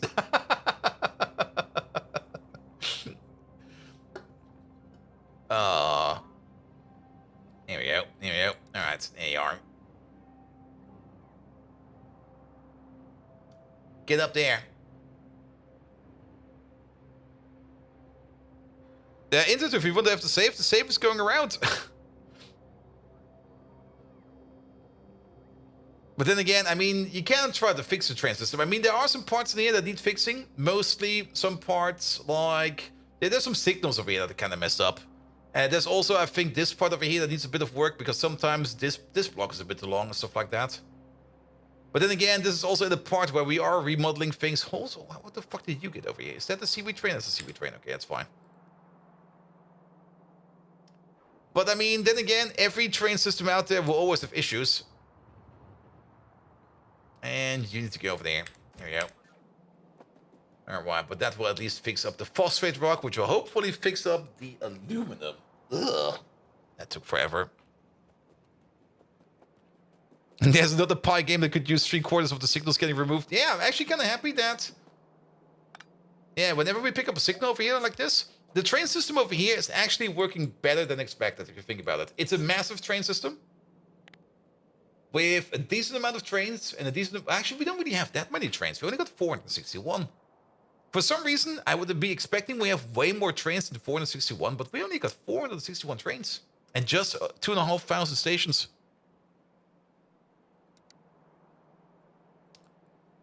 And it's running quite fine for that. Alright, alright. Phosphate rock, there we go. This thing over there soon as well. That is also still fine over there. Then... Salt. No train coming over because a train was already here. That's good. If this thing over here gets applied over and over and over, that will be fine. But the train literally just arrived, so that's fine as well. Too many 1-1s still active. There's still a couple 1-1s. So then again, when we purged this area over here, we took out quite a bit of the 1-1 trains. There's still a decent amount of 1-1 trains over here, but these over here, this area over here will also be purged very soon. And actually, if you think about it, if we rebuild the Bs and the Ulrichs, yeah, there's too much random shit in here. We can definitely purge this area, but we can't really purge this yet. But same true for over here. There are still some 1-1 trains over here. And that's also where they are mostly used. But this thing over here is already done for. And there's a 1-1 train. Most of it is 2-8. Yeah, it should be fine. It should be fine. Alright. But yeah, we definitely do want the aluminum to make these boys over here. That's actually kind of... This is really annoying that we don't have the materials to make these. As such, we should go back to the mall real quick and maybe just do a bit of a truffle shuffle or something like that. Try to find some duralumin in random cases and drop them into the tank maker. Because we can't make any additional builds if we can't order in any liquids. That's just not going to work. So I guess we have to truffle shuffle a bit. Alright, alright.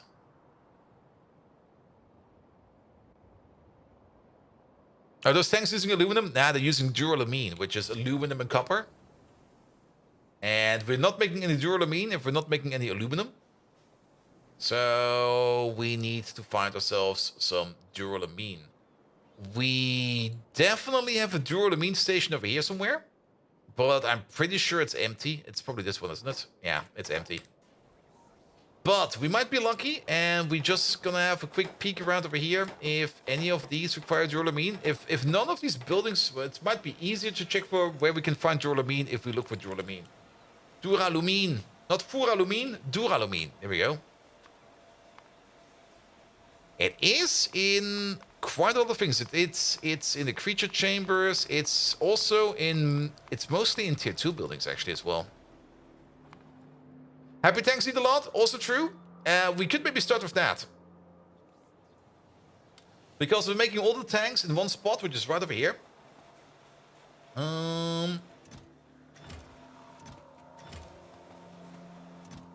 But not all of them require it. Happy tanks are over here.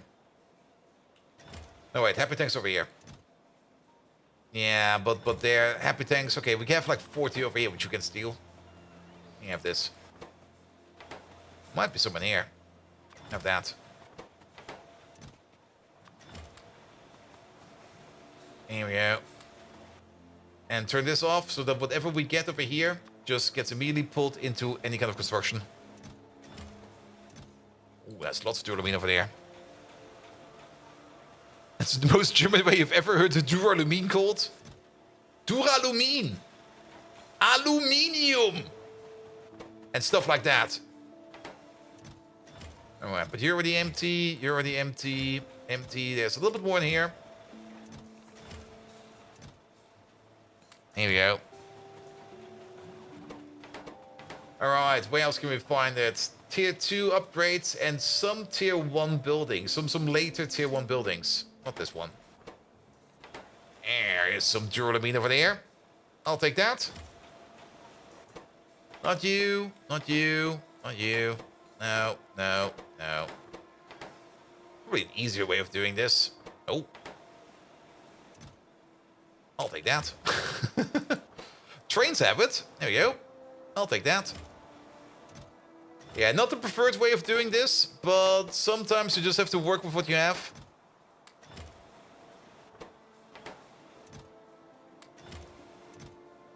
And making those tanks is definitely more important than making whatever we're making over here right now. Oh, 300 duralumin? Lots of duralumin.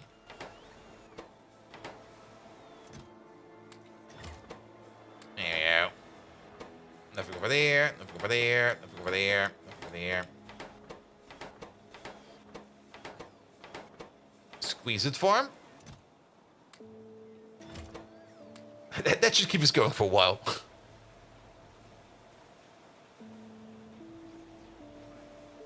And then put it in there. Not only that, yeah, have one of these. Pick some of these up. Drop them in there. Pick some of these up. Drop them in there. Make it go faster.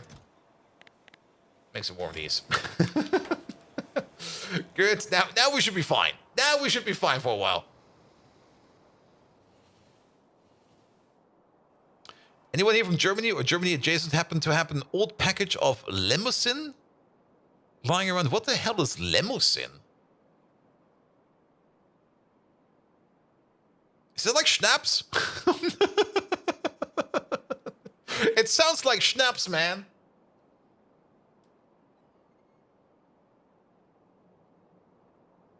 Good, good, good. Also, put that away.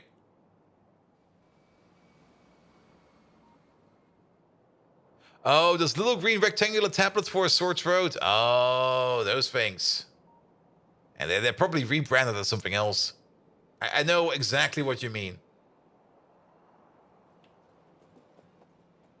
All right, all right.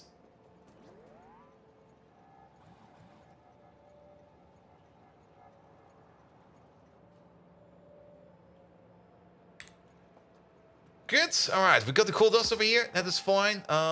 We got the chlorine gas sitting over here. That's fine as well. We still need the titanium.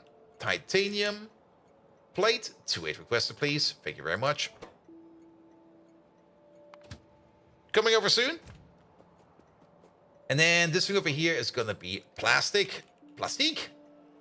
2-8 requested, please. And yeah, this thing over here is actually not correct. This is not the building we want to build over here. So this over here is going to be a liquid requester, not a physical requester. 2-8 liquid requester. Now, there's still some shit in the way. Oh, there they come. Thank you. 2-8 liquid requester. Now, one moment, please. All right.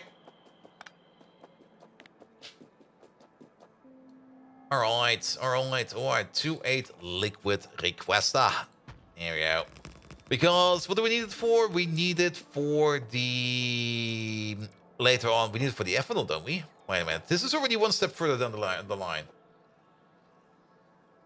No, I'm doing it even worse than that. Sorry. This is fine. Fuck it over again. Sorry about that.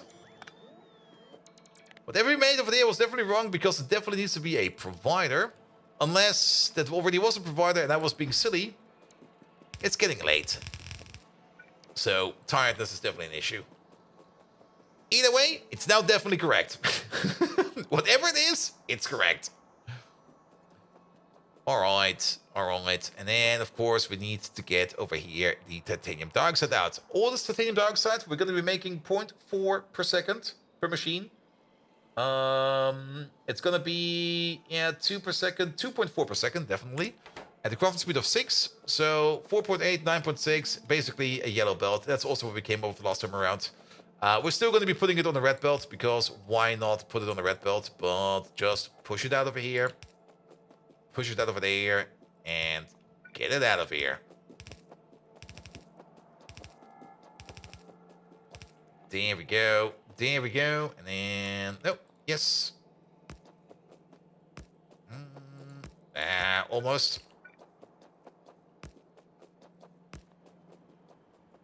And then let's put you down as a little helper. And then it's going to be coming from all the way down here to all the way over there. That's a little bit far. And that'll be fine. And then just pull you back a bit. And pull you back a bit. Something like this. This is actually a little bit too far. We want it over there.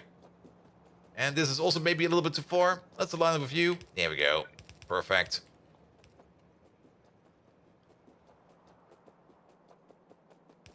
Good, good, good, good, good, good. And with this over here, we're now making titanium dioxide. With the titanium dioxide, we can now think about making this stuff, whatever this stuff is.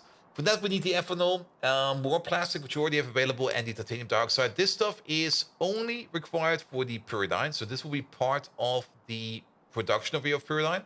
Pyridine itself is only required for the TBL or the TBP, so that's the only part over here. As for the butanol is going into some other parts as well. So let's maybe do the butanol first. Let's make a quick butanol build. And then afterwards, we can all clump it together to make whatever we need to be making over here. Good. Good, good, good, good. Step by step. Also, we need some more landfill over here. Yeah, we're definitely committing hard on the landfilling over here. Which is fine. I don't mind that we start landfilling over here. At some point in time, we need to start landfilling regardless, because we don't really want to be expanding all the time. Making the base a bit denser is definitely going to be helpful.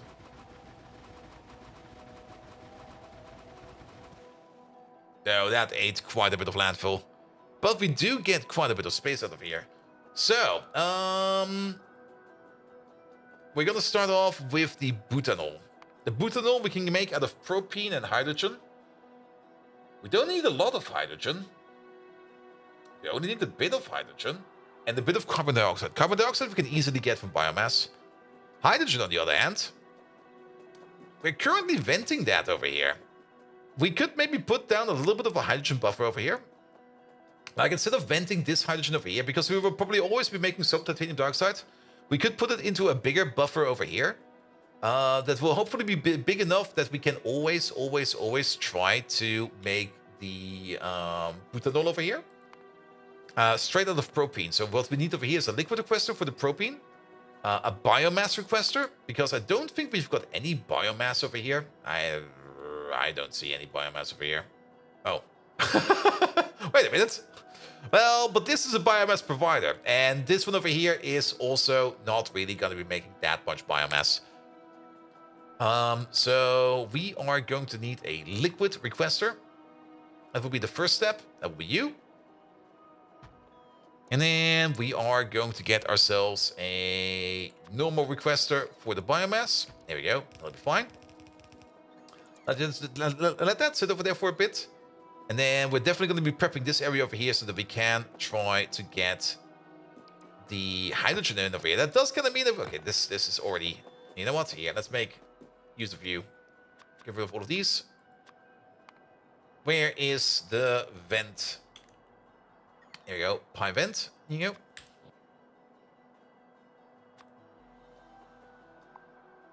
No vents. Sorry. We're picking them up again. And then all the hydrogen over here will be going into a couple of tanks. And we kind of hope that we can buffer them enough. And we are just going to try to feed this place from the buffer. So that we don't need to make a dedicated hydrogen makeover here. Alright, we're gonna take all of this. We're gonna take out these pipes over there, those pipes over there. We don't need them. We're gonna flip you around. And then we're gonna flip you around again. And again. And again. And one more time. Alright. That was a little bit too eager. Ah! What happened over here? Did you just not get built? I guess you never got built. Good. All the hydrogen will then be going into a couple of happy tanks over here. Pum pum pum pum pum pum. It should all go. It should actually all go into happy tanks at the bottom over here. We got 6 rows. We can make 6 connections over here. We can half and half these connections if we want to. But I think we just go for like.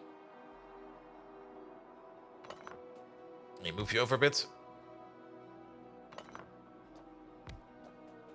You mostly have cough syrup over there. You mean the good cough syrup? The one with the cocaine in it? There we go. That should be enough buffer over here. There we go. And then we're going to get input over here. Ah, actually, if we do it like this, we can do it. This kind of sucks.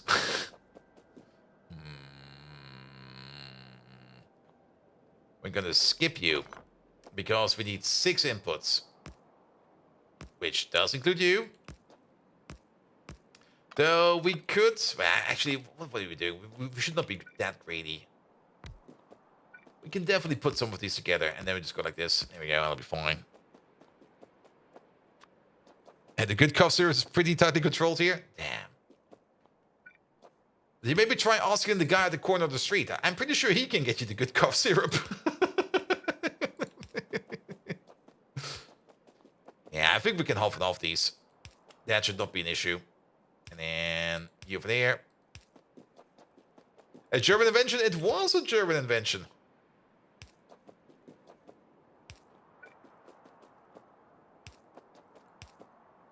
Here we go. Here we go. And then you over there. You over there. You, that broke. You over there, there. Good. And then it all comes together. Yeah, that should be fine. That's more than enough. And then we can also use this power pole again. Just extend you a little bit, all the way over there. It's actually good that we can turn the power on over there for a second. Because then we can check over here if we missed anything for the power for the inserters over there, but that's fine. But we don't really want any power over here, so we're going to disconnect this again, and we're going to disconnect that again. There we go. Turn yourself off again. Sorry about that. Alright, and then very important over here, if this thing over here does start to overflow, then we're going to vent it. There we go.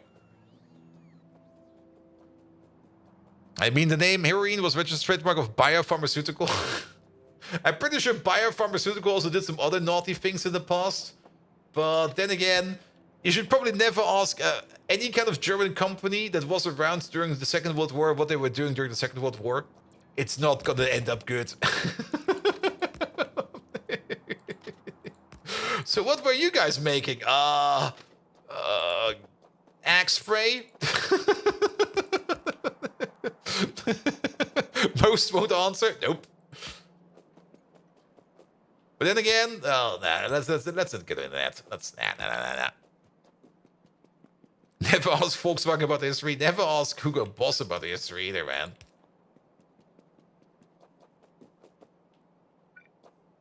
Here we go. I just kind of found it funny. In the previous company I was working for, we were doing like stereo cameras and stuff like that. And at some point in time, we had like a research project for a luxury oven. Like a luxury cooking oven. And that cooking oven had like a stereo camera built into the lid. So if you would pull it open or you would close it, that stereo camera would take pictures of the interior of the oven. And the idea was that once you close like the oven, the camera will take the pictures, and our job or our task was to see if it would be possible if we could use those pictures and then somehow try to somewhat accurately model the interior of the model even containing the food within. It was a very fun project, and it was made by Electrolux. And I was like, wait a minute, Electrolux? What did they do? And I was kind of looking into it, and it turns out Electrolux used to be also a weapons manufacturer during the Second World War. And I was like, oh, that's where I remember the name from. Because they were also profoundly named in Hearts of Iron 4. If you play the Australian, or if you play as Australian Hearts of Iron 4, at some point in time you get the Electrolux gun.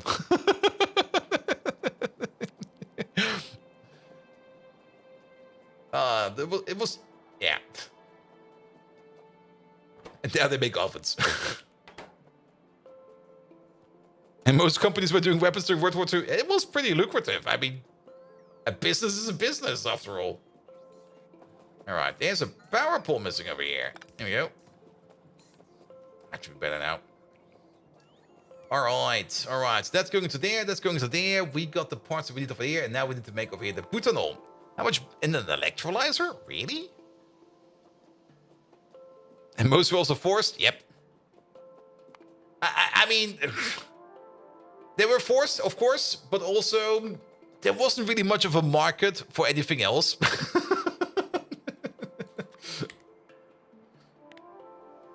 There we go. Butanol. And we want to make this over there, and we want to make that over there. Good. So how much butanol can we make?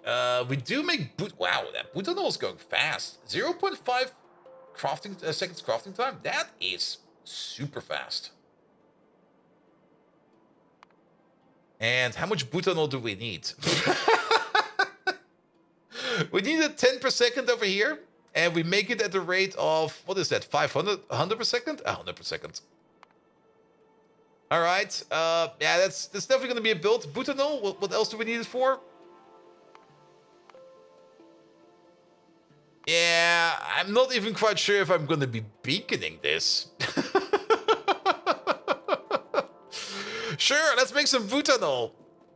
Can we prod mod it at least? No, we can't. We already checked. I think I make it actually all the way over here. Do we need anything else for this? It's only gases, right? It's only gases. Yeah. Actually, no. Put it over here somewhere. Here, take this whole thing. Kick out everything that's not this. It's gonna be over here.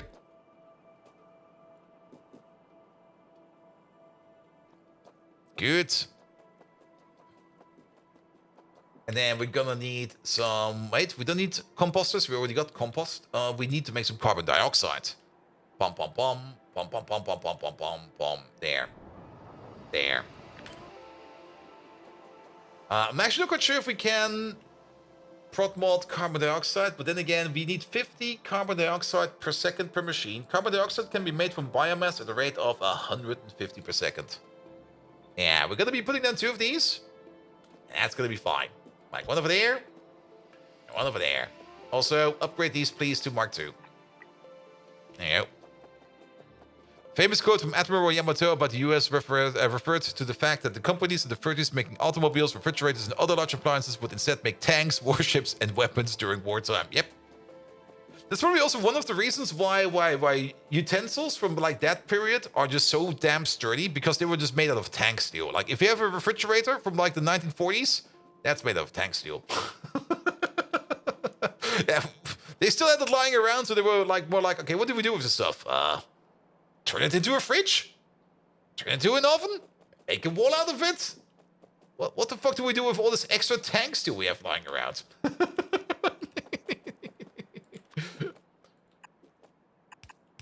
The battle fork.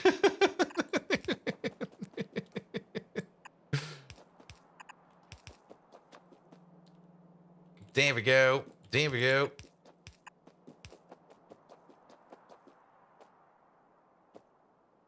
And your parents just repaired a place to old leap year fridge? Ooh.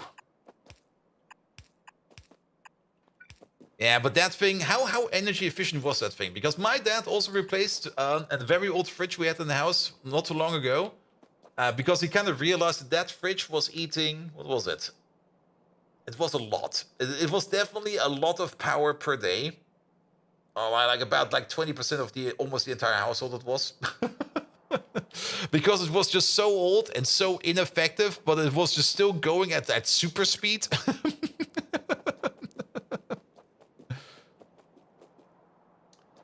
Alright, we need the propanol from over there and then the hydrogen from over there.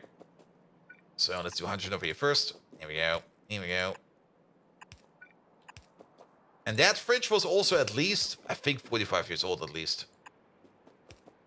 It's been around since forever. Actually, it was probably, actually, if I think about it, it was part of the very first kitchen my parents bought when they moved to Germany.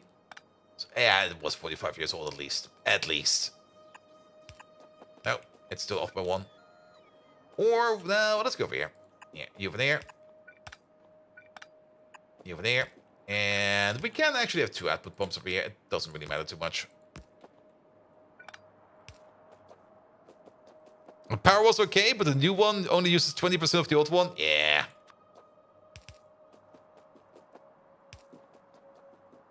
Alright, alright. And then make sure that this V is always powered. We definitely don't want to power you. Sorry about that. Off again. Alright, that's the hydrogen coming in over here. Are we actually covered over here? By means of... Okay, we're partially covered. We can definitely put down... I mean, this place over here will definitely be powered all the time. And this will not be an AM FM5 beacon. We're going to put this at AM FM5, AM5 FM1. Mostly, so that we just have a little bit of a beacon over here. If we... and a beacon like this, we can just keep running like 24/7. Alright, and then we connect you up again. And then we are connected to power again. Stop that.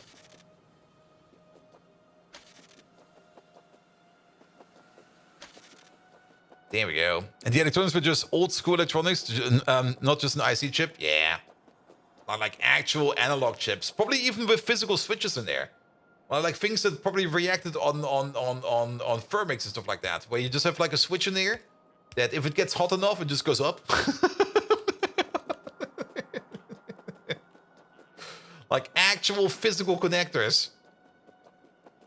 Alright. And then we need the propane. The propane will be coming from over here. Yeah, but at least those things you could still fix, and you probably had to maybe fill up the refrigeration gas once or twice. Actually, not that knowledgeable about the refrigeration gas. Actually, if you think about it, ooh, could you even was it even possible to like put that thing to trash that thing? Because it still had mercury switches. Ooh, nice. But could you actually trash this thing? Because if there's mercury switches in there, oof.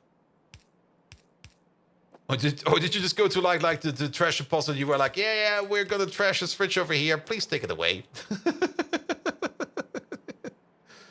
The company that bought the new fridge took away the old one. Okay, then it's their problem.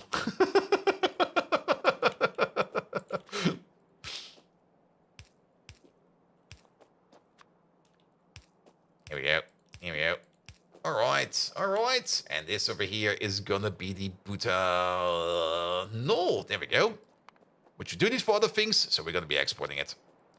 Alright, butanol liquid provider. There we go.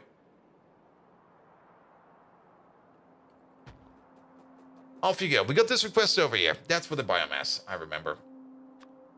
I think a single output will be more than enough.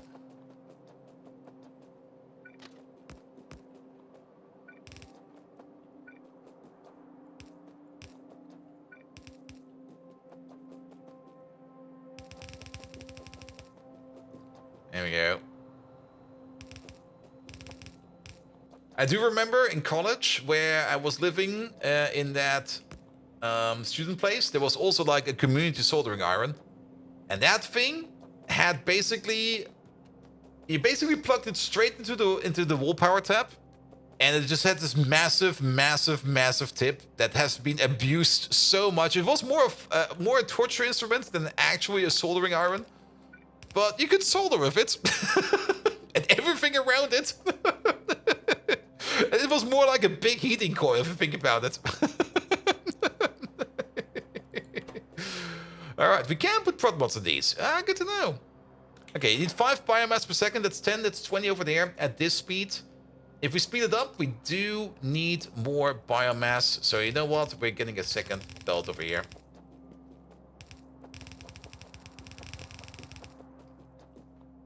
Missing a pipe at the top belt? We can check in a second. We're definitely missing occasionally something because... missing a pipe in the top build for the outputs, for the inputs. This is for... Oh, that's one over there. I see it. There we go. Done. Thank you. Alright, that will be the carbon dioxide. That will be the hydrogen over there. And then we turn this all into butanol. And then from the butanol over here, we can go straight into the tributyl phosphate. When did we get this one? We already have this one. We actually have a choice over here in which one we want to make. We can also go the way of the phosphoryl chloride. Both are optional. I'm actually not quite sure. Is any one of these techs over here?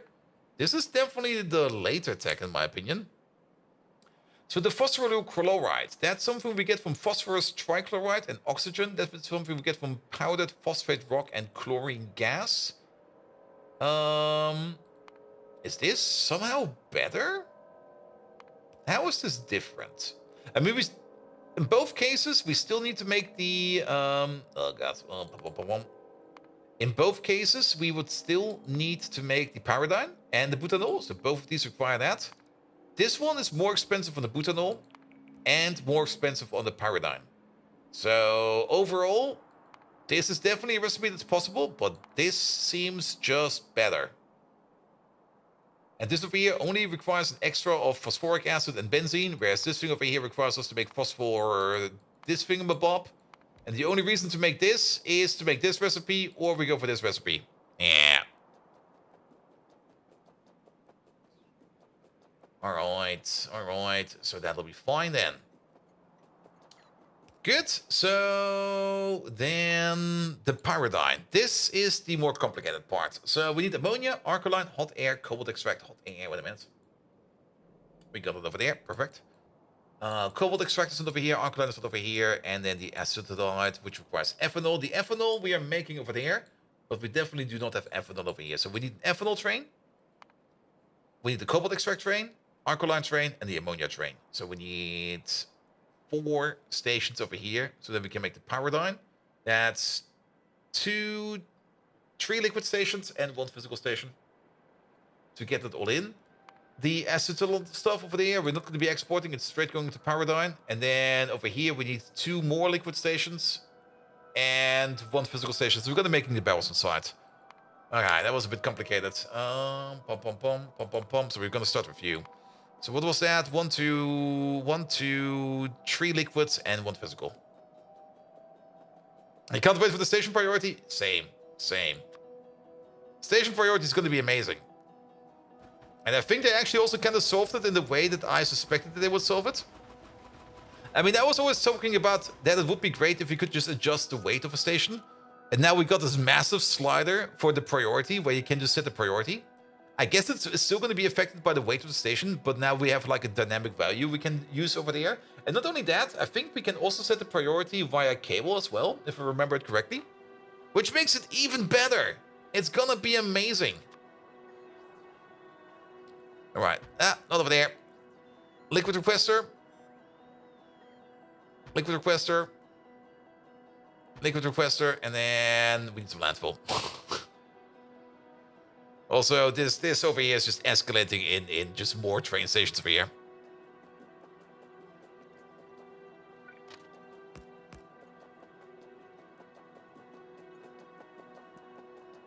Yeah. Let's maybe also get some construction nodes in here.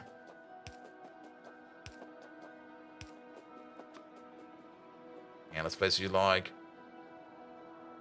right over there. And we also need one over there.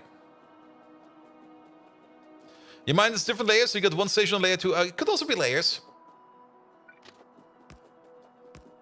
I don't think they kind of said anything about the details. I mean, if it's layers, you could do it with layers as well. Layers is also a very good way to do it, where you just go through layer by layer, and then you just check which station will be next. You could do it by weight as well. Both are equally good options. Though the layer one is probably the more accurate one. As you can still do random weight shenanigans with signals and stuff like that in train stations.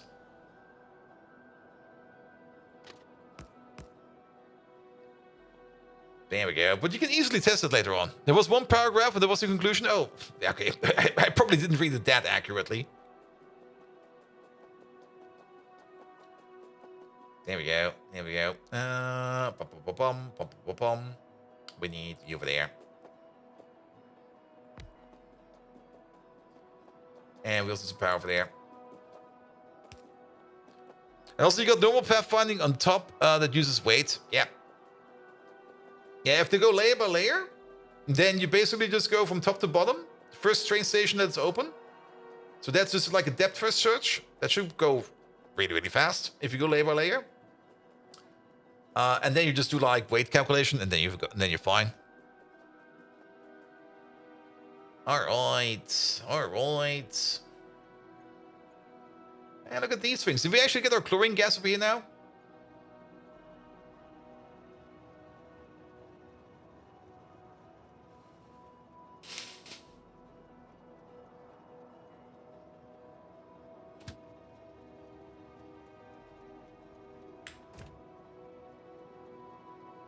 Something is off.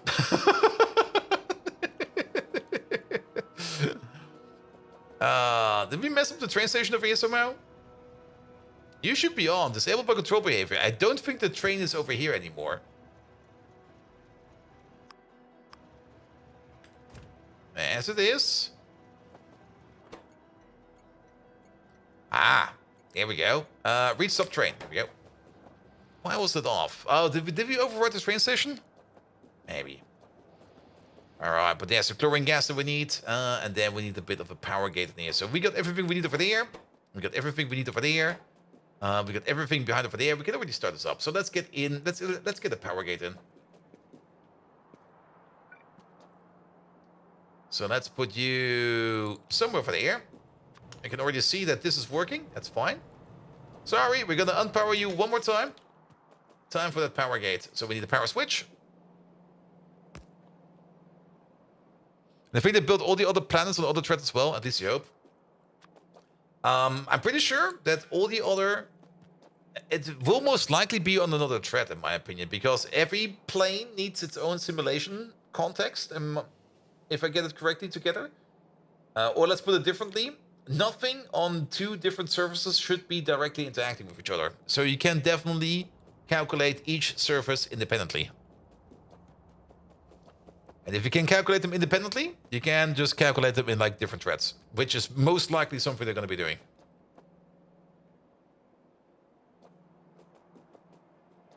At least I hope that's how they're doing it. I mean, like I said, at least I can only assume how the code works. Never really looked into the code. Some other people might know better. Some people do know better. But that's what I would be expecting. Let's put it like that. You have circuit connections between surfaces, though? Yes. But that is true, but they go through buildings as well. And then those buildings will be updated just in different ticks. So in one tick, it will have like one connection, and in the next tick, it will have another one. I mean, if you think about it very accurately, the way it should work is like a hypervisor. That's way too technical. That's way too technical. But it should work more or less like a hypervisor, where you got like every service its own little system. Every service is independent of each other, but you should have logic inside of the hypervisor, which will allow you to reach the other surface. And then that needs to have a little bit of attention. But that's how I expect it should be working. There we go. Also, turn this on again. There we go. Good, but I could just be talking on my ass over here, because I don't know. Could be anything. At the end of the day, could be anything. Alright. This over here was going to be coal dust. Good. But the only thing I do know is that I'm getting more and more tired because I woke up way too early today. So let's finish off this thing real quick, and then we're going to be good. So we're going to set this thing over here if it is more than 60,000, and we're going to reset you if you are less than, say, 500. That's one condition. Then we basically need the same thing over here for titanium. Here we go. Titanium. Bum, bum, bum, bum, bum, bum, bum. Titanium plate. And titanium plate. Done. That's for the first part over here. And then the second part over there requires only plastic. So we need the same thing again over here. For plastic. Let's place you over there, because then we got like inputs over here. Plastic. And plastic over there. Good. That's going to be our 3 inputs over here for the... That was wrong. For the titanium dioxide. Over there. I think those are correct. Can you? No, you can't. No, you cannot. Then you over there as well. You over there. You can go into there. We don't really care about that. Which means we can use this red wire all the way over there. And bedtime for you as well, Institute? Yeah, I get that. I get that. I'm also getting super tired right now. But let's at least finish off this part over here. And then we're going to be happy over here as well. Good. That is your connection done. And then, of course, we need one more connection for this thing over there. And that's going to be the product. It's going to be the titanium dioxide. That's the molybdenum silicon titanium aluminum nickel special alloy. What the fuck, man? Dioxide. There it is. And dioxide. Good. It also kind of feels like I'm starting to blabber on, and then, yes, it's getting late. Alright, you over there, you're only going to be activating if the set signal over here is equal to 4. Which it should be right now, shouldn't it? Oh, no, because we're not ordering up enough stuff over here. Order up 16,000 over there. 16,000 over here, and 16,000 over there. But not only that, we do need a connection over here as well, a connection over there as well. Perfect. So now we got all of these connected over here. And this place over here will only start to operate if we got enough stuff over here. I'm still kind of surprised about this electrolyzer over here. Is there like... No, there's no gap over there. Do electrolyzers require duralumin? Where are they? Where are they? They do. Okay, that's fine. Speaking about things that need to be working over here, yeah, phosphoric acid is being made again. So I guess at some point in time, a phosphoric acid train will hopefully get all the way over here to the aluminum. Maybe the aluminum is already working again. Let's check up on it. The aluminum build is over here. The aluminum build is not even remotely moving. But that is fine as well. It will probably start up after a while. We were probably completely backed out of phosphoric acid. It's going to take a while before those buffers are full again, sadly. So we have to wait on that. Salt over here could be better. How is this grease pin over here? The grease pin is empty. This power plant over here is empty. Power's fine. I'm a bit surprised by that, actually. Because why are you now stopped?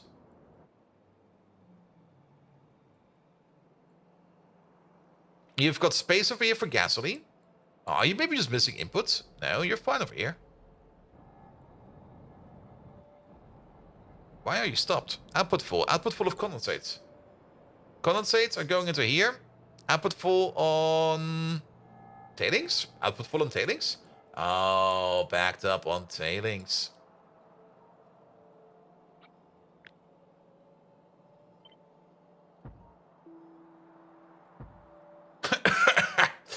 Good! That'll solve it. Alright, alright. And then this thing over here can start working at some point in time. Then, you over there, biomass requester, please. Dinner bone? No. Biomass requester, 2.8. So we can make some carbon dioxide over here. And you over there, You are the Propene. Propene 28 requester. We don't have a train for that one yet. Don't you have a sink for tailing dust? Yeah, we should probably set up a proper sink over here for the tailing dust. I just don't want to do it right now. There's also a train out of fuel. In the worst spot ever. What is that? Is that black liquor? What the fuck is this train? Don't tell me you're crude oil. Where are you going? You're going all the way over there. That's... Oh, over there. Molten lead. Okay, that's way better. Actually, it's not. But that's a quick fix over here. Molten lead. Wait, is the molten lead train not getting provided over here? It is. Is there? Wait a minute. Wait a minute. No, it is. Wait. We've got another spot for molten lead. Ah. There's your problem. All right. Let's fix the train up real quick.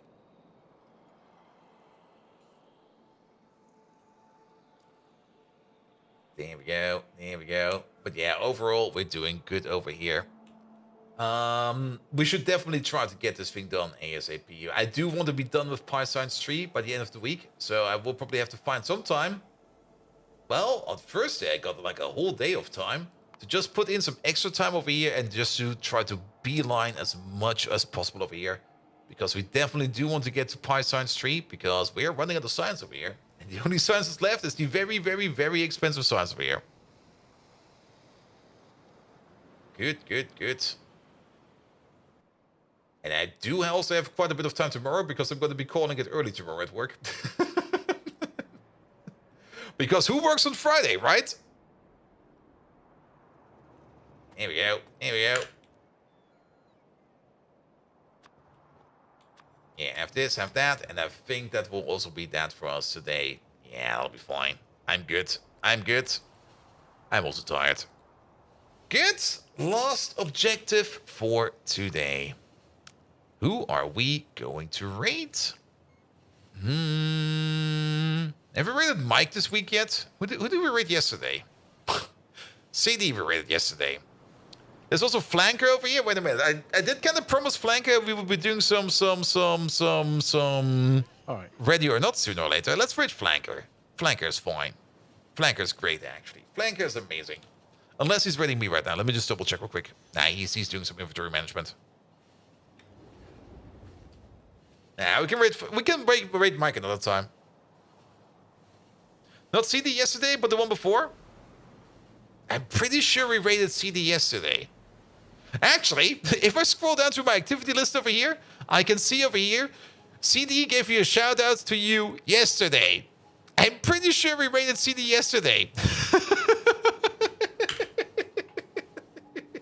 Nevertheless, thank you so much for all the lovely follows today. Thank you so much, Anox Centraal, for 2 years. Thank you so much for that. 2 years subscribed. Galdog, thank you so much for the lovely raid. Obliverator, thank you so much for the resub. Sweet Father Cletus, thank you so much for the resub. Groundbuster, thank you so much for the resub as well. And then that was pretty much it for today. I'll be back tomorrow, 7 p.m. German time, with some Rimworld. And then I'll be back on Thursday with more Factorio and Friday with more Greg Tech New Horizon. I'm also kind of tired, so I'm going to call it quite fast. So have an amazing rest of the evening, and until next time, see you around!